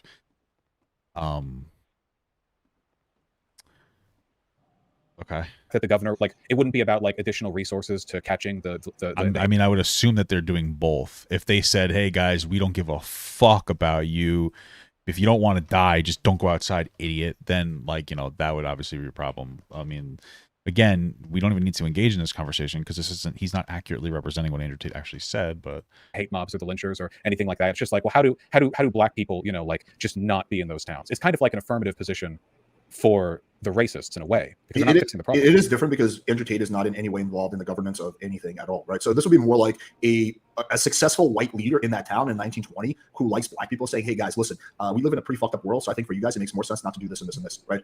That's not an unreasonable thing for that white person to say. If that's all, so I mean, you're right in that he's not a public official. A governor back in the 1920s would have less people listening to him than Andrew Tate did today. But the point is the power and the message involved. If black kids are getting lynched and all you say is like, hey, black kids, you know how you could avoid that happening? Stay the fuck out of Whitey's town. If that's all you have to say, that's, as far as I'm concerned, a pro-lynching position. Because also like by what this guy has said on the left, again, which is an inaccurate representation of what was actually being said by Andrew Tate. Like, he wouldn't be saying it in a malicious way. So like your assertion that it was malicious is wrong. All you're really doing there is making sure people pay attention to the victims and focus on what they could have done to avoid. But rape has always happened. Like, as long as you're looking at the victim of rape for answers on how to prevent it, you will never find answers, because women get raped when they wear lots of clothing or not a lot of clothing. When they go after asshole guys or really trustworthy guys. When they go after like weaker or stronger men, women still get raped. So like focusing on their behavior, seems to me like largely a waste of time. Most rape victims aren't like out there in thongs, like spreading their pussy on a bar table. I would say he seems a little bit of a red flag to me, but I'm just me, man. That's just me. I don't know. Sorry, guys. I'm not trying to insinuate he's done anything before, other than the sex pest stuff on Discord. But like, I don't know. I would be a little apprehensive. Well, with a blood alcohol like percentage of 10% or whatever, you know what I'm saying? Most rapes happen from people already known to the victim, and oftentimes it involves like inebriation or like taking advantage of or like abuse leading up to it. And in these contexts, education on consent can be vital. But there are things that women can do to mitigate the chances of getting raped. Yes or no? There are always things that they can do, but exclusively focusing on that while promoting the attitudes in men that leads to rape, kind of like it doesn't fix anything. No women are watching Andrew Tate's show, or like maybe 5, right? He's not saying women need to take responsibility for what they did to contribute to the rape to give advice to women watching. There aren't women watching. He's saying it to the men, the misogynists in his audience who want to be vindicated from the feminist accusation that modern men aren't doing enough to lessen rape, which is true. They don't like that feminism is calling men rapists, even though they tend to be disproportionately at the very least. They don't like the idea that there's any kind of social responsibility at work there. So they want to misdirect, pull it away from that issue. Well, actually, maybe women should be more responsible. Oh, women have been getting raped en masse for all of human civilization. So maybe that's not like the right approach, you know? You can say it doesn't fix anything, and that's your opinion, but that's not the same as it being destructive. Like, as we started unpacking that statement, it just becomes less and less bad. Now we're at a point where we're like, okay, maybe it doesn't fix anything. And you might have a point there. We can debate whether his message is fixing the problem or not helping the problem. But we can't say it's making the problem worse when he's literally just giving a very reasonable, common sense shit. I think the vast majority of people already know. This is kind of like, okay, let's flip the example, right? There's certain parts of the city that white people should not go into at night, right? I don't think there's something wrong with a black person saying to a white person who's very cavalier, right? Yeah, I remember there was a black friend of mine. It's like, yeah, if you come to Florida, you can't really hang out over here. He's like, you'll get shot. I was like, yeah, thanks, brother. It's true, I suppose. Yeah, for sure, I guess. But again, that's not what Andrew Tate said. So, and just thinks you can go anywhere. Like, hey man, like, listen, I'm concerned about your safety. I really don't recommend you go to Compton at 2 a.m. Right? I don't think that black person is contributing to the black and white violence. I think he's just giving some common sense advice that maybe that white person needs in that situation. Like I said, I don't think that social safety advice is always wrong. I think that it's good to be prepared, but he's not talking to women to give them advice. He's talking to men to make them feel like they don't have to bear responsibility. And again, if he's so concerned with preventing rape, I mean, listen, you didn't even think it was possible to lessen the likelihood of rape by trying to convince your audience of millions of young men to behave differently. Vaush, I wish I was that popular. The millions of young men. How popular? No, I mean Andrew Tate's, but like any of us, any audience. Like, of course you have the power to do that. 100%. You can change their positions on things, their understanding of consent. And the purpose of focusing on the woman's role, the victim's role, is to detract from that. And he doesn't talk about consent, and he doesn't talk about like respecting women's agency or boundaries. In fact, he talks about the opposite. A lot of pickup artistry is about breaking down women's boundaries, ignoring their agency up into the line where you think they might like fucking call for the police or whatever. Like, be as aggressive as you can because maybe it'll put a lot of women off. I don't know if I've ever heard a dating person talk about that. Wait, that seems a little. What dating advice are you getting? I mean, I've seen dating advice from what I've seen. Maybe I'm just wrong. Is mostly just like, yeah, approach a woman with confidence, buy her a drink. I don't know. I've never seen like anything that's like super aggressive. I mean, but the ones who are like ceding to it are going to give you pussy by the end of the night, you know? And all of this is like a bubbling cauldron of like pro-rape logic that people need to be like convinced out of. It's important. Vaush, I do have to comment on this. You're strawmanning the pickup artist position on this. It's not about pushing the line as far as possible. It's more about being polarizing, right? Being a more polarizing individual, and then some girls will like you, some girls will not like you, right? It's not about pushing the line as much as possible. I don't know any mainstream pickup channels that give that advice. You don't know any mainstream pickup artists that have talked about pushing women's boundaries as a way of interpreting whether or not they're lower confidence or like insecure. Like negging is a like, give me an example. I don't have a list of them. Is this real? Do you really think this isn't like a tendency? Like if you went to like Return of Kings or like don't have to give me like anything. Just give me like a specific thing that somebody says. Like I want to like, what is your example of like some kind of like a predatory boundary push? Because just the term boundary push could be like super duper open to interpretation, like depending on what the boundary is. Like, you know what I mean? Like pushing a sexual boundary could be very predatory. I mean, I need to know the specifics of what you're kind of referring to. Is this an escort quest? I guess not. Yeah, the red pill or anything. This isn't like a common part of pickup artistry. Well, Return of Kings is no longer really up and running. I mean, that was based on what's his name? Rouge. Rouge, yeah, similar to your name, Vaush Rouge.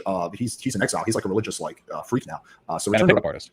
He's like hasn't been in the pickup community for like 5-10 years. I've been in this community for 6 years. I haven't seen like anything like that. At least not in any of like the mainstream big channels. I'm sure there's some really random unknown channel that is probably saying that, sure, but not any of the big content creators. Like there's not like it's not like us pickup artists are sitting around saying like, oh, let's see how much we can push the line. It's not happening in the community. If you want to convince me otherwise, you have to show me some kind of evidence for that. I admit I did not prepare a series of statements on that particular subject, so I'll have to leave it there. In my experience, the idea of like negging, for example, is like testing a woman's self-confidence and responsiveness to like probing. Like all of this is about pushing boundaries. What does that mean? To an extent, pushing boundaries can be a healthy part of like a new relationship, as long as it's done in like a respectful and mutually sort of beneficial sense, and that's like a really complicated social topic. But I don't think Andrew Tate was teaching that nuance. I think like I don't think he made any statements, frankly, that would have been like about directing his audience away from like raping women, which would be nice if they wouldn't rape women, I guess. Let me just quickly address negging. So negging, I think you're correct about that. Negging isn't about pushing the woman's boundaries. It's about bringing down her self-esteem, right? So she'd be more likely to go for you. Now, negging is a very outdated concept. Well, that sounds okay. That sounds kind of fucked up. So yeah, I think that maybe that would be considered like a boundary push. Pretty much every single pickup artist who's like at least like somewhat popular in the last 10 years has universally said that negging is pretty cringe. It's pretty well out there that oh, negging, all that shit. So like yeah, like vast majority of like the popular pickup channels, they don't talk about negging. They usually say it's cringe. It's something that's very outdated. But it was never about pushing boundaries. It was about bringing down her self-esteem.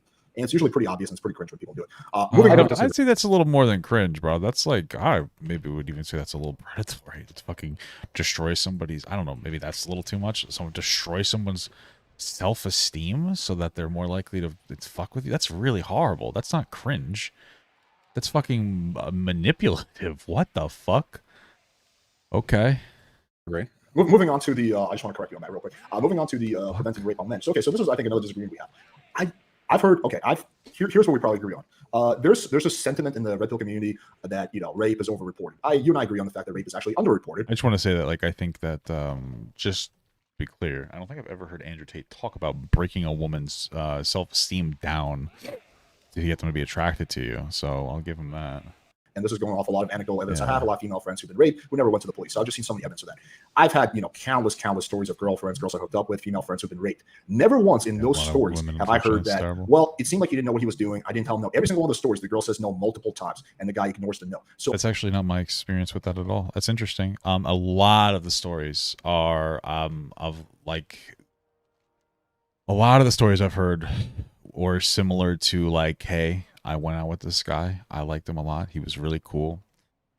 We went back to like my place in some capacity. We started having consensual sex maybe, or like we were hanging out and cuddling and he wanted to have sex and he kept pushing and I said no over and over again. And eventually he just started like, you know, forcing himself on me, and like I was afraid. I liked the guy. I was afraid. I didn't like want to upset him, but like also I didn't know if he was going to hurt me if I didn't. That's a very commonly communicated thing to me. It's like, you know, the outright sexual assault. That's just my experience from people talking to me. You know, it's fucked. It's fucked. So,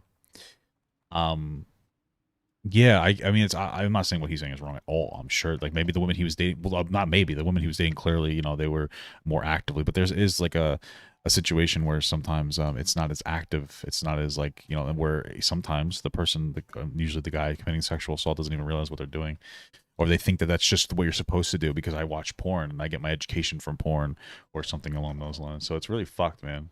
It's really fucked. So I've never really seen any kind of anecdotal evidence of this accidental rape. Isn't well, a good example of accidental rape, and this isn't like you know, like accidental murder is murder, right? Or I guess it's manslaughter. But like oftentimes, like, aren't a lot of guys taught that like no means yes? It's such a common attitude that there are literally like songs talking about this, right? There's that Baby It's Cold Outside, or that Pushing Boundaries, or blurred lines, I think. The idea that like women, when they say no, are like shit testing you, and you like push through 3 no's to get the 1 yes. Again, I don't have like a list of like men's, like modern, I guess, men's pickup artist attitudes on this issue. No, Vaush, this you. What the fuck is he like? Okay. A lot of guys seem to think that like women have this barrier that you have to push through to have sex with them, which is the barrier is like them liking you. That's true. I mean, the barrier exists, you know, but if they want to fuck you, they want to fuck you. You know, you never want to like get a woman to fuck you because they're like acceding to you being annoying. But Sure, like, a lot I of guys seem get to have that. that attitude. I grew up with guys like that. I went to high school with guys like that. I went to college with guys like that. You are guys like that. I'm not trying to be a fucking asshole, but like you literally sex pested like 2 fucking girls. So I'm not, you know, let's not play like the fucking moral superiority game here, brother. A lot of these guys just genuinely don't seem to understand that if you get 50 no's and then 1 yes, like you're decent chance you're raping her because she might like be coerced or pressured at that point. There might be factors you're not aware of that are sort of impeding her ability to consent. Okay. There are elements of truth in what you're saying. And there's I also think that Vaush could have been a little bit more explicit about an example. That would have probably been better to communicate to this guy. elements of falseness. Women will test men. So an example of this, you're going home with a girl and she's like, you know, I'm not having sex with you, right? Typically in those situations, you wind up having sex as soon as you walk in the door. What is the woman doing, right? The woman is testing. She wants to see, are you going to get really reactive? Are you going to be like, oh, are you going to be like pushy? Are you going to get weird about it? You're just going to be like, oh yeah, no worries. We're not having sex, right? Like typically every time I've been in that situation, literally the girl tries to fuck me as soon as we get in the door, right? So women do test men. But that isn't, so if you're like at the bar or something and she says that, there are a bunch of answers I think that are fine. You can say like, oh, I guess we'll see. Or like, oh, if you know, you're lost, or like, I have a gigantic dick, you would have died anyway, you know, whatever you want to go for. but if she's like, I don't want to have sex with you tonight, you look at her and you're like, well, we're going to have sex anyway. She's not going to like that. Like that, No, that's not the right not. answer, Yeah, right? that's So yeah, of so course if you're back at her place and she's like, yeah, I don't feel comfortable having sex, and you're like, are you sure? You sure you don't want to? Like, that's not playful. Yeah, That's back and forth. right. Well, that's why you have to be able to. I wouldn't even taking her back to my place. If she's not down to DTF, she's like, I'm not down to fuck. I'd be like, all right, don't be here then. I don't date anymore. discern when a girl's giving you a boundary or whether she's like playfully testing you. I agree, but I think that test is part of banter, and it's something that, like, as a guy, I engage in as well.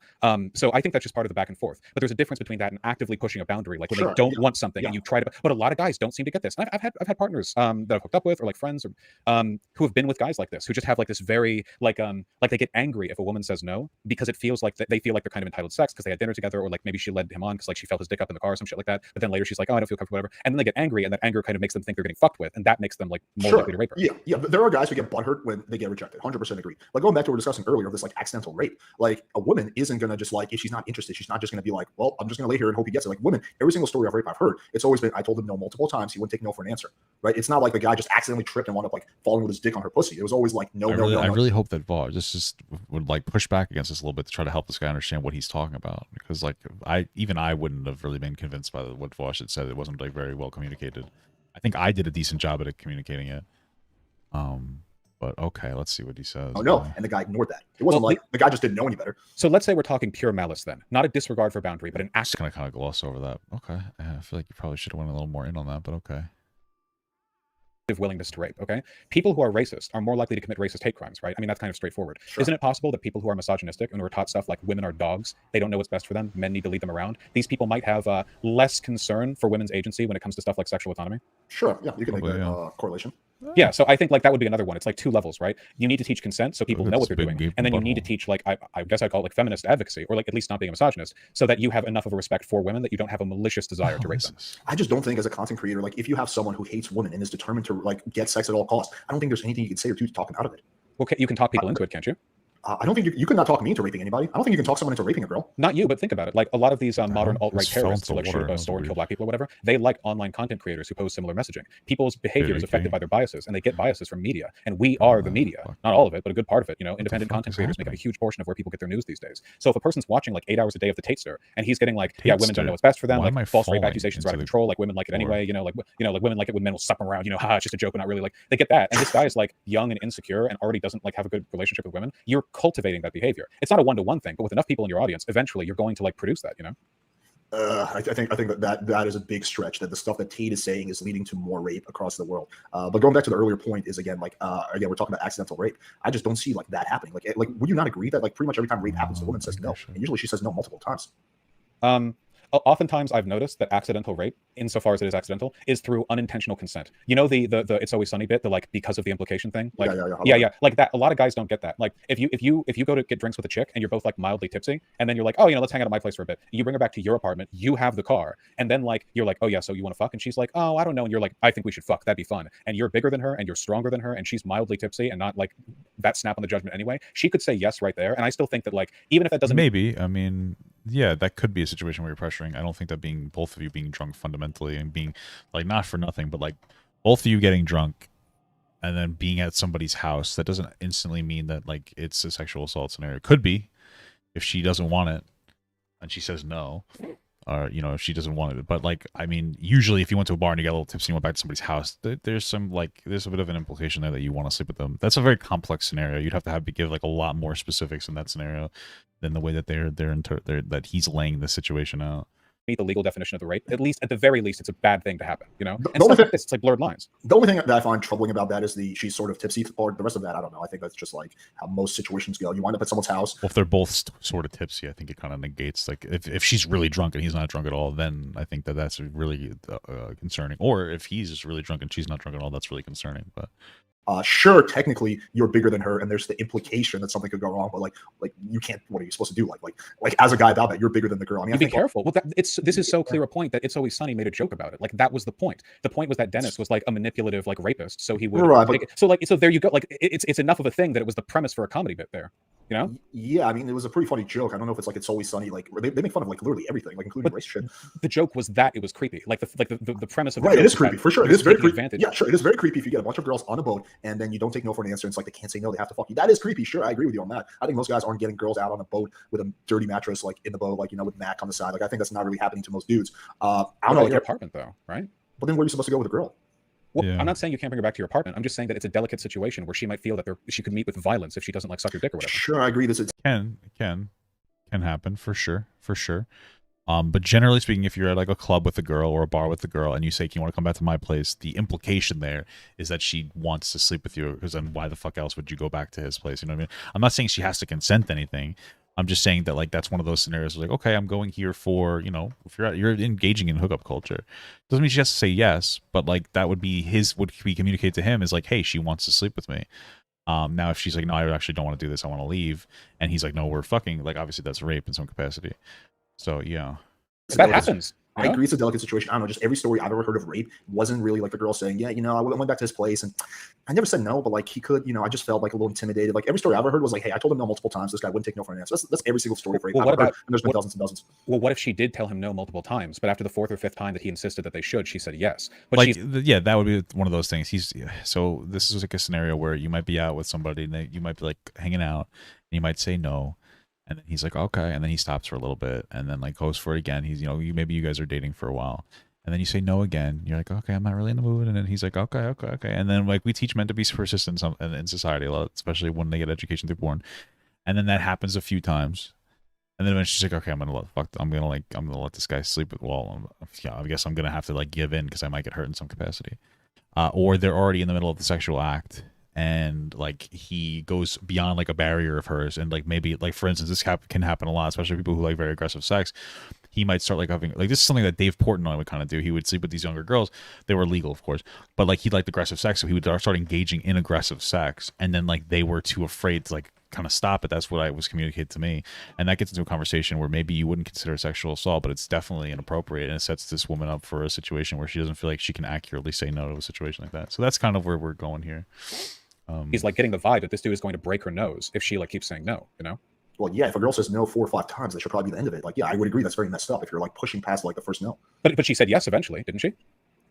She might have in this hypothetical, sure. I think at that point, okay, is it rape or is it just being very pushy? I don't know. Where do you draw that line? Well, it's probably messed up either way. I don't think it meets the definition of rape legally, that specific scenario. Well, right there, him saying that, I don't know if that's rape or if it's just pushing a line. Like right there, you can kind of point, like hone in on it and be like, hey, that's inappropriate. What you're saying is actually like very wrong. You know what I mean? Like the fact that you're not interpreting that as sexual assault, like that would be the problem, I would say. Once like if she says no, and then she says no, you know what I mean? That's where Vaush should push there, because then he could make the arguments like, hey, see, like even you have a little bit of a regressive idea when it comes to sex if you don't explicitly think that that's wrong, or explicitly think that would be sexual assault. They say it's a violation of her consent and morally wrong and should be avoided. Right, but I don't think it's unreasonable at the same token to tell girls, hey, listen, like if you want to minimize your odds of something like that happening, maybe don't go home with a guy, or at least not right away. Maybe feel out his vibe first. Like I think that's like pretty good advice for women. But if you had a female friend who got raped at a guy's apartment and she told you about this, and your response was like, okay, maybe don't go to guys' apartments then. Like, do you think that would just be very insensitive on my part? Of course, I wouldn't say that to a rape victim. That would be very insensitive. But maybe later down the line, if she came to me after she processed the trauma, she's like, Alex, I'm really worried about this happening again. What do you recommend? I probably would say, well, no woman came to Andrew Tate saying, could you give me some advice on not getting sexually assaulted? Nobody asked for that advice. So by your logic, again, like this wouldn't even be like analogous to what's happening here. You should have wouldn't be applicable, rather. That just more has to do with social tact and being sensitive.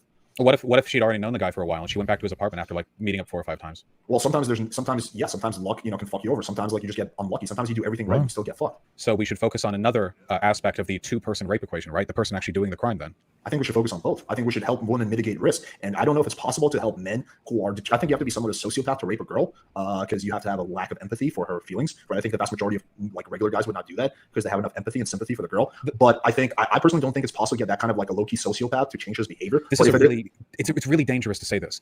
Rape isn't just like a mental illness, or like the ability to rape isn't just like a brain problem. It's caused by social forces. People are more or less likely to be rapists based on can be caused by social forces, for sure. Predictable social factors that we have control over through the messaging we deliver people. When you say it's like, oh, you have to be a sociopath, what you're doing is saying like there's nothing we can do about it, which is a pro-rape sentiment. If you say if there's a social problem and you're saying it is caused by an inimicable and unavoidable flaw in human design, you are preventing anything from being done about it on that end of things. You're leaving that side of the table unaddressed. The problem is, unfortunately, that like people don't want to hear it, but feminism and the Me Too movement are the things that have made rape less common. You can take a look at like projected like proportion rape statistics throughout time, and the modern second wave feminist movement has been like the big defeater in terms of like the likelihood of a woman experiencing sexual violence in her lifetime. And that's because people's political opinions changed. Guys got exposed to different ideas. A lot of guys who used to believe that women were just naturally inferior, like God made them, like Eve was from Adam's rib, like they grew up listening to other ideas about like women's liberation, and it makes them less likely to rape. Not 0% likelihood, but it does help.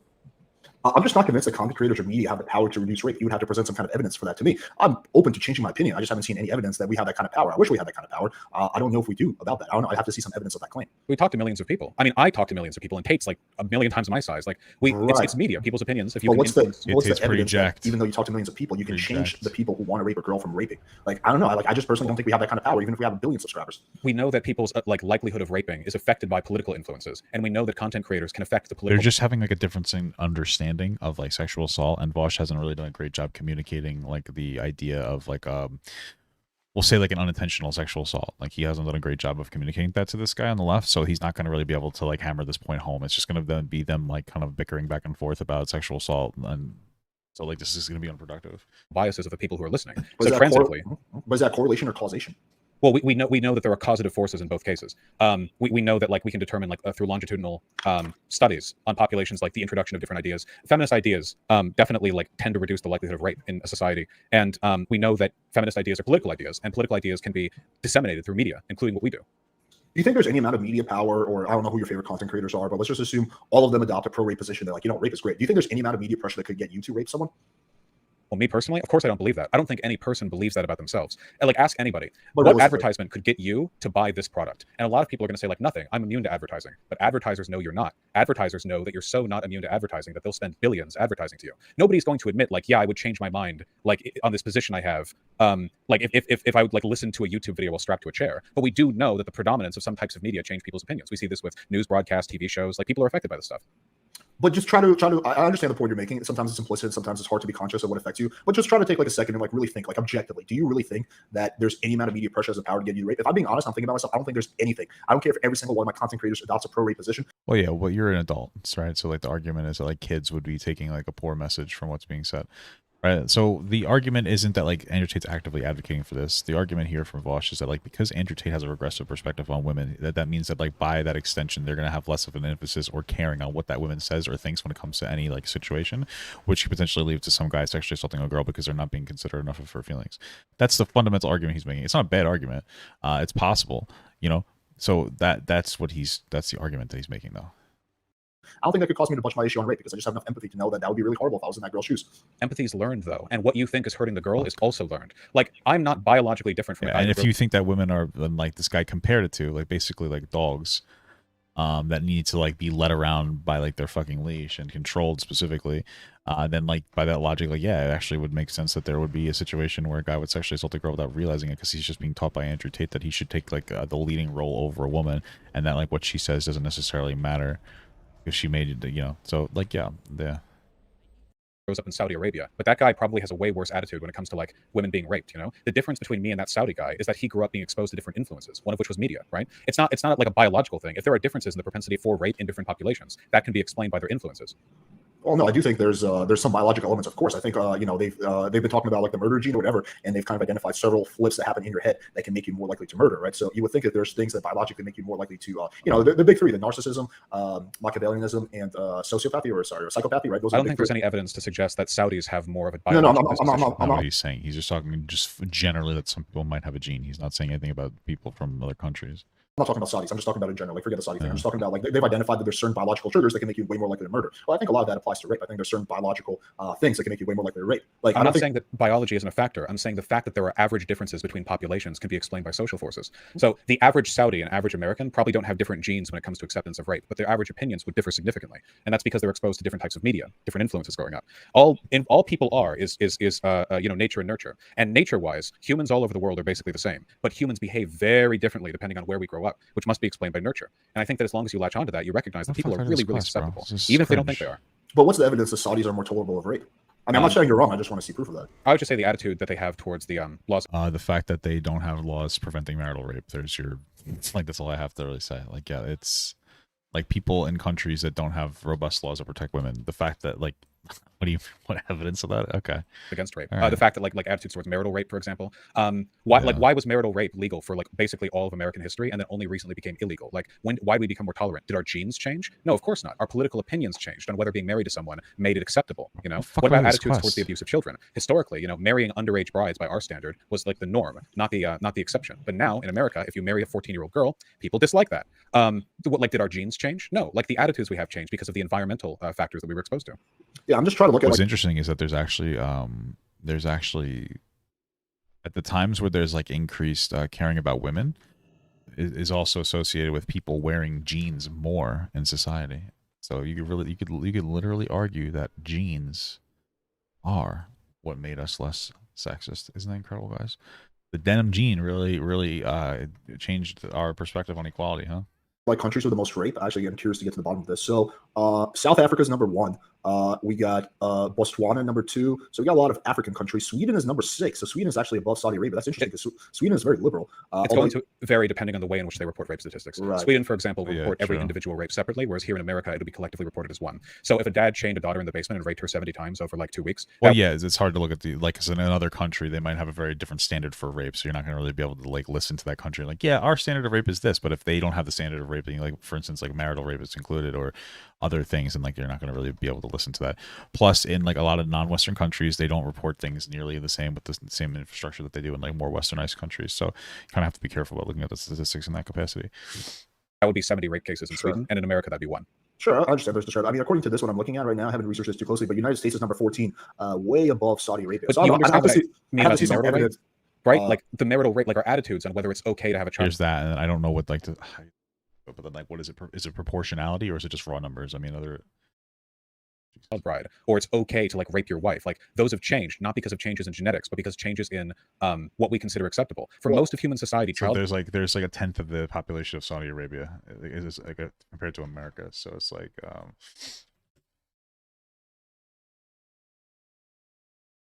brides were not that uncommon, but now we recognize that that's statutory rape. So Well, I think Saudi follows Islamic law, and I think there's some really bizarre things about Islam. Not to open up that whole can of worms, but I think that's like the big issue there. I think it's more has to do with religion. But that's cultural. Religion is disseminated through cultural signifiers, right? The media you consume, the imams you listen to, right? Sure. I mean, I think that though an imam has a lot more power than media does, like in the West. Like I think those people think that what imam says is the word of law. So you can make an argument how if an imam says, "Hey," I see the problem here is that like Vaush is using media as like general environmental argument, and this guy's just kind of taking media as like I guess I don't know commercials or something. That's rape is okay, that certain of those fanatics will go out and rape when they normally would. I just don't think we have nearly that much power in people's minds. Well, I would be happy to continue talking about it with you, but unfortunately, I have another conversation. Yeah, no worries, man. Yeah, this no, flew by. I know, dude. No, yeah, yeah. I enjoy our chats. You know, even though we disagree on some shit, I enjoy conversations for sure, man. So yeah, thanks for coming on, buddy. Appreciate it. I enjoyed it a lot. Thank you very much for reaching out. I'd be happy to talk with you in the future. Yeah, for sure. We'll set up again, man. Have a wonderful day. Very All right, popular. Bye-bye. Take care. All right, cool. Cool conversation, I guess. I watched a lot more of that than I thought we were gonna watch. Okay, that wasn't too bad. That wasn't too terrible. Yeah. Interesting stuff. It'll be good once we get to like those shorter videos here. You know, those shorter videos again. But we've been having like some big ass long videos. Yeah. All right, guys. I'm gonna bang out here. It's Saturday. I'm gonna go hang out with my wife because I love her a lot. I appreciate you guys stopping by as always. I love you guys very much. You guys take care. Orange Yoshi super shit. chatted $5. Oh shit! Oh god! I didn't see this. What is Vaush up to? He is the kind of person I would not Man, want that's to 3 hours associate ago. with in any capacity. Nah, base, Matthew yeah. tipped $1.58. Hey Papa just came back to the stream. Are we watching two virgins argue on how to get women? We're not. All right, guys. I appreciate you stopping by. We might do Primal Iceberg tomorrow. We'll see. I love you guys. You take care. Have a good one. Have a good weekend.